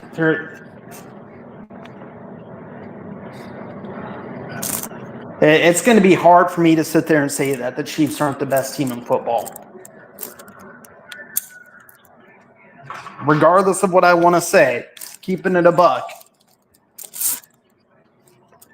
I'm be hard pressed. There again, but then again, there's the week 18 thing. If you've got the number 1 seed and all that, it's just so hard for anybody to go undefeated. Yep, and it's generally not worth it for them to even try anymore. Right. Yeah, but there's more money. There's more money in just winning the shit. Yeah, you just honestly get to the point of people wanting the legacy at that point in time. Like, that's where you end up sitting with it. Besides the fact that they've got the 3-peat legacy to go after this year, so they don't even care about undefeated. I mean, nobody ever cares about it until we get there. Nobody's ever done it. That's their main goal. It's fair. Because they could say, forget tying somebody's undefeated record. How about we take our own record with 3 in a row? That's fair. If it had ever been done, that's amazing in all these years in the Super Bowl era that's never been done. I mean, yeah. Patriots came the closest. They have they have 4 wins within a 5-game period. Thank you, Giants. It was the Giants that screwed them up on that, right? Right, and if it would have been a different year, they would have got their 3 in a row. Yep. Like, it's one of those things, man. Like, if the order of those opponents would have been reversed, they would have got their 3 in a row.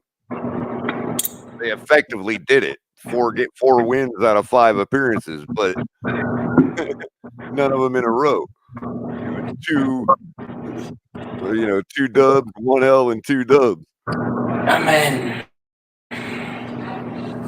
mean, I'm happy we get to see Mahomes. I'm happy he's in a different division because that guy's fun to watch. But I don't know, man. Like, I'm trying to be fair with everything. And what I want to see from Lamar is I want to see more just consistency in his big plays.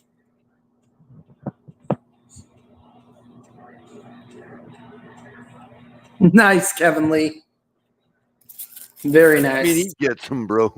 We forget, man. I could show you highlights, bro. He gets them just about as regularly as everybody else. He just didn't get them last night. And I looked at Zay Flowers and the lack of separation. Wait. I said I just want to see more consistency in big moments. Are you saying is that what you're responding to, or are you responding to big plays? I'm sorry, I thought you said big plays. Oh, I might have misspoke. I meant big moments. So if I said, and again, I would just say that's what everybody not named Patrick Mahomes is after. That's fair. Like, I can't sit there and argue with you on that. And Lewis in particular has been fair to say that too. Like, all of them do it. So why do we have so much energy against Tua? You know? Yeah. I don't disagree with Lewis. The only thing that they say is like everything in between doesn't matter. Like all the stuff that those other quarterbacks have done in between that Tua hasn't done. Yeah, that matters to a lot of people, I guess. You know, it does sort of me too. So, not the end of the world. I still think that, you know, if we're still going with the guy, he's not sitting there looking in the mirror going, I'm satisfied with losing the last 4 games or whatever. You know what I mean? No. And not all those losses are on him either. Like, he didn't play horrible in all those games. And it's moot at this point. It's a matter of, even if they were, he's not sitting in there in the mirror going, man, I hope I do all that again this year. Yeah, no, he's putting in the work. Like, will it pan out? Only time will tell. And as long as the Dolphins have seen fit to continue to put a Dolphins jersey on him, I have to give him that grace.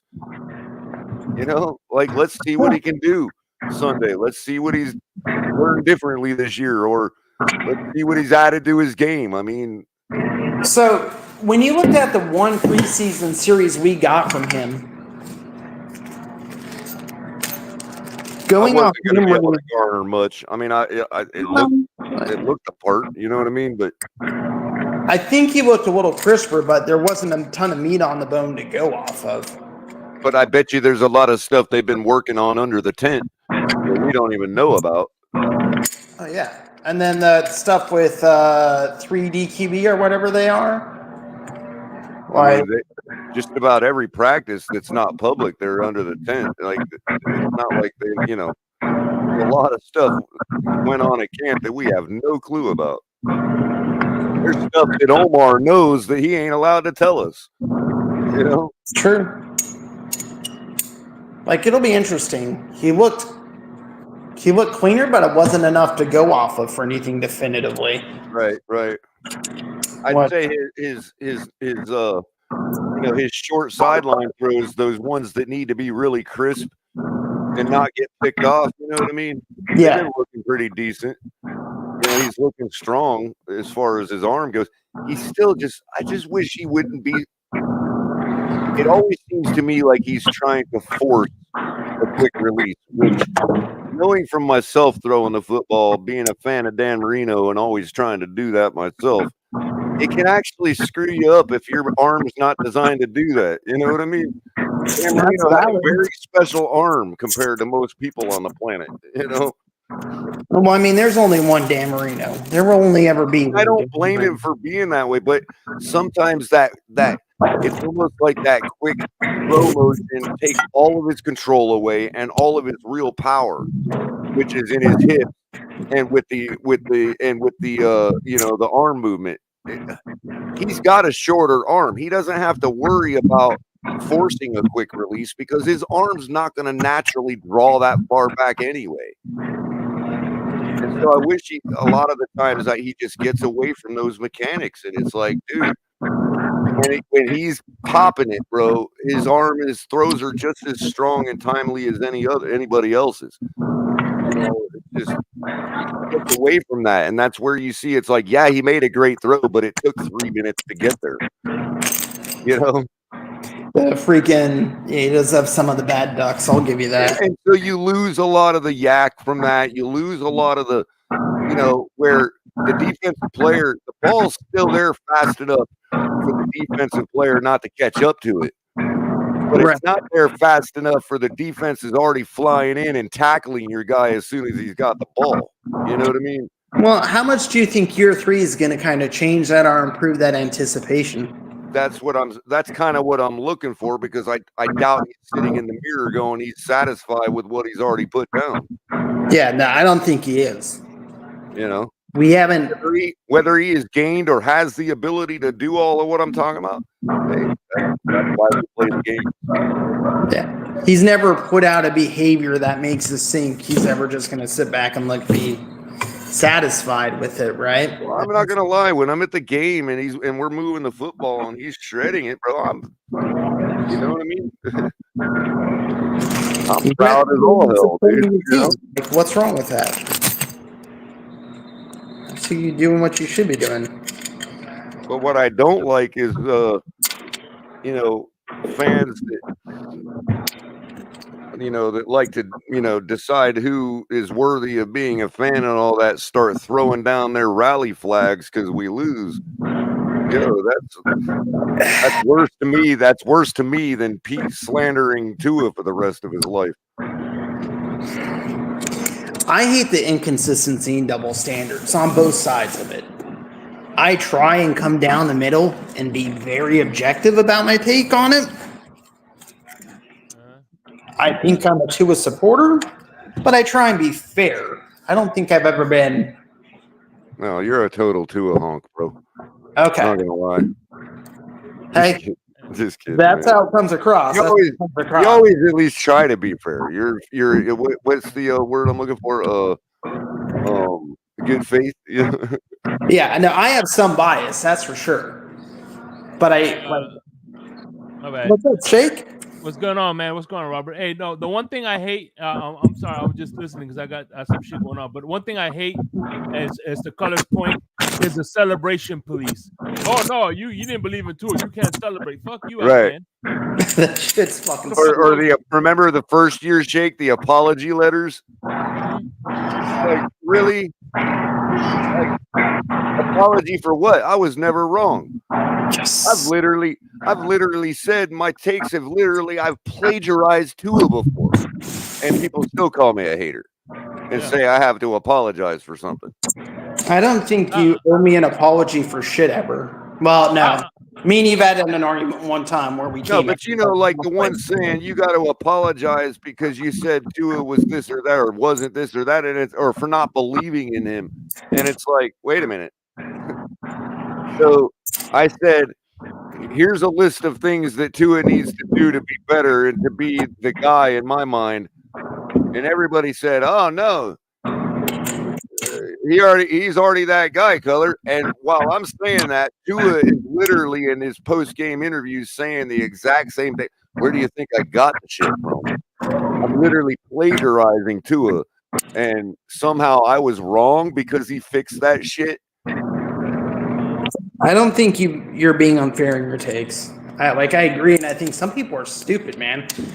Like, I hate the homers on both sides of it.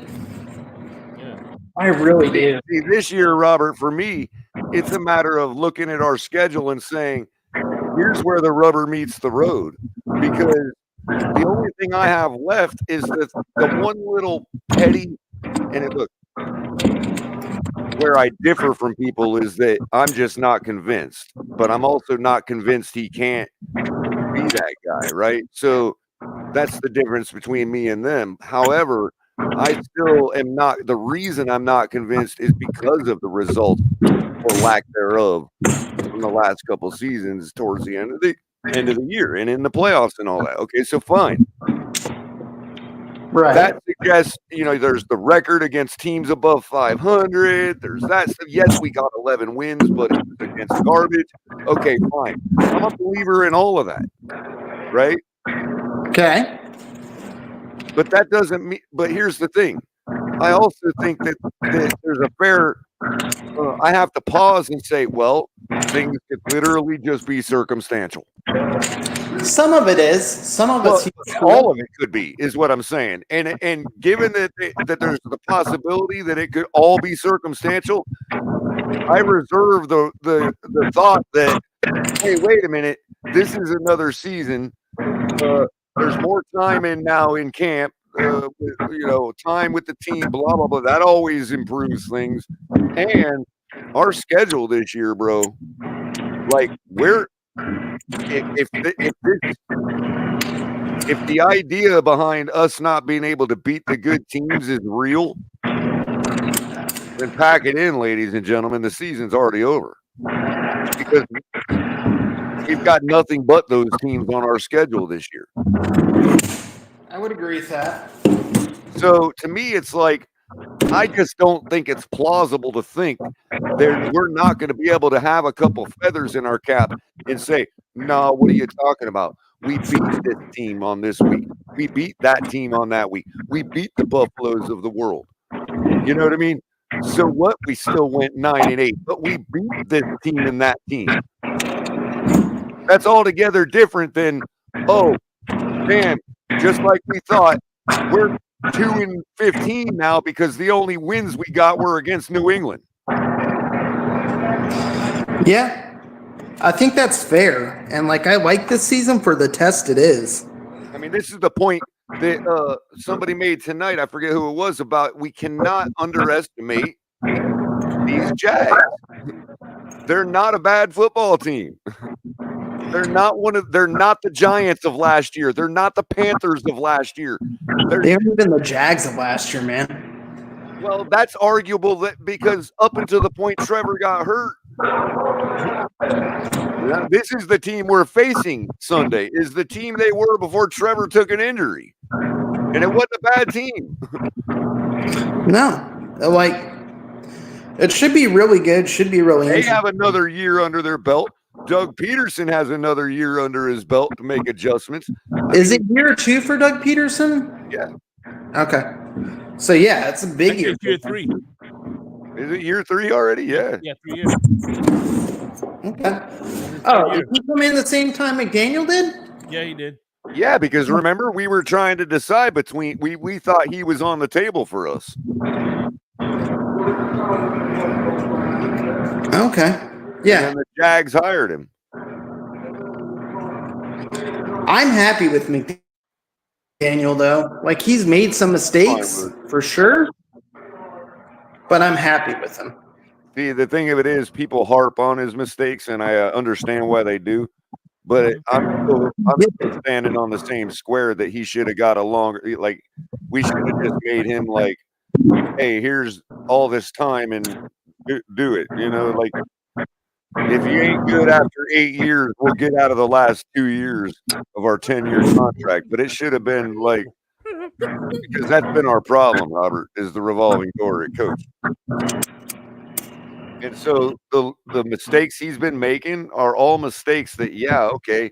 The only reason it hurts so bad is because people didn't want to admit that those mistakes were a possibility for a first and second year head coach while we're all out there talking about we're going to the Super Bowl. See what I'm saying? Yeah, you ain't wrong, man.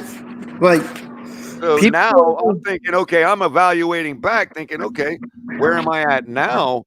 Well, yeah, mistakes were made, but all of those mistakes are mistakes that everybody since the beginning of time has made. And they will, I wholeheartedly believe, will be corrected over time. You know, like McDaniel's going to come into his own too. I just don't think Ross has given anybody a chance to do that in the last, since Shula. Well, Ross wasn't here for that, but you know what I mean. Like, Ross ain't never given nobody that chance. It's 3 years and you're out. 4 years and you're out. Hell, the Giants, this is the longest. Daboll has 3 years. All the other coaches were fired in 2. Mm-hmm.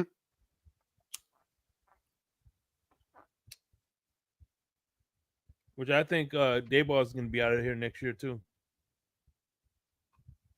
Philly, they just dump everything at the feet of Peterson and can him. It's like, wait a minute. Y'all really thought it was Frank Reich? The only argument I would have against you would be if you don't see any kind of movement or progression,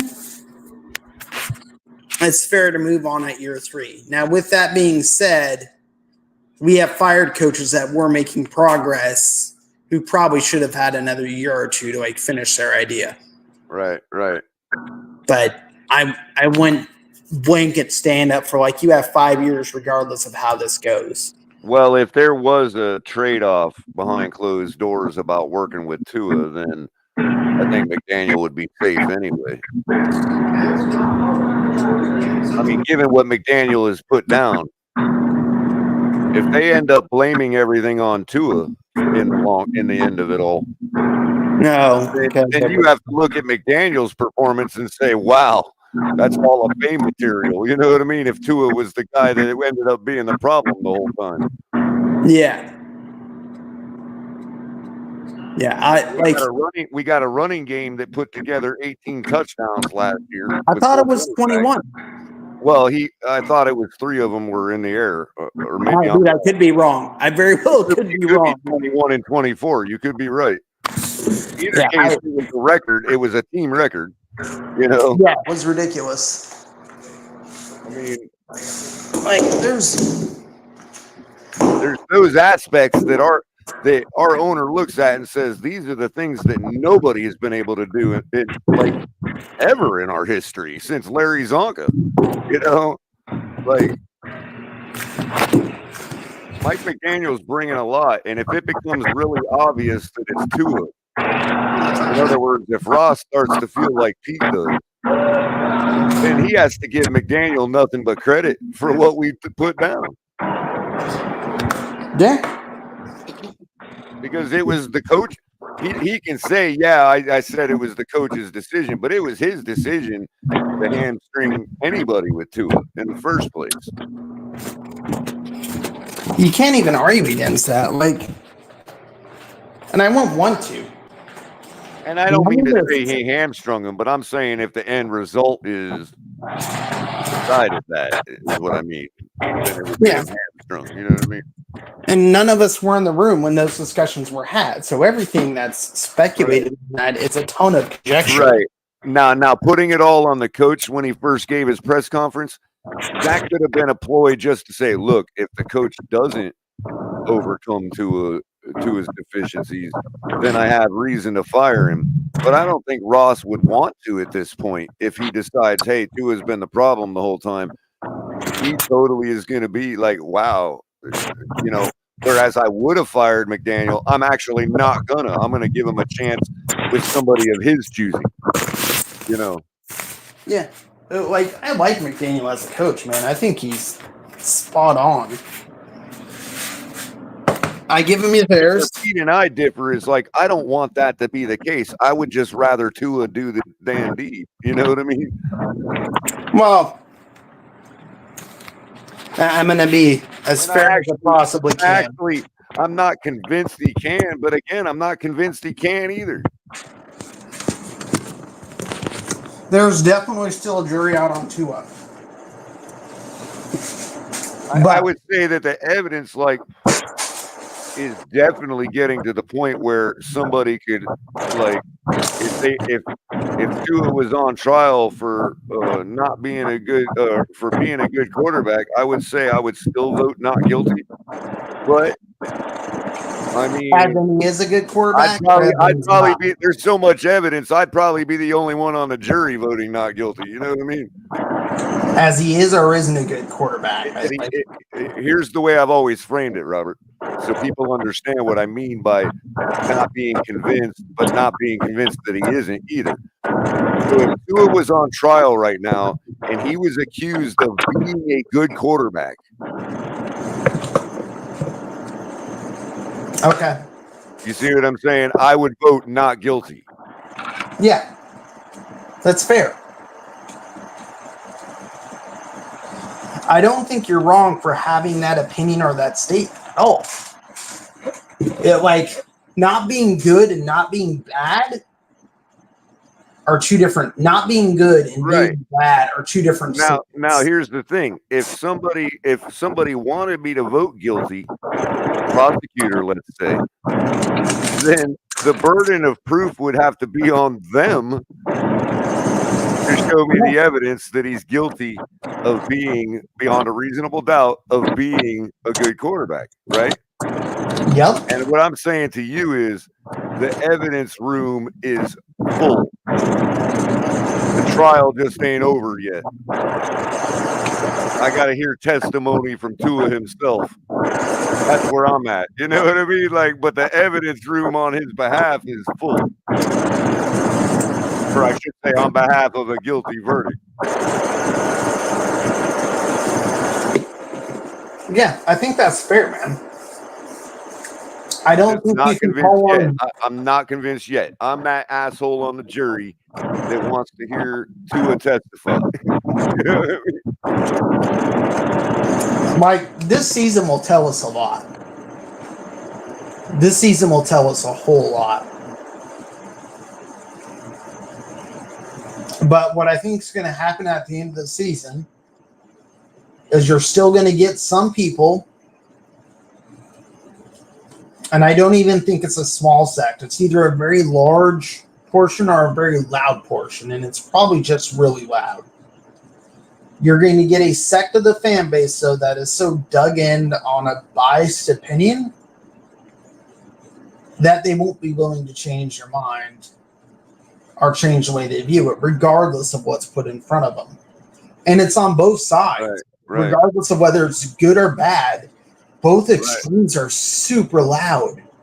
And I don't know if Jermaine's talking to me or not, but regardless, it kind of is apropos. He says, you talk about Tua like he's some undrafted bum with no talent. And that's kind of what I'm trying not to do. I'm trying to say that the evidence, year one, there was no evidence in the evidence room. You know what I mean? Now there's a ton of evidence, you know, just not quite enough yet to have convinced me. Yeah, I don't have the chat up, so I can't see the chat. If you get into specifics, if you were to get into specifics and put him on trial for some of the specifics, I'd be convinced already. Does he have a sufficient, strong enough arm? Yes, I believe that. Can he make really good throws in tight windows? Yes, I'm convinced of that. You know, I mean, there's a lot of things you can name that I'm already convinced of that are favorable to him. Yeah. I don't think you're overly unfair. I think you're pretty fair on it. And I don't think we differ a whole lot. Do I think we have a shot if we were right now, fast forward, regular, normal type season, 11, 12 wins, in Buffalo, in a playoff game? There is no evidence whatsoever that tells me that anybody on our team is going to show up, let alone the quarterback. So but it is also incumbent upon the quarterback to be the one that shows up in those situations. So I would only give you one counter to that, Howard. Only one, and it's not even enough to really argue the case.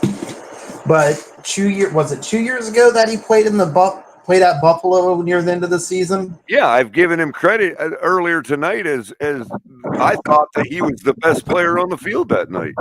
So that is the only case. You know, because it's funny because we were kind of, the discussion came up differently than what you were talking about as far as Chris Jones, but it was a similar discussion. And I think Tony was wondering, was asking Fred, have you ever thought that Tua was the best guy on the field after a game, or somebody had said they never think that or something? And I'm like, yeah, I kind of thought that in that game against Buffalo. And Crypto debated me a little. He thinks it was Josh Allen that night.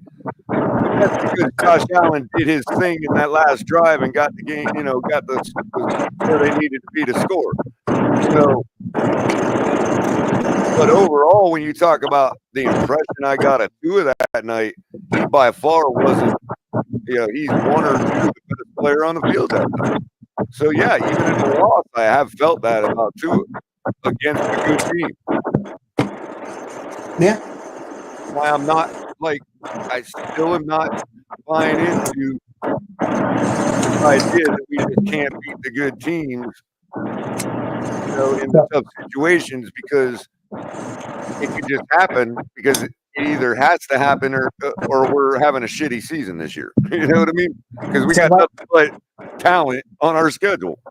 Let me ask you a question then. For the Green Bay game, right? Where you had the concussions, do you believe the concussions occurred, or do you just think he went and played to shit? If I answer that, then people are going to want me to show them my PhD in doctorate. I don't care about your PhD. Like I'm just asking your opinion. They're also not going to believe that it doesn't come from a place of hate. Okay, like that's fine. So I'll tell you I think it was a convenient appendage to the situation. I don't have anything to argue against you. I don't have any proof to argue against you, and I don't have any proof to argue for you. On the other token, there's no evidence to believe. There's no evidence to suggest that Tua wasn't screaming to get back out on the field himself. In other words, it could have been out of his hands, which I would not fault him for. So, like the point he's property of the Miami Dolphins. So when the Miami Dolphins saw that video that got put out, they could have enabled a plan of action that didn't include Tua's opinion. Probably. That's very likely, you know. So I don't fault Tua for it, but I have to believe that I do know this. Statistically, despite what people think, it didn't affect the outcome of the game whatsoever. Tua was bawling after he took that hit the ground like that. Okay, before he started throwing a bunch of interceptions, he was bawling. So up until that point, right? No, he was bawling after that point, is what I'm saying. I'm talking about like where he just had the 4 bad plays. Like his play at one point just dropped off a fucking cliff, and I don't have a reason as to why. Now somebody, I don't know if he said it or somebody just said it on his behalf, but there's a thought that he was starting to feel woozy at that point. You know, I don't know. Yeah, I'm not even going to hold you to. I can't accuse him of being a liar. You know what I mean? There's no clean way to come out of it, because there's just too much conjecture. But like the piece that I would want to know, or the statement that I would make, is up until the point where his play, and it was drastic, and it was a large portion of the game up until this point, you could very easily make an argument that he was probably the best player on the field up until that point. I mean, again, he was balling. You know? Yeah, like that's why I was asking what your thought was. And when I say balling, if you add the one big play from the first half, or let's say from the graphic that Florio had showed was his statistics before the supposed concussion and after. So it was shortly after halftime. So it was almost one half in the second half, almost, right? But it showed like if you just added the big play to Waddle or to whoever it was from before he got concussed, if you add that one big play to his stat line on the other side, it was identical. Interesting. Like one was like 8 for 13, the other was like 7 for 12. You know, the yardage was literally like 45 yards lower, of course, big play to Waddle. You know what I mean? It's like if you take away the one big play, the stat line was identical. Dude. He was balling on both sides of that hit. So that's why I kind of think it's a little disingenuous for people to be relying on the injury as causing those interceptions, because what they're doing is they're completely taking away from the performance he was putting down. They could have just said, man, he was balling out and then shit just went to shit and it happens. And I would have said, you know what? You're right. He was balling out. It's not a case of junk time. His stat line for that game. So no, it's not. It happened.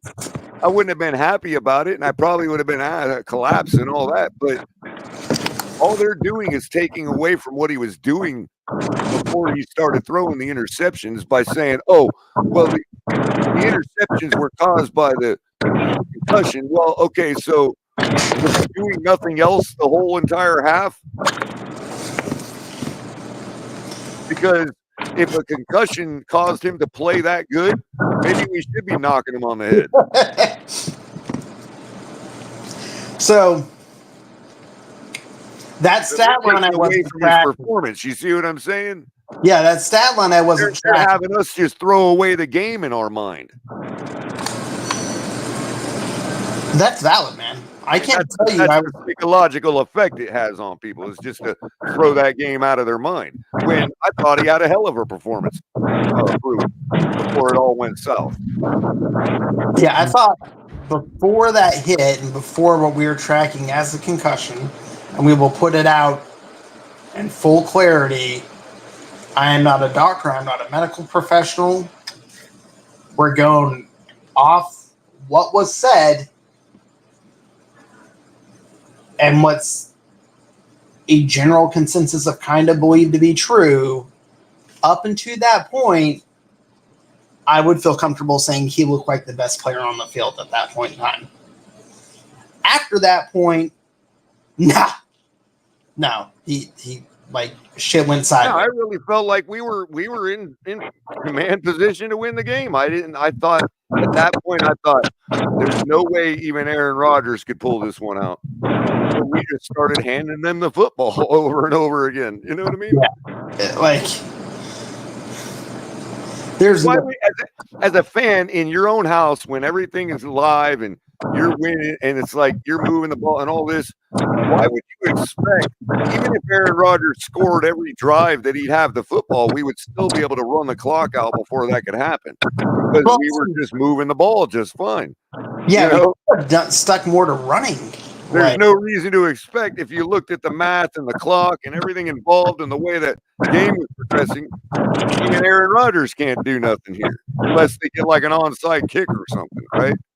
Yeah, I would have expected us to run the fucking ball out a ton. Tennessee, bro. Same thing against Tennessee. You're like, all we got to do is get a first down in 2 series. You know what I mean? All our defense had to do was pull the fucking 3 TD lead. Look at if our defense failed. Okay, that happens every once in a while. Sometimes offenses make a fourth quarter comeback. Yeah. After the first score, you're like, okay, all we got to do here is get a first down, and we win this game. I can't say you're wrong on that. I'm just irritated that we gave up a fucking I get it. Points. I get it. But on the defensive side, you're thinking, well, if the offense ain't going to do it, defense is to run a prevent. Yeah. Well, I mean, I'm not saying it's the right decision to have been made. I'm just saying that it's an understandable decision, and that is, to me, the decision that was made. And the offense, all they had to do was get a first down, and the game's over. Yeah. So when you talk about an offense that puts up 30 points a game and all this yardage and all that, we can't get 10 measly yards. All of a sudden, your complaint is entirely valid. Now, if I were to be fair and say, well, shit happens, and it does, it's the NFL, right? Nothing's easy. And I would apply the same thing to Green Bay if they would have just left it alone and say, yeah, well, look at Tua's performance. He's not the reason, even if he did throw picks at the end there. You know what I mean? Like, you could say, well, okay, why were we throwing the ball at that point? You know what I mean? You could argue other things. There's nothing to argue, though, when they're just having us erase it from our mind. Yeah.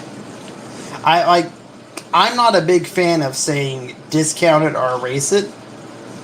That, like, I look at it to sit there and try and look at that game as a performance and say, well, shit was going really well against one of the best to play the game, and he was still performing better than him to this point. Oh, yeah. Like that's the viewpoint I'm trying to go for. I'm not trying to take this. Oh, no, I'm totally with you on that. So it's... there's the other game I'm thinking of. Another game I was really impressed with him overall. Any of the other games, though, they're just going to throw out the oh, well, that was a shitty team type thing. You know what I mean? But whatever. It's stupid to me. I mean, it's valid to a point, but it's like, all right, he still has to make the plays. You know what I mean? He still has to make the plays. Like, it was 30-0 before we took Tua out against the Browns a couple years back, you know? Yeah, I mean, McDaniel's first year, we were up 30-0 against the Browns. Was he the best player on the field that day?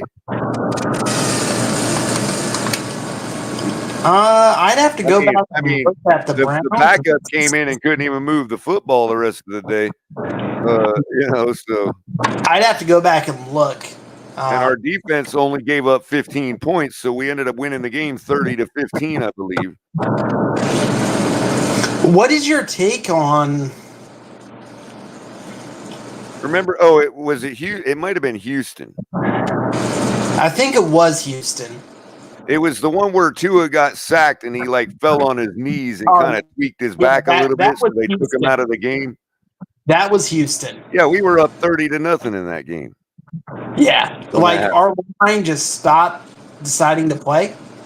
How about was Tua the best player on the field when we took the Jets out without Tyreek Hill even being on the field? Hey, Carly, you plan on running it a little longer or no? No, I'm ready to. Just got immediately old Robert up here, man. If you want, yeah, that's it. Like it's we can shut it down. I just wanted to just conclude that last thought by saying I can't believe nobody tonight has brought up that Jets game last year. Yeah. Well, I mean, there's just a huge amount of bias on both sides, and I really wish Tua shredded the number 3 defense in the league without Tyreek Hill on the field. He did it better without Tyreek Hill. You need me to hit the control shake? Yeah, if you want. I mean, but yeah, no, I agree with you. There's about instead of calling it down the middle, they have to push. I feel like agendas are being pushed instead of just calling it down the middle. Yeah, it's a total double standard, Shake. You're right. I can't say I'm perfect. I know I do it a little, if I'm being fair, and I'm just going to assume I do it a little, but I don't think I'm horrible about it. And I wish we could all just get over facing a Buffalo fan, I would expect you to be horrible about it. And I'd be right there with you. No, Tua is God. Are you kidding me? What the hell do they know? They're like, I'm not a Josh Allen fan. I don't think that guy takes care of the ball worth shit. Dude's eyes are a little too close together, if you ask me. I didn't catch what you said. I said the dude's eyes are a little too close together for me. No, fucking Christ. Yeah, no, dude, it's like there's probably 5 or 6 QBs in the league that either get loved more than they should or hated on more than they should. And it might be 10 in total if you look at it. And I would sit there and say, I think K has betrayed too. Kay Adams? Yeah. Who knew this whole time? What'd she do? Because I'm not tracking anything. Bro, I saw an article that said she is dating the best quarterback in the league, Daniel Jones from the Giants.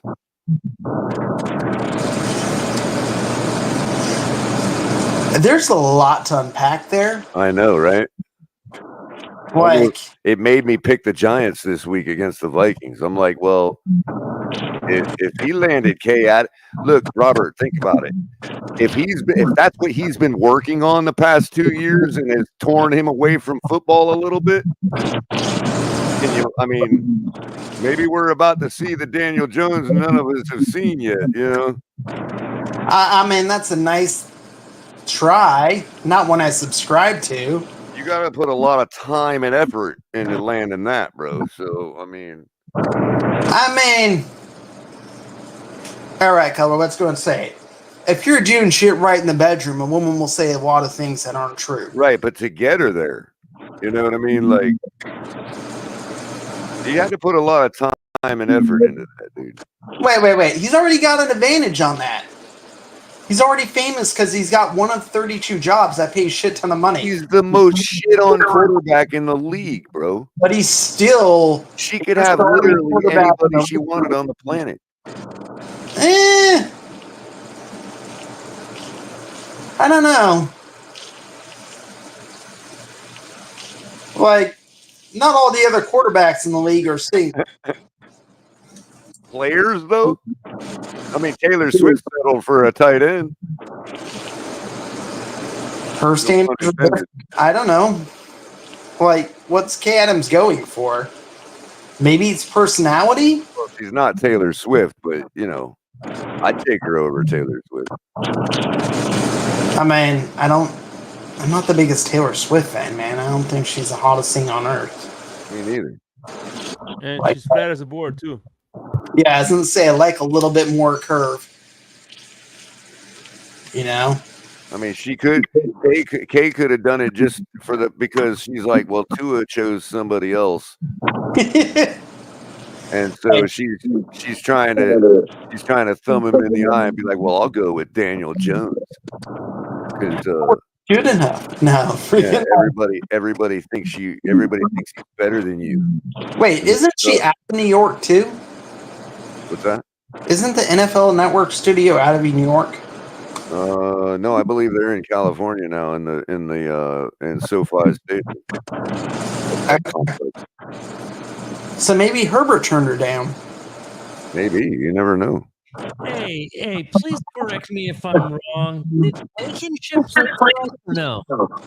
What? One more time? Did Blankenship play for us or no? Blankenship. That name sounds so familiar, doesn't it? Oh, the interception's what you're looking at right now? Yeah, that's a hell of an interception. It was. Yeah, it definitely was. Sheldon Blankenship.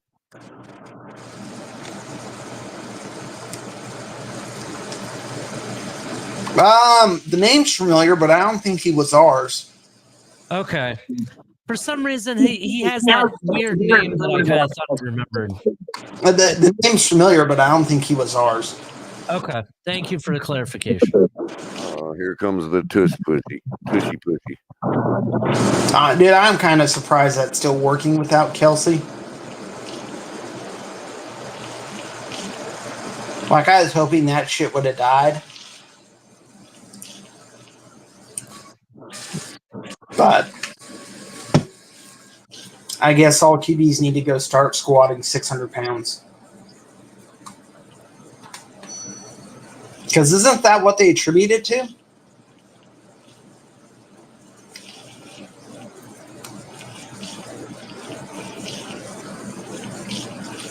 Just a crap ton of squats?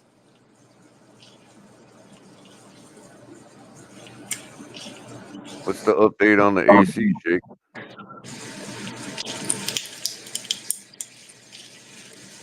Oh, we lost Shake. Oh, shit. All right, definitely time to shut it down now. All right, my man. What happened? So, what's that, Ollie? Were you going to say something? No, I was just asking what happened. I just was searching. I thought I couldn't remember where I knew the name, so I was inquiring. Philly's getting ready to drive it in. They just did. They scored. Yeah, you're ahead of me by a little bit then. Oh, they don't need the tush push. They got Saquon. Yeah, they don't need the tush push. They got Saquon, exactly. I would still rather they don't have it anymore. Oh shit! I gotta check. Feller, did you get your DraftKings done? Did I get my what? Your DraftKings. No, I got something to do tomorrow. I got all my lineups to set. I set up one lineup so far. Dude, I went with some weird ass lineup, bro. It's nothing but like outside of Devon A-Chain, there's really no. It's like a bunch of nobody. I know. I kind of did a crazy one too. I did a Kyler Murray stack. Oh, I Don't did ask me why. I did a Baker Mayfield stack, kind of. I got Kyler Murray, Alvin Kamara, Raheem Mostert, Marvin Harrison Jr., Tyreek Hill, Darnell Mooney, Mike Gesicki, G. Halari, whoever that is, and the Dolphins defense. Interesting. This is who I got. I'll read it off to you. I got Baker Mayfield, Devon A-Chain, Joe Mixon, Chris Olave, DJ Moore, Mike Mims Jr., Kincaid, the tight end from the Bills, Chris Godwin, and the Raiders defense. Right on. So George Holani is a running back for the Seahawks.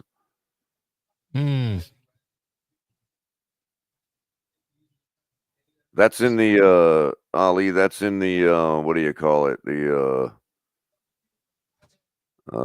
game day greatness presented by DoorDash.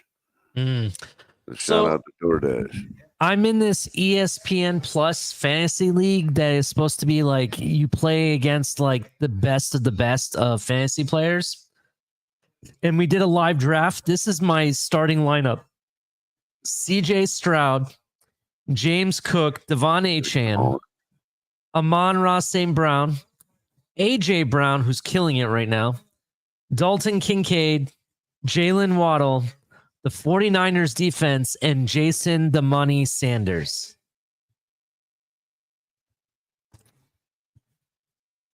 Are we supposed to be impressed by your quarterback selection? No, I was just telling you what my lineup is. I believe I got away with getting some of those good players. That's why. By the way, Ali, I forgot to ask you. I haven't talked to you since the game. What you think about them Hurricanes, man? Oh, the Hurricanes. Y'all are gonna need a better set of referees. So I'm gonna. It's kind of crazy because before the game, a lot of Hurricane fans I was listening to on Twitter were complaining. They didn't believe in Cristobal. They said, we've done all this recruiting. He has to deliver, blah, blah, blah, blah. And I kept saying, like, in college football, you can't just turn a whole college program around in just one night or one year. Sometimes it takes 2 years or even 3 years to really change it around. Now, he's had a great start with all the amazing recruiting. That's definitely been turned around. Now we just got to put it together. And he definitely put it together against Florida. It is a long season, so if you guys can keep that up, I have you guys as the dark horse to make the playoffs anyway. So now it's kind of looking like he will probably make the playoffs. Part of what you're saying, I agree with, and this would be the year that I probably would have originally targeted as you could start to say we're back. But last year, what happened with that 77-0 drubbing of Bethune-Cookman? Everybody thought, "Oh, this is it." And no, that's only that was only Cristobal's second year, I think. And it's like, no, that all that tells me is we're now at the level where we can do that to teams we're supposed to do that to. But then we went on to lose like a bunch of games, you know what I mean? And it's like, and it's like, all right, this year we start off the season. And I mean, I know Florida's got their problems, but that's still an SEC football team. You know what I mean? They still have an army of players, army of talent to throw at you. And we just handled them like they were a Bethune-Cookman. I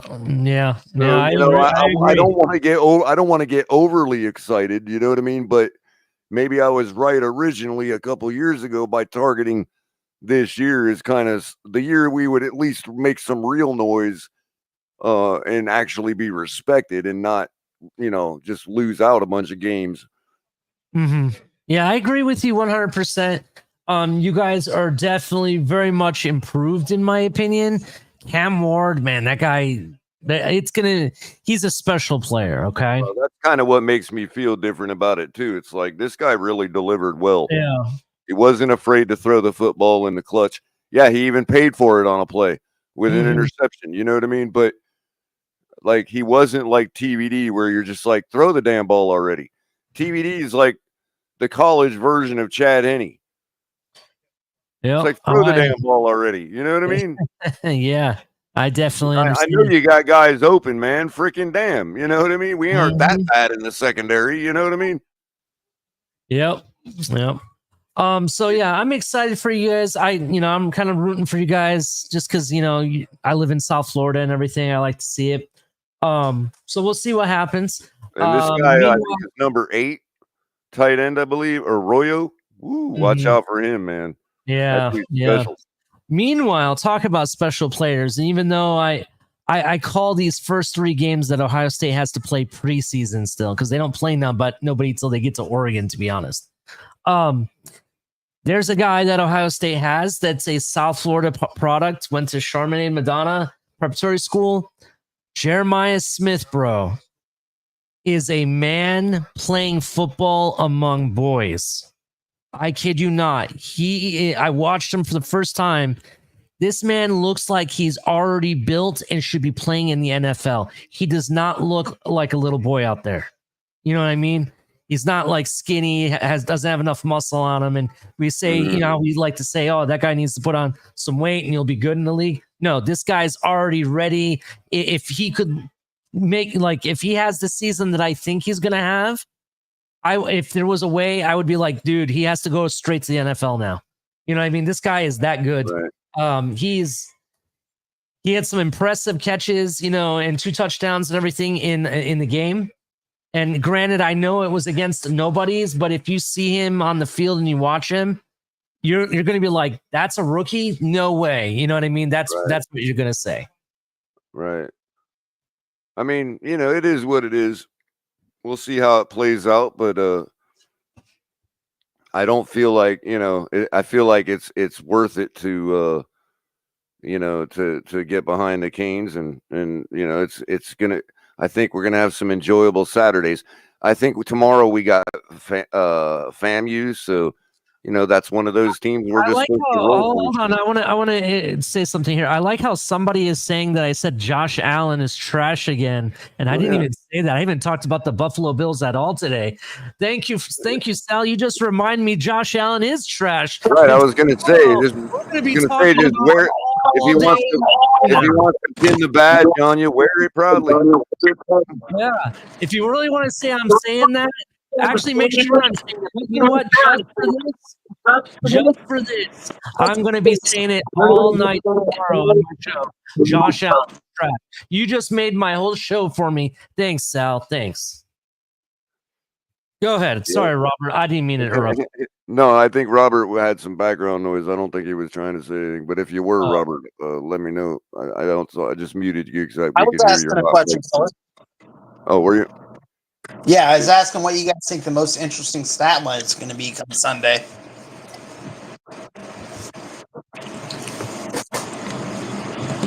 The number of touchdowns that our tight end group gets. Okay, that's a good one. For me, I have 2 that I'm going to look at.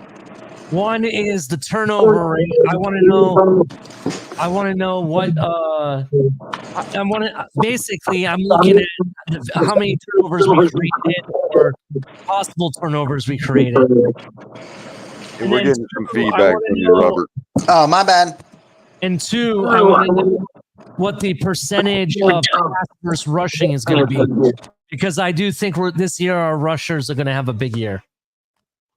That's the other thing. May not be surprising to most of us because we've seen it. We saw it 4 out of 5 games when the guy first started his career. But I wouldn't. I would be most of the rest of the world it would not be the worst thing in the world if you had an extra lineup or two for daily fantasy where you have Achane and Mostert on your roster, because it's every bit as likely to shock the rest of the league's fans that both of those guys have a touchdown Sunday. It's most teams can't put a touchdown from both their running backs on the board. It just don't usually happen. We do. Achane can rip off a touchdown to the house at any time from 65 yards out, at any time, any moment. I think sleeper we pick could throw to him in the flat. Did y'all see last night? I noticed it. It was a play. I don't remember if it was. I think it was Kansas City with Pacheco. And I had made the point earlier in the day, but it was a really simple point. It was something like, or a simple take, like it was, oh yeah, of course, color. That's football 101 type take. But it played out last night during the KC game, and I'm like, as simple as that take was, here it is playing itself out. They threw out the Pacheco in the flat, right? And he had one man to beat, the corner. And the corner freaking got his ankles broke, and Pacheco ran it up for a great gain. You know what I mean?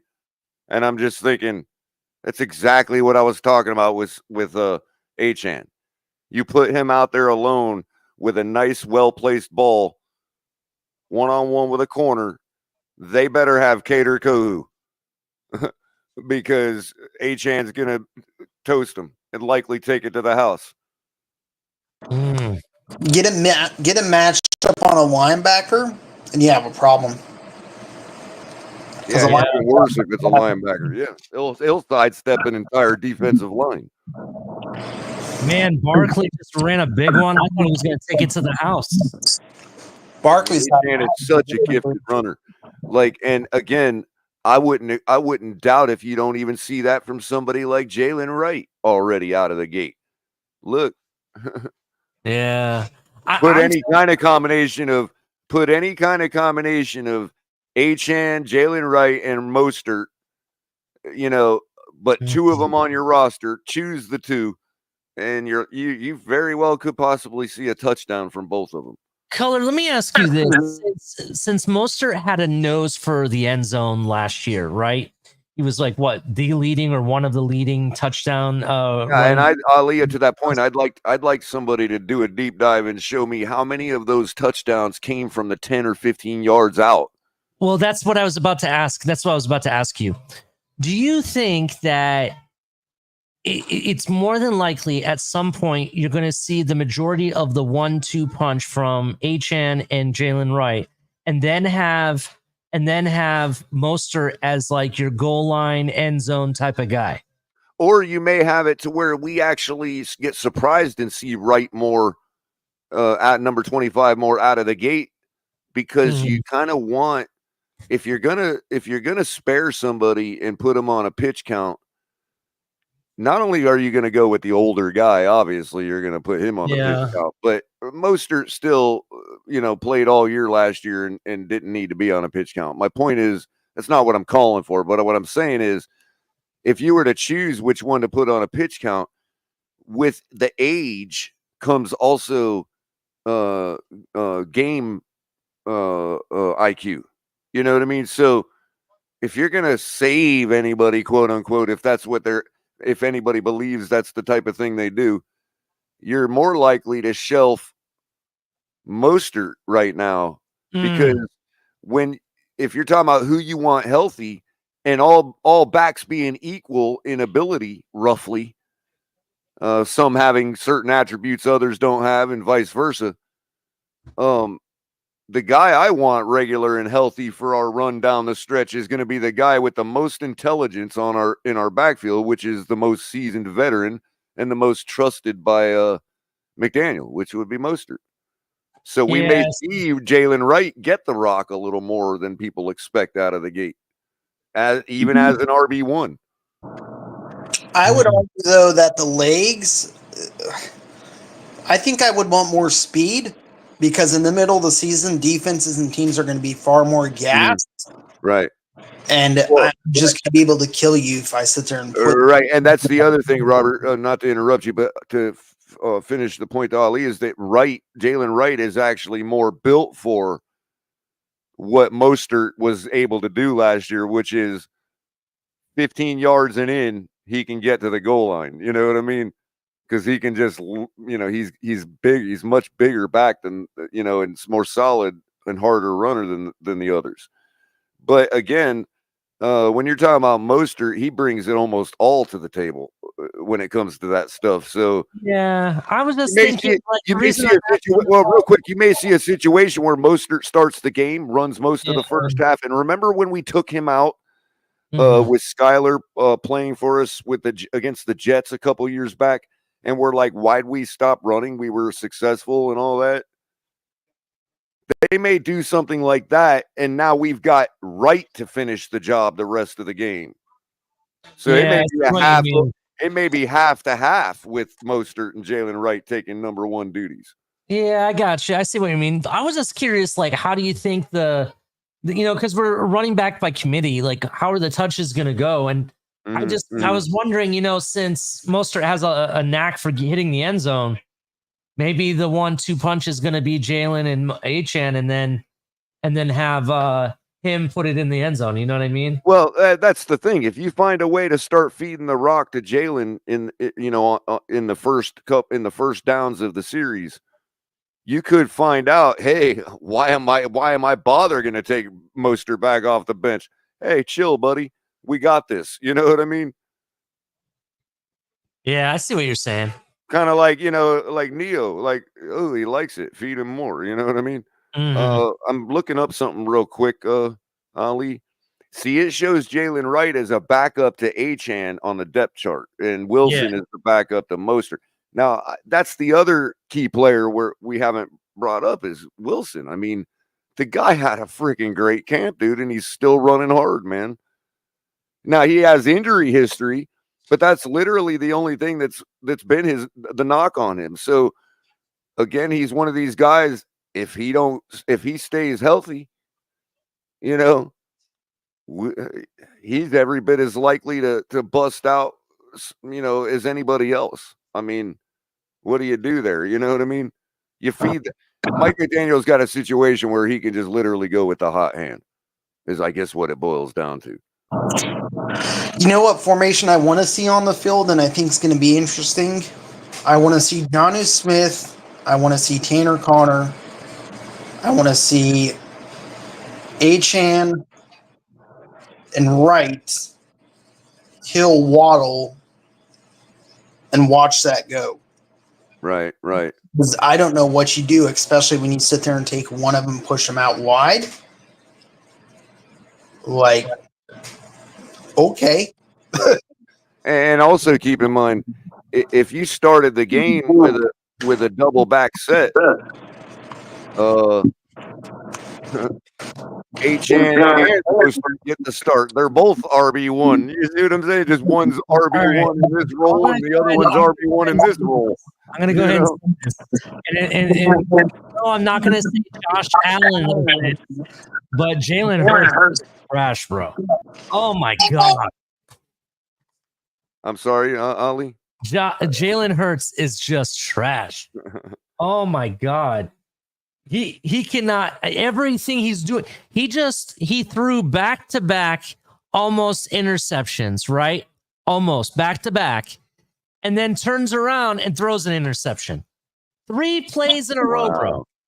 Now, unbelievable. You want to know what's annoying about this Brazil game, Ollie? What?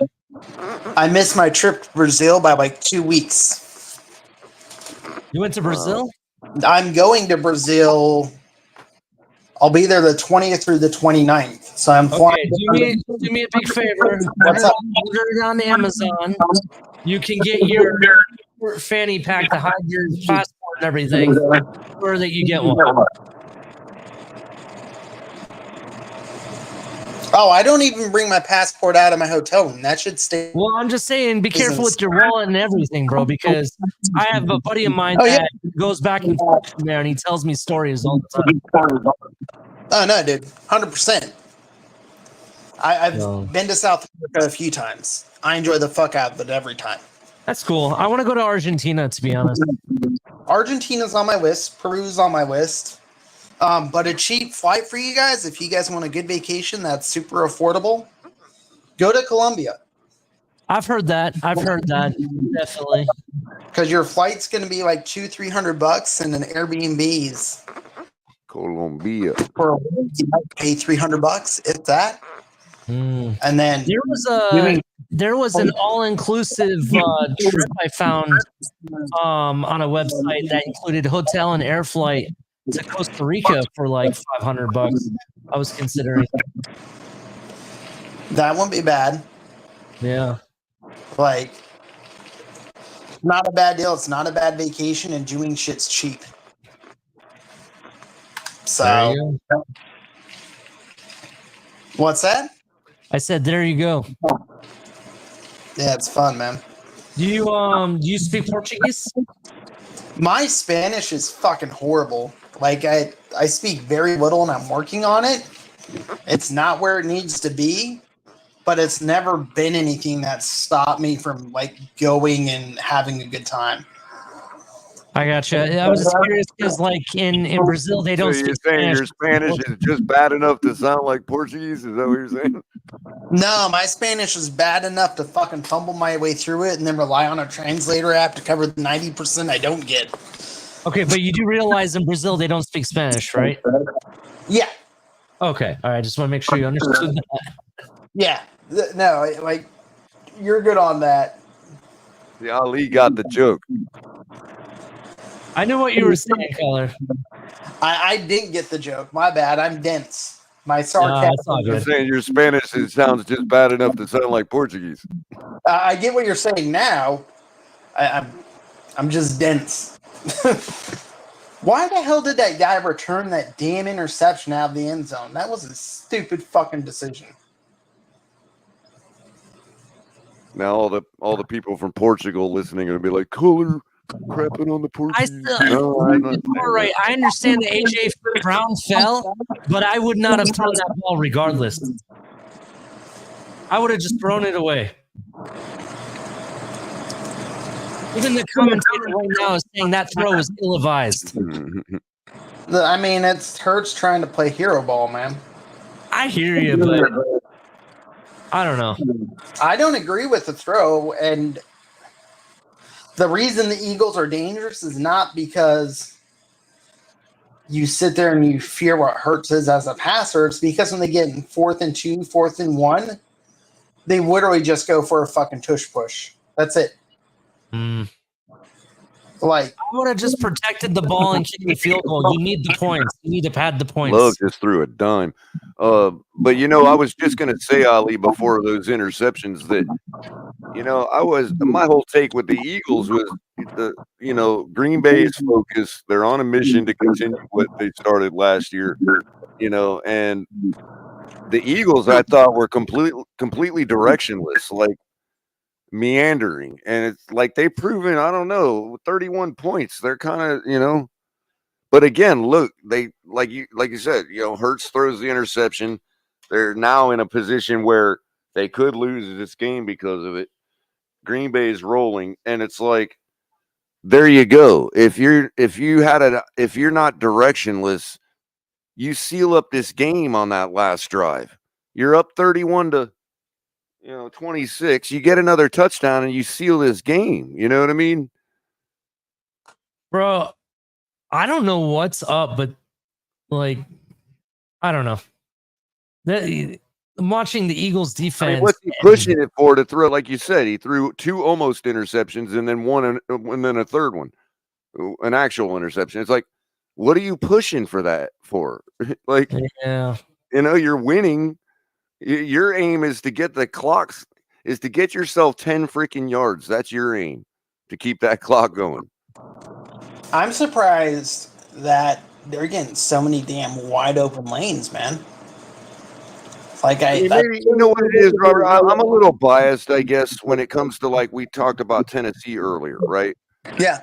And when you're actually at the game, and Ali can attest to this, this is why we didn't even think anything was a problem, because you get a little biased at the game, being there live, see the field, because in real life, when you see the marker for 10 yards, from 10 to 20, you see how 10 yards is in real life. You're like, it almost makes you feel a different way about NFL defenses. Like, how the hell do they ever stop an offense from getting that measly 10 yards? It's so short in real life. I won't argue that one bit. It's like you could almost walk. It feels like you could almost like take 4 high steps and there's your 10 yards. You know what I mean? That's valid.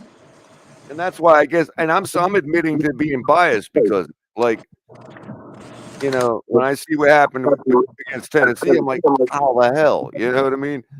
What just happened with Jalen Hurts? Like, bro, your job is to get 10 freaking yards right now. You know what I mean? What you're saying is valid, but that's not like when you're looking at these plays, and it's probably a perspective thing. That's a valid point. Some of these lanes, though, are beyond anything I would expect a fan. No, it's like when you're playing a video game and you get into that rut where you keep doing the same thing over and over, hitting the same button at the same time, and you're like, why can't I stop doing that? Fair. I think that's what they feel like sometimes. Like you feel like you can just push it and get it in there, and it's like, no, Jalen Hurts, you're not Dan Marino. Like, man, we need to beat the shit out of the Jags. Same with Love here. Like, you got yourself down to like the 20, 25 yard line. Why you start pushing it? You just need, you know, a couple 10-yard plays. Boom, you're in the end zone. Yeah, just take your time. It'll get there. I get the condensed space. Now they're kicking a field goal. Yeah, I will say that Jordan Love is not. I don't know if he's the best in the red zone, bro. Well, and both your points. Look, handing the ball off at the right time, in the right way, and the right play is also part of being a good quarterback. Now, I mean, you don't forget that. So, what's your take on the thought process of people being hard stuck on like? So this is how I view Jackson. When I look at Jackson, I see someone who's got a ton of talent. But with that talent comes arrogance. And with that arrogance comes some bad decision making. It's so damn fun to watch, though, Robert. I'm not saying his game to watch. Maybe it's just my nature as an old school football watcher. It's like I just love that type of. Man, that's always going to feel like. I get what Fred was saying. How it always makes you feel like you got a chance to win anything. You know? I get it, but I mean, there's the attitude of I can win anything. I take an inverse because I'm like. He's a great fantasy quarterback. He's a great regular season quarterback. But if you apply enough pressure to that guy, I don't trust his history. I don't trust his and that's fair. And I'm not trying to excuse you by saying this, but there are very, very few quarterbacks ever in history that transcended every situation in every configuration. Valid. Very valid. But I would argue that more often than not. Like Lamar Jackson just faced the absolute best defense on the planet last night. Yeah. I can argue that. And I still had them winning towards the end once he had the ball in his hand on that last drive. For me, I thought he was going to choke it away. I know, like the stuff they were trying to blame on him. Earlier on in the game, if you watch Zay Jones, who's pretty much their number one weapon outside of Lamar and Derrick Henry, right? Zay Jones had several situations where he had the ball in hand and he just had to run 1 or 2 yards and just get the first down, right? And that's what they had to do. And he decided to TikTok dance. At one point, he had the first down, but decided to run away from it and try to come back, which I didn't understand why he didn't do that. Just take the first down and go down. And I think when you do shit like that, it messes with the game. It messes with the flow of the game, right? So, and the other thing, they don't really invest in weapons. They're paying Lamar to be that guy, to make those, those runs and those things using his athletic ability, right? So where we think, oh, why are you running, man, when you could have thrown to this guy? It's because they're paying him to do it. That's why. So my only argument and my only pushback on the weapons piece is they did invest in weapons last year. Not the same choices I would have made as far as cost and result. What investments did they make? They paid OBJ $15 million last year, didn't they? Okay, that's OBJ, but do you really think OBJ is the OBJ of old though? Hold on. So they paid OBJ, they brought in Zay Flowers, they brought in Rashad Bateman over the last 2 years, correct? Okay. They did make an investment. Are they all the same choices I would have made? No, but look what they did. They went and traded Hollywood Brown without even telling him. In fact, they made Hollywood Brown sign an NDA not to tell him. Right? And then they went and made Flowers, okay. But imagine having Flowers and Hollywood Brown on the team. That offense is completely different with those two receivers just alone. Rashad Bateman hasn't delivered the way that they thought he would. No, it was a bad investment and bad choice, but they still made an investment. I'm saying it was a bad one. I hear what you're saying. There was so many receivers that they could have traded for. They could have went and traded for AJ Brown. You know what I'm saying? No, I don't disagree. That's fair. I don't know. Just for me, it's like there was so many other teams they could have traded to get better receivers to become better, and they didn't want to invest. And that's actually what took so long with their negotiating because, to be honest, he didn't want to play if they weren't going to invest. So they're like, we'll overpay you. Yeah. So I don't love everything about their structure and their setup. What I do like about them is their run game is ridiculously good. And when it's healthy. Yeah. Yes, when it's healthy. And I mean, let's be fair. They went through 4 running backs last year, and all 4 of them looked good. Or 3. It was either 4 or 3, but it wasn't just 1 or 2. He is also a big part of the run game. That's another thing to take into account. Their line, other than what I saw last night, their lines have generally been really solid, and their tight ends have been really good. So their line yesterday, they were missing part of their offensive line due to injury. And then their left guard went down too. So that kind of, they have like the same issue as us. The interior sucks right now. Yeah. So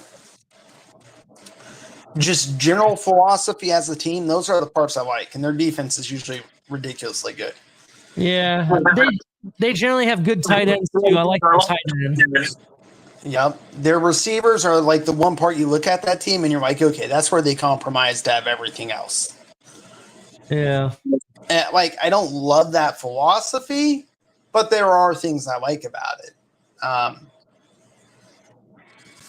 mean, and I hate the whole, and color can back me up on this. I hate the whole notion that Lamar Jackson cannot be a top quarterback talent in this league. That he's a running back, not a quarterback. Because that's a fair statement. Against the Miami Dolphins, granted he lost the game because Tua decided to throw 6 touchdowns. Right? Yeah, Robert, we're still getting bad feedback from you. I'm sorry, I'll go back to mute every minute when I'm not talking. Granted he lost the game. wasn't it Lamar Jackson that actually put up one of the highest QB ratings that we've seen in a long time, Color? Please remind me in that game. Color, you're on mute. Which game are you talking about? The Miami Dolphins versus the Ravens game. Didn't Oh, Lamar yeah, Jackson? yeah, he had a perfect rating at halftime. Exactly. At halftime, that guy threw a perfect QB rating, right? Lamar Jackson, the guy that you guys say is a running back at quarterback.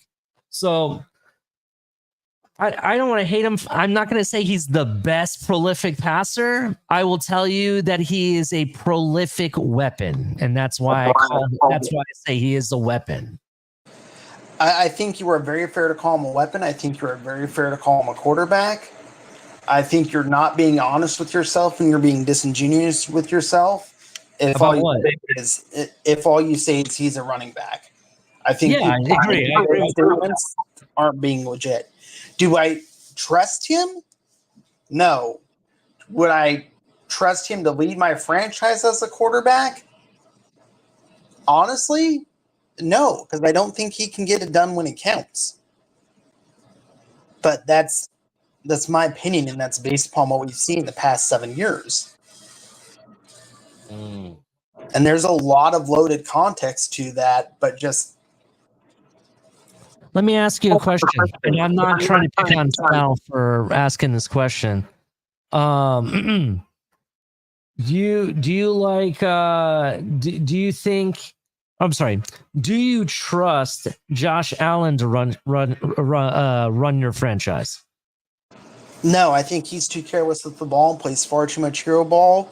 And when the light's in his corner and when he needs to come through, his team chokes.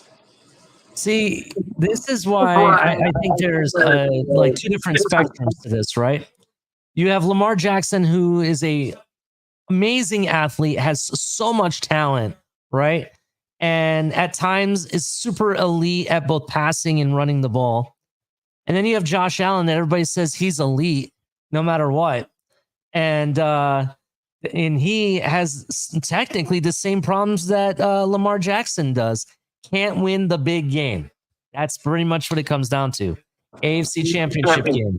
He didn't win. Josh Allen, AFC Championship, didn't win. Both of them, same thing. I view both of them the same. I wouldn't trust either one of them. I think they're both immensely talented. I don't know what it is that gets in their head or what the problem is that occurs, but when push comes to shove, they just can't get the job done. And it's for a multitude of reasons that occur every time. It's never exactly the same thing. They just consistently fail. Or like, if it were easy to pinpoint and say it's because of this. And yes, Raphael, I liked both of their tight ends. They did very well yesterday. All right. Sorry, Robert. Go ahead. Oh, no, you're good. If it were something easy to pick up, then you could address it and fix it. But like the other piece to it too, each of these QBs have been in the league, 7-8 years, if not more? Somebody needs to get an eye doctor on Green Bay's side, not Green Bay, I'm sorry, Eagles sideline right now, and needs to check Jalen Hurts is colorblind. He keeps directly throwing at Green Bay Packers. No, I'm seriously, that's what he just did, though. Again. Fine, dude. So, like, they've both been in 7 years or more, if I'm remembering correctly. In over 7 years, they haven't been able to fix choking in the big moment. And, like, they will get to the big moment. They will get to the big game. But they always come up short. And, like, it doesn't make sense. So, if it's been 7 years and the one constant's the QB, where do you put the onus? Right? Like, who's at fault? Yeah, that's a good question.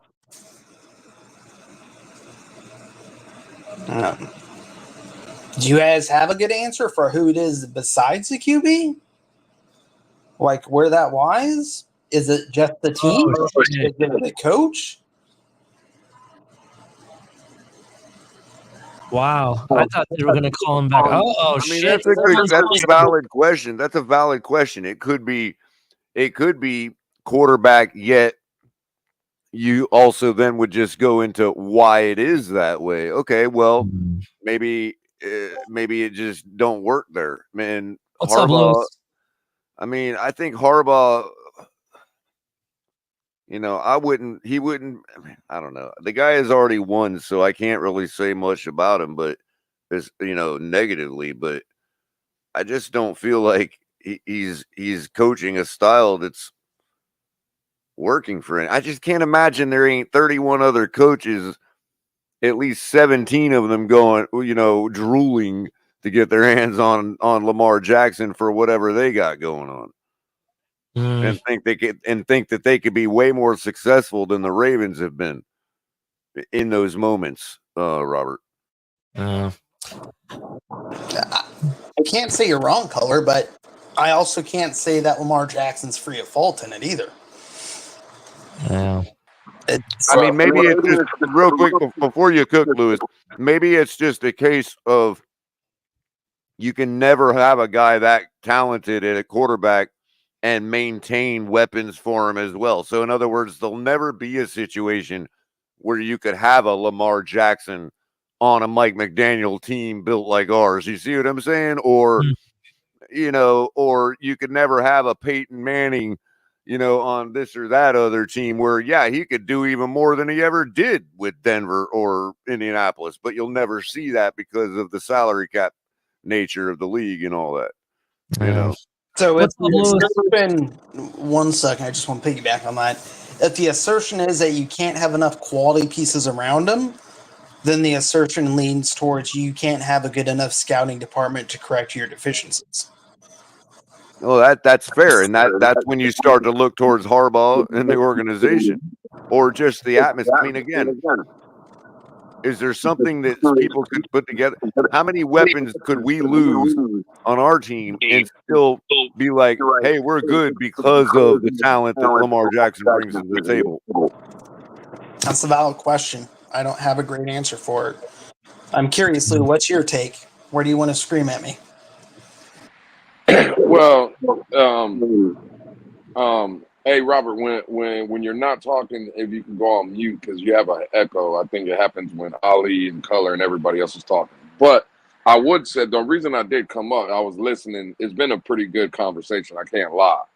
But one thing, Robert, that you said, I have to disagree when you brought up the 7 years and Lamar Jackson and Josh Allen, and you don't trust them because you said they get to the biggest games or they get to the biggest moments, but they fold, right? The problem is, they're folding against Patrick Mahomes. And Patrick Mahomes is making everybody fold at this point. I'm not going to sit here and say I wouldn't take Lamar Jackson or Josh Allen or they're not elite because they're losing to a guy that is on, a historical pace, right? Like, this is 3 Super Bowls in 5 years. It's not like Lamar Jackson is coming out in the playoffs and losing to Ryan Tannehill, right? It's not like Josh Allen is out here in the playoffs losing to Joe Flacco's of the world, right? They're losing to Patrick Mahomes, right? Yeah. So I disagree with when you said that. Like that, I don't really agree. Good point, Lewis, that I didn't even think of. You're absolutely right. Though they both have folded in the biggest game, the AFC Championship game, they both were playing the best of the best. You know what I mean? He is literally in and a. To be fair, I could make a knock on Lamar and praise him with the same statement. To be fair, last night was the first time that he himself didn't fold in front of Mahomes. So I will say one other thing to that, Lewis. Your statement's valid, but they both also have lost to other teams in the playoffs during that time period. Mahomes has made everybody other than Burrow in the AFC fold. I can't think of another team off the top of my head that's actually beat him in the championship game.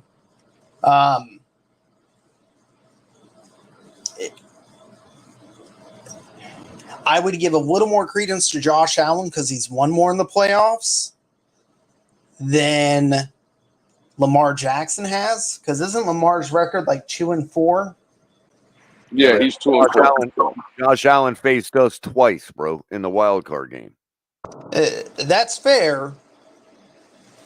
And generally, the Bills kick our ass right now for being 100%. Well, the first one was Skylar Thompson, so. Yeah. Like, in order to avoid getting stuck in the mud, I'm just going to avoid full-on context on it, even though it does matter. Like, it's too much snowball for me to feel comfortable with. I mean, I agree, Robert. Well, all I'm saying is when you made the comment about Lamar Jackson and Josh Allen folding in the biggest moments, and that's the reason you don't believe in them. Listen, I'm not here to change your opinion, right? I would just ask you though, if that same question was posed, do you trust Tua? If you said yes, it would be disingenuous. Because I don't trust Tua right now. Okay, all right. Well, and right there, that's fair. Then okay, cool. Then that I can't sit here and debate you on anything because that's a fair statement. You know, I thought you were gonna say that you do trust Tua, like you do believe in Tua more than those guys, and I'm just saying, like, if you would have said that, then that's when it would have just been disingenuous because Tua's not beating none of those guys neither. Like Tua's folding in the biggest moments too, and I'm a Tua fan, right? I do believe you can win with Tua and stuff, but nah, bro. Up to where we are now, he hasn't proved anything. Yeah, you've been consistent with that too. You know, fan or no, you've been consistent with that. Yeah, 1,000%. Lewis, you're 100% correct. Me and you don't differ on our opinion. I think Tua is a good QB. I think he can win. I don't think he's earned my trust yet. He's earned. I need to be real careful to word this correctly. He's earned the opportunity to play the position this year. And I want to say prove it, but I actually want to be careful with the word prove it. I just don't know what word to use. So I'm going to go with prove it. Prove that he's worthy of my trust. Right? I think Tua is a great quarterback. In fact, I think that he has all the skills to actually get us to the promised land. He just needs to put it together. That's it. To be honest, he's proven everything else. The long balls, everything we've asked him, he's checkmarked everything and taken receipts with him along the way. It's just the one knock on him is he hasn't really proved it when it matters, like in the playoff game. You know what I mean? So he got his feet wet last year. This year, we really need to start making more, I want to see more wins, a deeper playoff run. That's basically where I'm at.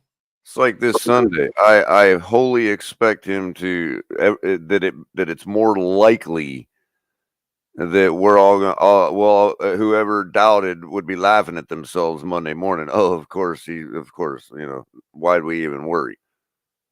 Yeah, I expect him to, but I can't be honest and tell you I trust him any more than I would trust Lamar Jackson or Josh Allen to beat the Jags on our team.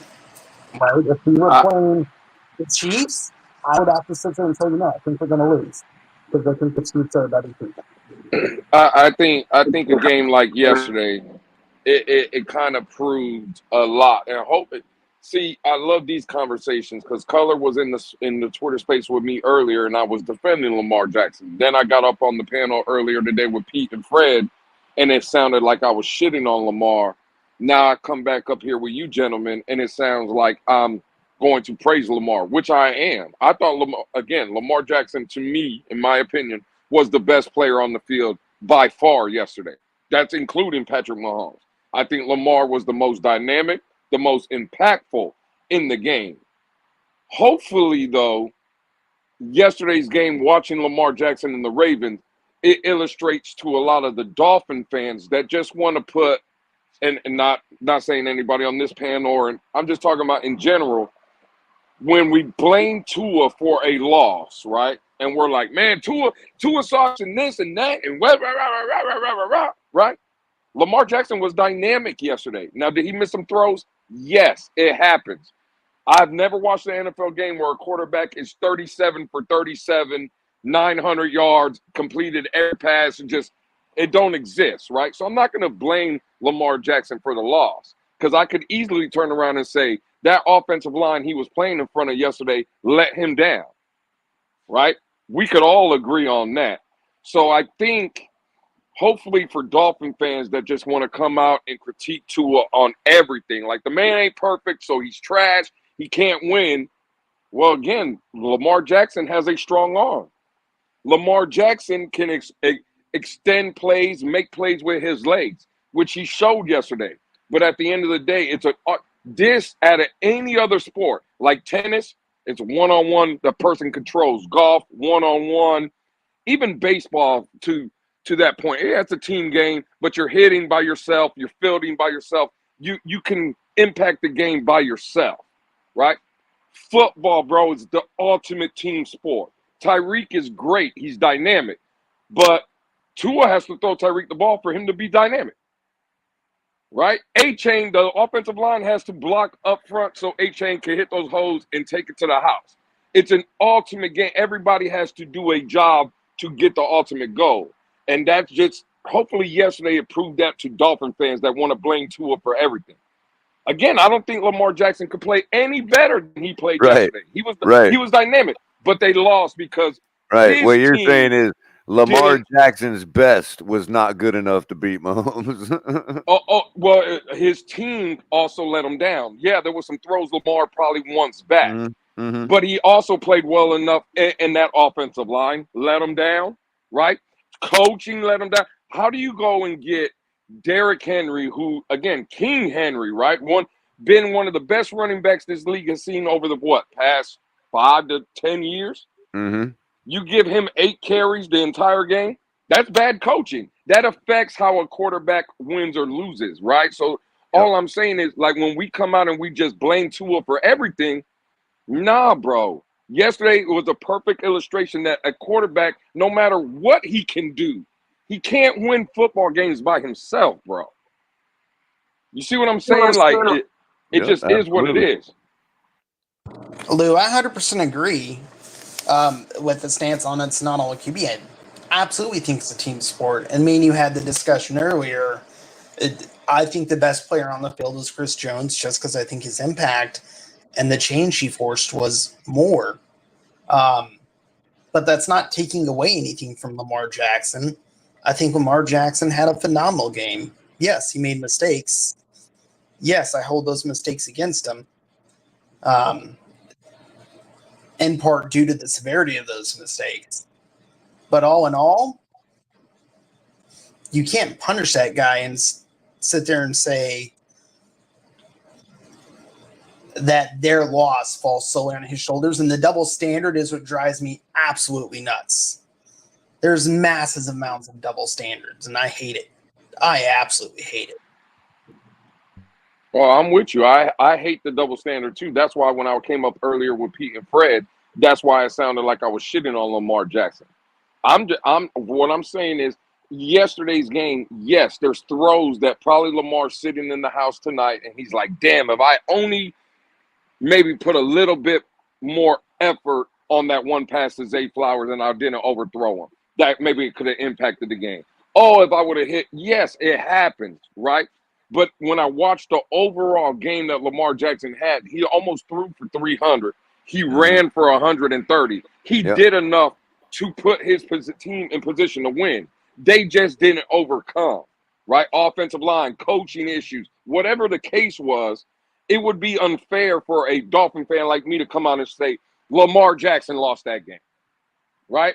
And that's the same thing with Tua. Yeah, Tua misses a throw here, a throw there. But over a 60-minute ball game, if Tua is 24 of 31, am I going to critique the 7 bad throws or the 7 incompletions? And if the Dolphins lose the game by 3 or 7 points or whatever it is it Tua's fault?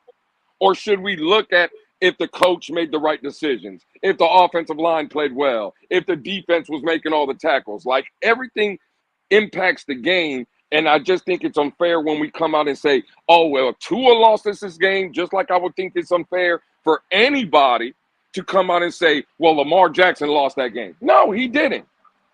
He didn't. The Baltimore Ravens found a way to lose that game yesterday. It wasn't a Lamar Jackson problem. It was a Baltimore Raven problem. Right. And when you talk about a team game, the ultimate team sport, let's be real. I mean, the secondary of the Chiefs were stuck to his receivers like glue the entire night. You know, I almost put that on Zay Flowers earlier, but maybe I should have just credited the Chiefs defense. And when you look at things like the Ravens defense, there were times where it was like 3rd and 18 or something, and they're letting Mahomes, throw for a 35-yard strike. It's like, what the hell? You know what I mean? Yeah, it was kind of ridiculous at that point. So, I mean, I don't mean to cut anyone off. I'll just wait till you're done. I was just saying, that's an opportunity right there that's taken away from Lamar. They were ready to punt right there. And this question can go for anybody here, including Lewis.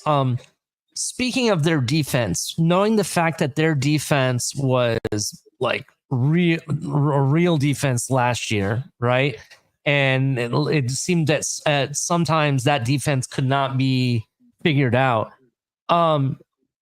There was times during the game last night that their defense, the Ravens defense, looked suspect. Like it's almost like they had no energy at times. Do you think it's just the rust and that's all it is, or do you think there's how should I say this? Do you think is there a scheme change, do you know of, or what do you think would be the reason they look kind of, I want to say, not full of energy, not like the bone crushing defense we've seen before? Well, I think when they showed the on camera, I guess their new defensive coordinator, he is a very young man. I would have to do a little bit more research, but I think this might be his first defensive coordinator job. I'm sorry, right? Lou. Who's number 10 on the Green Bay? Jordan Love just went down, hurt, dude. He looks in massive pain. Yeah. That's not good. 5 seconds left in the game, Lou, and they're ready for a Hail Mary. And he's hurt. They were going for the Hail Mary. The backup's going to have to throw the Hail Mary. This is hilarious. Yeah, that's crazy. But yeah, Ali, to your point, I think the Ravens defense, it definitely did not look like Ravens defenses in the past. For sure. I'm sorry, Lou. Did it look like his knee popped right there, Ali, through his pad? Did it look like that to you? Oh, yeah, that's nasty. As you said it, yeah. Okay, yeah, I agree with you, Lewis. Their defense seemed to be like missing something. It's like if you're looking at a V10 engine, one of the pistons weren't firing. You know what I'm saying? That's basically what I was trying to explain. It just he's walking off, but that could very well be an ACL right there, man. He's out for a few weeks minimal, if not the season. You saw that too, Robert? It was like, did you see like it was like a spring popping, man? No, dude, it looked bad. Lewis, has Jordan Love got paid yet? Yes. Yeah, he got paid. He got paid. Yeah. So he got his contract. Okay. It's very simple. If it was before, I was going to be like, holy crap, that sucks. So Malik Willis steps in to throw the Hail Mary here. And that's one thing, Malik. 30 seconds behind you, Color. We're 30 seconds behind. Go ahead. That's one thing Malik Willis can do. Is he has a cannon for an arm too. So getting this ball to the end zone is definitely not going to be an issue. Right. That's for look sure. at that guy's arms. Malik Willis got some arms, man. Shit. Now, being that he's a backup, they could also run a Miami Miracle type scheme. I don't know. Like the Ravens defense did not look nearly as good as it was last year. It looks suspect as all hell. They had a lot of turnover, though, a ton. So Yeah, like you think about the D tackle they got, Justin Matabuke. He didn't look like anything like what he looked like last year under Mike McDonald and Anthony Weaver, for damn sure. Even I'll be honest, even watching Roquan Smith yesterday, the linebacker, he looked bad too, bro. He Look he like did he not looks out look. of shape, bro. He looks like he's out of shape. I He agree. did, Ali. He did, yeah, for sure. He did not look good. So And what looked really bad was the position breakdowns that were just prevalent all over the place. Like the busted Game's over. coverages, people were going place a lot. Malik. I mean Malik. Come on, bro. So yeah, that was terrible. Yeah. I mean that's horrible. Yeah, I will say that Malik Willis, though, he's a big man. He actually looks like he could play maybe linebacker or something with those arms. I don't know. Maybe it's just me. Well, I just want to say this for the record, Color. I think you know where I'm going. AJ Brown scored a touchdown today, so I'm one down, 3 more to go. Oh shit! That just made the parlay that much easier. Now what you got to do is you got to put it out of your mind. You only have a 3-leg parlay to win. You know what I mean? Again, Just I got visualize that. It's Tyreek, Jamar Chase, and Marvin Harrison Jr. Right. So, right. You hey, can man, let's bank, get it. You can almost bank Tyreek. So now it's a 2-leg parlay. Absolutely. Absolutely. Yeah. I got 9 more games to go. I got a 9-way parlay going on right now. No, I had a 4-play parlay. Anytime touchdown for those 4 receivers, $50 pays out $1,600. Because to me, AJ seems like he would. To me, my feeling was, if I get in my feelings, was that AJ would be the guy that would have busted it, because you never can trust whether Hurts is going to get it to a particular guy for a touchdown. He's not that type of guy. You know what I mean? Yeah. Mm-hmm. Yeah, because I think for Jordan Love now, man. Because this game, I was very impressed, with his play, how easily he was throwing the ball like it was nothing, and then this happens, dude. I feel bad for him, to be honest. I mean, somebody go do a wellness check on Crypto. He's that's Crypto's guy, Jordan Love. Wow. No, I mean, I don't want to. I'm no doctor, and I don't want to, make it the worst. But man, that replay didn't look good, man. Yeah. I mean, it sucks. So I got 4 games I got to win to win $181. Dolphins, Bengals, Lions, and 49ers. Lou's got 3 players to get 1,600. Who did the Bengals play? The Patriots. That's a damn good parlay. Like, I was questioning if I wanted to bet on that game because I think T. Higgins is out, maybe. But there was also the whole issue with Jamar Chase. But Jamar Chase said this today or yesterday that he's not going to hold out. He's going to play.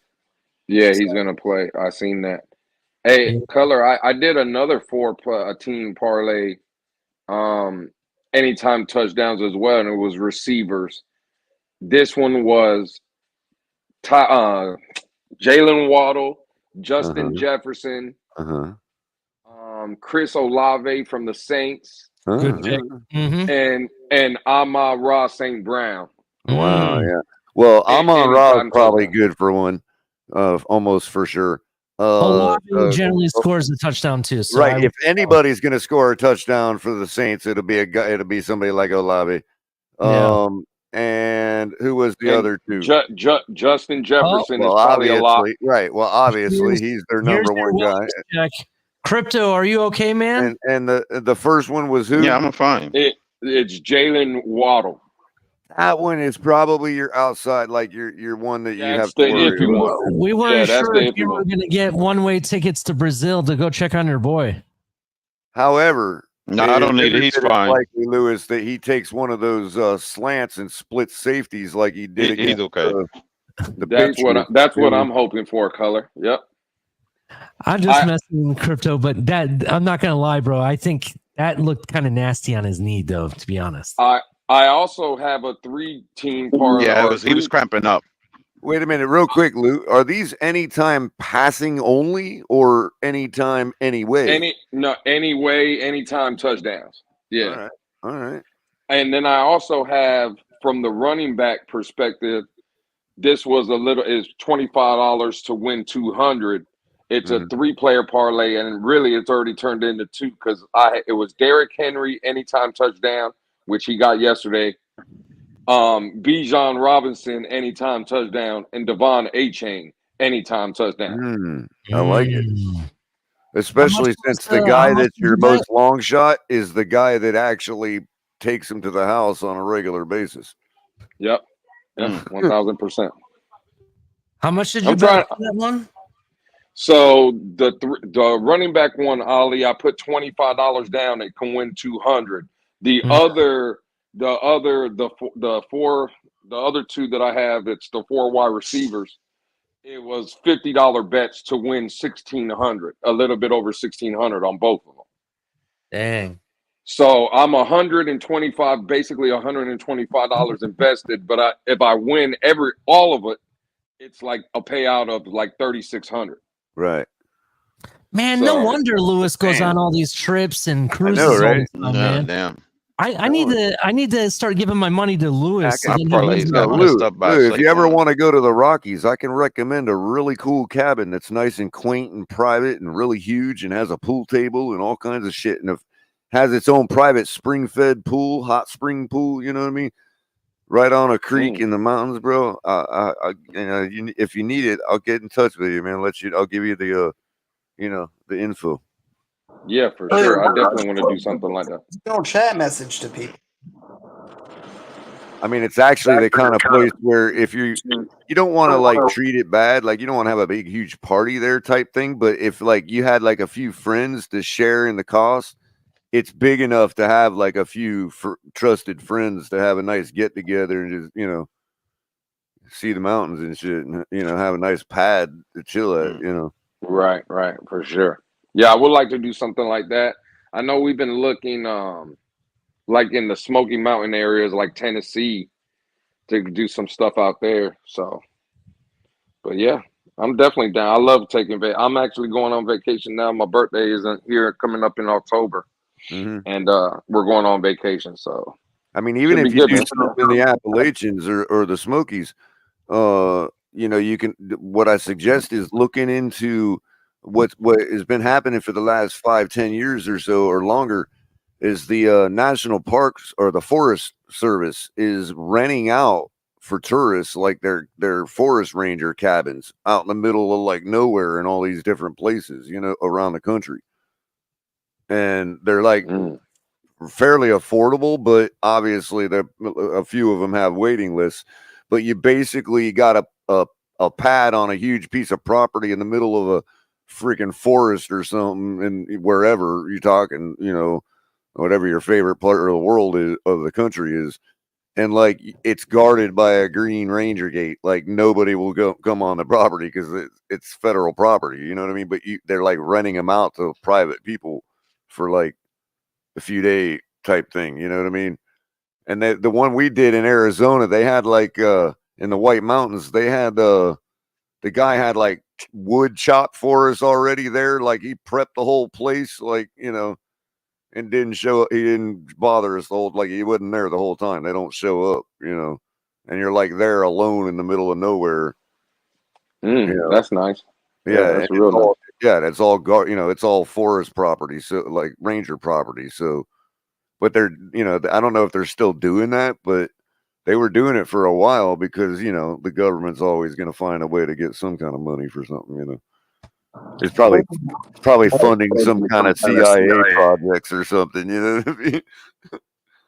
Lou, where are you going for vacation, man? Well, last year, my wife surprised me and took me to Vegas for my birthday. We spent a couple days out there, and but this time I told her not to go that far. So we're just basically like an hour, hour and a half south from where I'm at now. We're gonna go out to Siesta Key. It's out there, the beach area. My wife grew up in Sarasota, so I'm familiar with it. Yeah, so we're going basically to Siesta Key, but we're gonna take the kids with us and stuff. Because when we went to Vegas last year, we left the kids down here, obviously. So it's birthday weekend, but it's like a family trip, so we can So be. anybody ever had any away. Sarasota? What does it taste like? Is it like anything like Coca-Cola or? Nah, Sarasota. I hate Sarasota. It's nothing but all these snowbirds and shit that live up there. Real bougie up there, man. So that's an accurate. Yeah, Sarasota. That's an accurate statement. Ain't this where Savage is at from? Who? Yeah, it's Sarasota. Ain't he from Sarasota? Oh, yeah, Macho Man?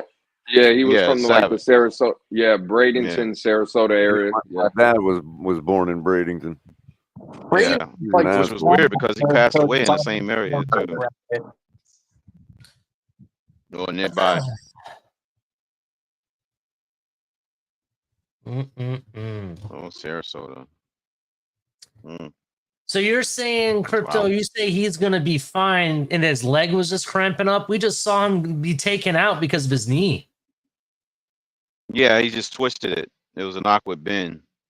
But he was sitting down. You didn't see that little springing action, popping action going on underneath his knee pad, bro? You didn't catch that? No, because he would have been carted out. Well, he was sitting down for the I've last seen two them. plays. I've seen them walk guys off with an ACL. Yeah, you could definitely Not walk on his off with an own. ACL. Yeah, you can walk off with an ACL for sure. Yeah. I mean, how rare is it? Not that rare. I think it happened like 3-4 times last year. It's not always painful to just walk. You just can't play on it. You know what I mean? Like you don't have no, it's a ligament, isn't it? So you have no connection there with your muscles and tendons and all that and bone. Yeah, it just looked serious because he would have had a grimace in his face and been banging his helmet if it was something serious. Not necessarily. Like I would say that would have been a natural reaction because he knew it. I'd agree with Crypto there. Unless he's a great actor, you would have expected more of a grimacing, like disappointed look on his face if he thought it was serious. He might not think it's serious, but adrenaline's also flowing at that point in time, and that can mask and hide pain. Oh, it still may cost him a week or two, but it may not be as bad as we're thinking. No, it might not be as bad as we're thinking, but it also doesn't mean he's necessarily out of the clear. Like, it needs to be checked. Well, yeah, that's obvious. That's a no-brainer. It's going to be checked. I mean, it'd be dumb for Green Bay's medical staff to just not check it. But I think to sit there and assume that it's just a slight twist. Assume the worst for the best. You know how the world works. Yeah, like your viewpoint seems a little more optimistic. Kind of like your average Sunday afternoon for me in football season. Assume the worst, hope for the best. Don't lie, Robert. Before the Miami Miracle, the snap of that ball, you were assuming the worst. Yeah, I ain't gonna lie about it. But I thought that game was fucking over, and then I got to see Pats fans TVs and shit, and I enjoyed myself. That was the only good thing about that season. It's crazy. It absolutely, really, truly means nothing as far as games go. But it's just interesting how when you watch it, you can't help feel a certain way because you're a fan, and it's like you remember how you felt that day. Like it don't matter, bro. I don't know. That's just Because I feel that way about even when I see plays like that when it's other teams too in history. When I'm looking at old historical footage, it's like, the man, Music City Miracle was just as because you almost put yourself in their impossible. fans' shoes. You're like, I know how I would have felt if that was my team that did that. You know what I mean? And then to actually have an example of like, yeah, shit on you, Patriots. You know what I mean? If that's all that it's worth, it really meant nothing other than that. But couldn't have happened to a better opponent. Didn't it cost the Patriots a seed that season? It didn't No, help that their, one wasn't the game. it You thinking didn't about the help other their season? forward movement at all. You're right, but as far as games go in our I history, think it's they not still won the anything to really division that talk year. about. Oh yeah, they absolutely won the division, but I think it bumped it out of like first place into like second place or something, and it stripped a home game in the playoffs. But I might be mixing that up with another season. Right, the last game of the season with the Wasn't that the year where they're the only ones that got we the was chance like in 4 overtime wins. and beat Yeah. the Chiefs? I don't remember. Yeah, one season we did play them. At the end of the season, we was 4 wins going into the game, and we got our 5th win in that game in New England in Foxborough, and knocked them down from the number 1 seed and made them play a road game, and they lost to Tennessee the following week. Yeah, Flores wasn't he undefeated in Foxborough? Yeah, in Foxborough, Flores is undefeated. Yeah, he beat them in that one because they beat us earlier in our building that year. They beat us like And not only, like I 100 keep points. telling y'all, he wasn't accustomed to walking out of that stadium a loser on That was Sunday. bad. I was like, that You was know? crazy. I mean, That was like a the guy 60-point turnaround. Well, Crypto, the guy spent 15 seasons, so more than plus playoffs. So more than 15 times he's walked out of that stadium a winner. He wasn't accustomed to doing anything else. You know what I mean? Yeah. What's your guys' take on the Patriots over the next 2 years? Like, what do you think's going to happen? How do you think they're going to build? What do you expect this year? Who? When? What? Patriots over the next 2 years. 2 years from now, how do you see that team I going? expect them to win a few games this year. I don't know what the Maybe a little quarterback situation overachieve than people expect, but man, it's hard to know. It really depends on what they get out of these 2 quarterbacks that they drafted, if any of them, if either of them. Yeah. All that has to be determined, Robert, because you don't know if you got a guy or not. If you don't have a guy, then you might as well just continue to gather draft picks and build, I get that statement. But I'm curious to see how that coach tries to build out that team and what philosophies Mayo is going to try and stick with. Like, it's been 20-something years since we've seen anything different from them. So, right. Jermaine says expect no more than 3 wins. I kind of put it at 5, but it could be as low as 3, sure. I also don't want anybody to underestimate that the coach they got there is probably a right fit for them, and gonna try to make some noise and build a good defense and all that kind of stuff. You know what I mean? Yeah, he's gonna build from the defense out. So you could be looking at a type approach. You could be looking at like what happened with the Raiders, but maybe not as good. Yeah, that could be not quite as good, but something similar where they're just showing up for a young coach and overachieving. Yeah, 5 wins with Jacoby Brissett. Yeah. Right. Well, 5 wins with Jacoby Brissett. Well, that may be what pushes them to go with one of the rookies. Yeah, if they can get off the schneid. And then if you're dealing with a rookie who's able to lay it all out on the line, you could have a Brock Purdy situation where they're able to, string together the last 5 games of the season and get wins. You know what I mean? You never know. I'm trying to be generous to them. Color, I'm out, man. I'll see you tomorrow. Right, have a good one, Ollie. You guys Ali. 30 p.m. Did the Raiders replace their head coach? I don't remember. Well, they ended up kept hiring the interim guy. Yeah, they ended up hiring the interim guy, which is rare, Yeah, for them to do in the NFL. Yeah, Pierce was the interim guy. But hey, if your players are playing for the guy, it was the same with us and Dan Campbell. Why rock the boat if your players are playing out for the guy? I like Dan Campbell, but I don't think he would be what he is now if he didn't go to the Saints.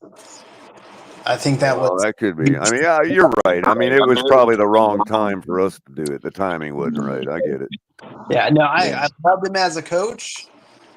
I just don't think he would have been as good because he didn't. There's lessons he learned under Peyton that I think are super valuable to him right now. Like, which sucks for us. When did he not teach him about the difference between a regular season attitude and a playoff attitude? Whoever did the schedule for prime time, they gotten out to good starts. They've gotten their money's worth. All these primetime games are shaping out to be real good. I get the whole, well, this has been my whole MO the entire season. I get that excuse. That's fine. But that just makes you look like an idiot even more, considering there's no reason to even be faced with that decision in a playoff game. You kick the field goal and tie the game and keep the game going. There's no tie. They're going to play the game until it ends. And by you not kicking the field goal, you all but guaranteed the game was going to end. No, you kick the field goal and forces them to happen to score a touchdown. It keeps the game going, Crypto, because you never know what's going to happen when they get the ball back. Your defense could stop them. You know what I mean? But you're giving your offense, you're saying, hey, I'm continuing the game so that my offense still has another outside chance of taking the field again. You know what I mean?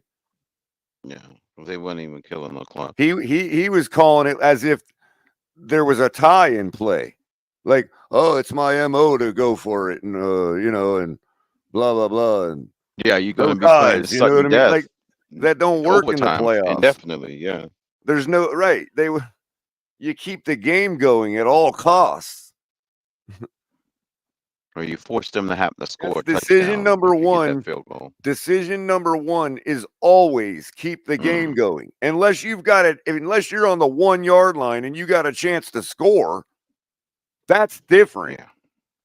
Okay, roll the dice if you want.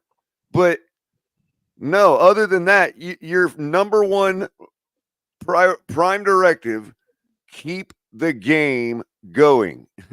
Right. Period. I don't care about your bravado entering the game. You know what I mean? Yeah. You're right. I mean, personality plays a part in it, though. That didn't serve him well in a playoff game. That's no different than, but Robert, that's no different than how a general manager in baseball will govern the game in the playoffs like it's a regular season series. And it's like, no, you don't do that. I get the stance. I don't think you're wrong. Just some people aren't going to change, and that makes him not good enough. That's valid. Hopefully he learned that lesson. Because again, it sounds like I'm trying to take away his MO, but I'm not. That MO just doesn't apply in a game where there's no tie. Yeah. Right. I get entirely what you're saying, and I don't think you're wrong for saying it. And sometimes in it's like square peg, round hole, Robert. It's like square peg, round hole. You know what I mean? You're right. Sometimes I'm fine with you. I'm fine with you always using a square peg, but not when it's a round hole. Sometimes when things are super ingrained, you just have to learn shit the hard way. And hey, use a square peg in an octagon hole for all I care, but don't put it in a round hole. I mean, if you do, requires a lot of force.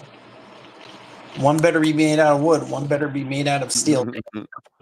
Well, the octagon hole is like, your regular season game where there's a tie in play. Yeah, octagon A one. square peg will fit in that. But a playoff game where there's no ties, like a round hole. You know what I mean? The square peg don't fit. I get it. Nor does the octagonal peg. Yeah. Well, the octagonal peg might work. You might be able to force the octagonal peg in it. I mean, depends on how big the circle is. You give me enough force, determination, and time, I can figure it out.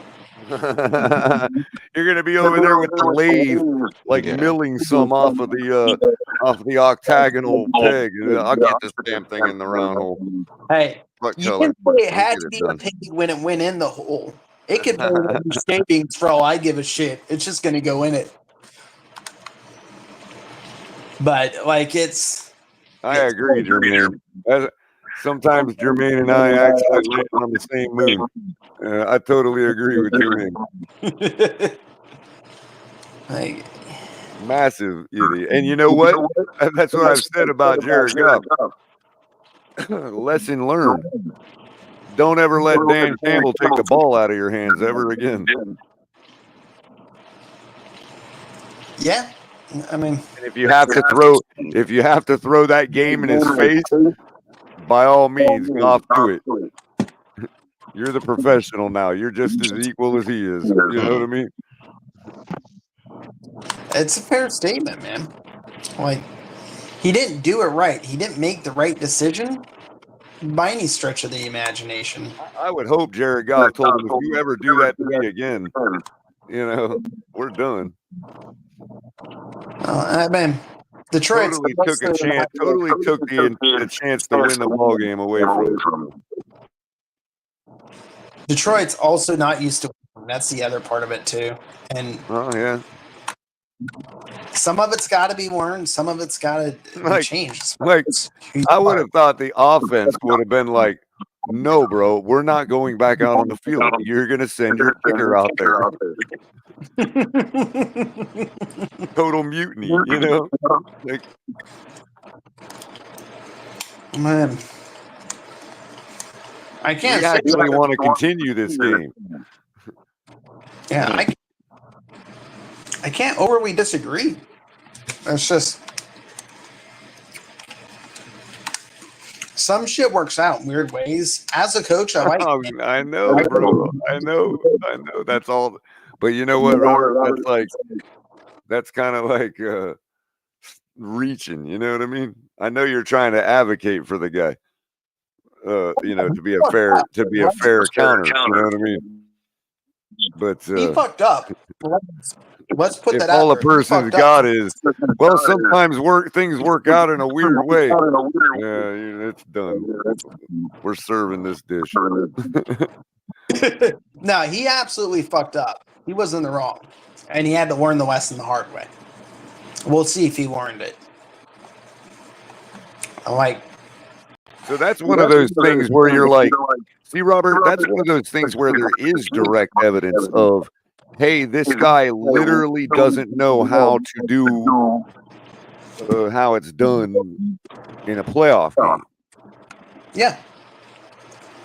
So that's one of those things. Like, does Dan Campbell choke in playoff games? Well, I don't know, but there's at least one case where he did. Learned his lesson. Yeah, that one. Yeah, they had a golden opportunity to be in the Super Bowl.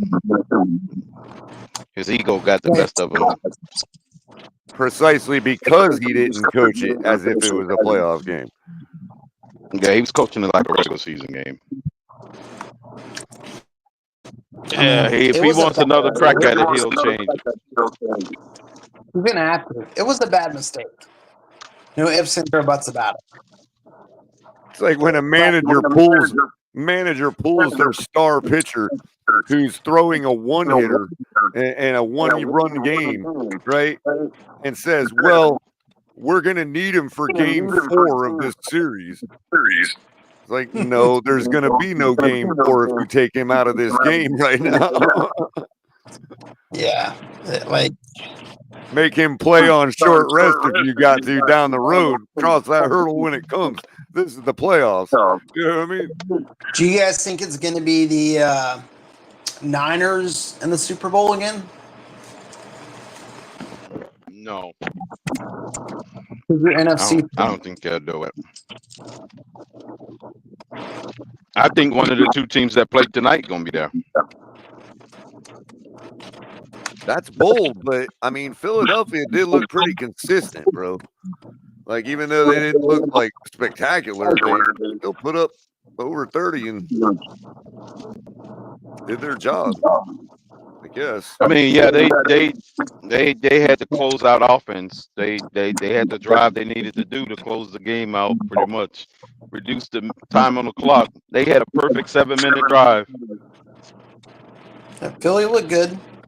It didn't even look like that Green Bay was going to even get the ball back. So why do you think San Francisco can't do it out of curiosity, Crypto? What was that? Why do you think San Francisco can't do it out of curiosity? No, I'm just saying I think the other good teams in the conference has caught up to them. I just think it's going to be a little bit more competitive and don't count around. the Rams. I mean, they can do it. I mean, I'm not saying they can't do it. I just think there's other teams that can compete on that level. That's fair. They definitely can do it. I just think it's more competition. That's all. You know, the Rams have been rebuilding from the same pool that everybody else is, so don't count them out. Right, you can't even count the Rams out now. Yeah, that's an honest take, too. You can't even count them out no more. And plus, they're in that division. You know how divisional games go. Everybody's already got high expectations for Cooper Kupp. Even the Seahawks, he can't really plan out.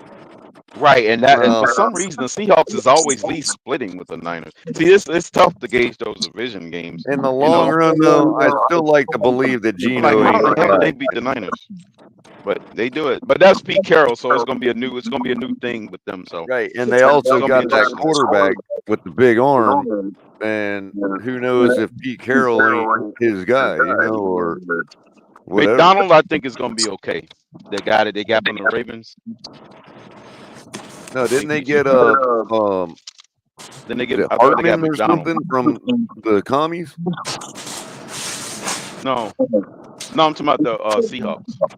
Yeah, I know. I thought they got Sam Hartman or whoever that guy is from the commies. They got the Ravens defensive coordinators, their new head coach. Oh, right, but I'm talking about their. They don't have Pete Carroll anymore. Is what you're saying? Oh, gotcha. Right, they don't have Carroll, but they have that big arm QB from Washington. The receiver. Yeah, Sam Hartman. Sam Hartman. I thought it was Howell. Or Sam Howell. Sam Howell. Yeah. I don't even know. Or what's their quarterback room? Sam Howell. Outside of outside of Hartman. Geno, Mr. Geno. Look, OG's got him. OG Barry's got him. Oh, Geno. B McBee's yelling at you. Fix your mic, man. Is my shit going in? I wonder if Google Browser is doing that thing again.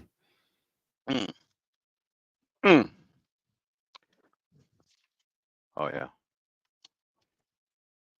Oh Jesus, that's much better. Oh yeah. And it's already after midnight.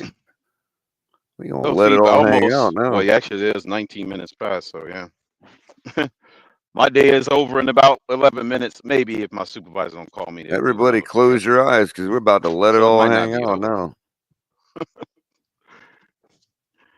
Whatever all is, I don't know. It's going to be tomorrow. Hopefully it's in the 70s. I got to go check the weather forecast. I'll catch you guys later. It was good talk, Color. All righty, Robert. Come by. Okay, Robert. Season's coming Yep. up. What you call it? Your stuff is all good, Robert, with the paperwork?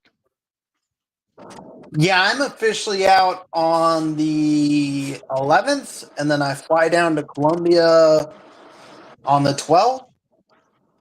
and then I'll be back on the 29th. My brother's birthday. Well, as a reminder is to you and to the audience, I will be on Monday morning if you want to come by. Oh, you're just doing a 2-week stay, and then say your piece on the game. Officially separated. What time, Color? No, 10 o'clock. Okay, cool. Yeah, Crypto, I'm officially out of the Army on the 11th.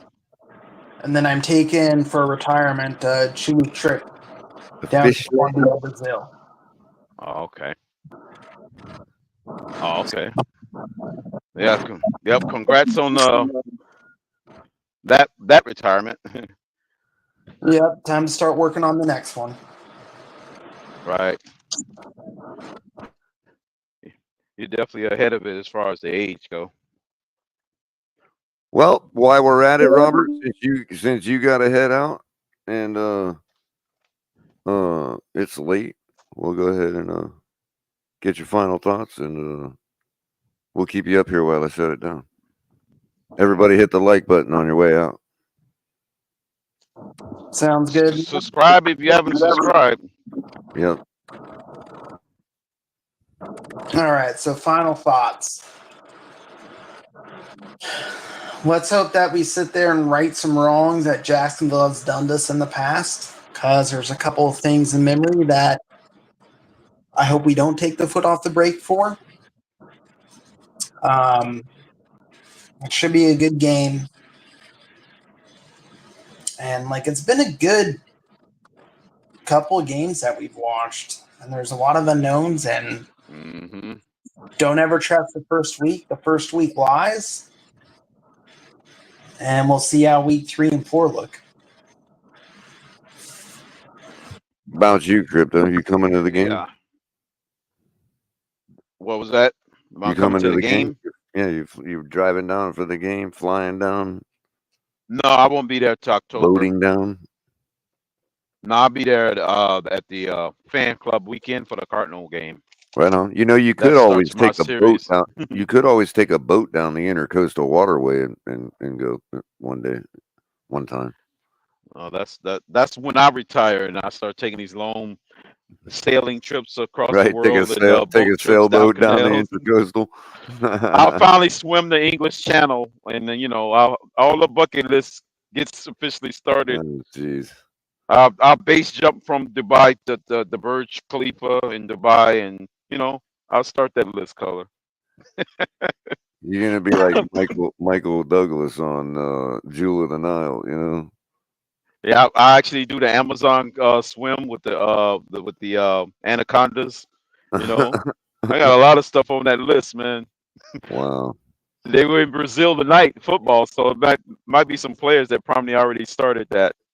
Brazil. I'll check my feed and see if somebody did the Amazon swim down the trusty Amazon. Right on. Well, everybody join Ali, which is now tonight, for Club XL or Late Night XL Dance Club or Miami Dolphins hype. Yeah, we're having the league is something good, man. He's going to be going. What's that, Crypto? No, I said to that point, the league has served us up 2 back-to-back good games that went literally down to the wire. Both games. Who would have thought that back-to-back opening nights come down to the last possession? Pretty good job on that's like insane. Yeah, that's really you'd have never thought that really 2 games back-to-back, the last possession, the game comes down to the last possession. If they got somebody that watches football to schedule the games. Yeah, that's true. Yeah. How likely is that?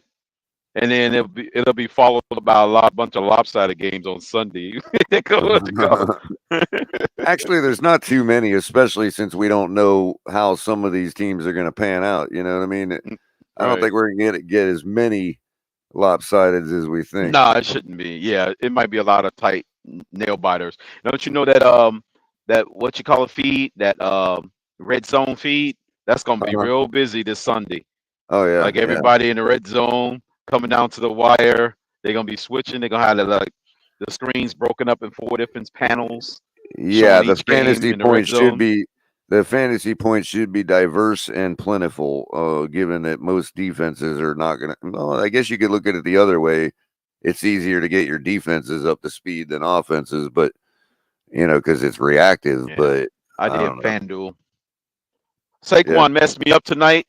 I had Saquon, Devontae Smith, Jalen Hurts, and Brown scoring touchdowns. Brown and Saquon got me started, and then Saquon starts stealing Devontae Smith and Jalen Hurts one. I was like, man, he's stealing my parlay. I was kind of upset with Saquon tonight. I would have won $81 off $2 bet. That was my bet, and the thing is, I get my $2 because it's a freebie. So they give me my $2 back. It was a $2 bet. I would have won $81 if I got those other two. Right They'd on. have pushed it into the end zone. He fumbled it at the goal line. So, then Devontae Smith got caught at the 6-yard line. So that was my parlay for the night.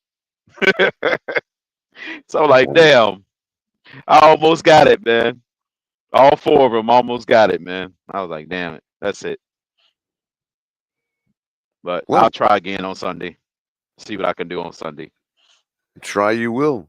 And so that being said, everybody catches tonight.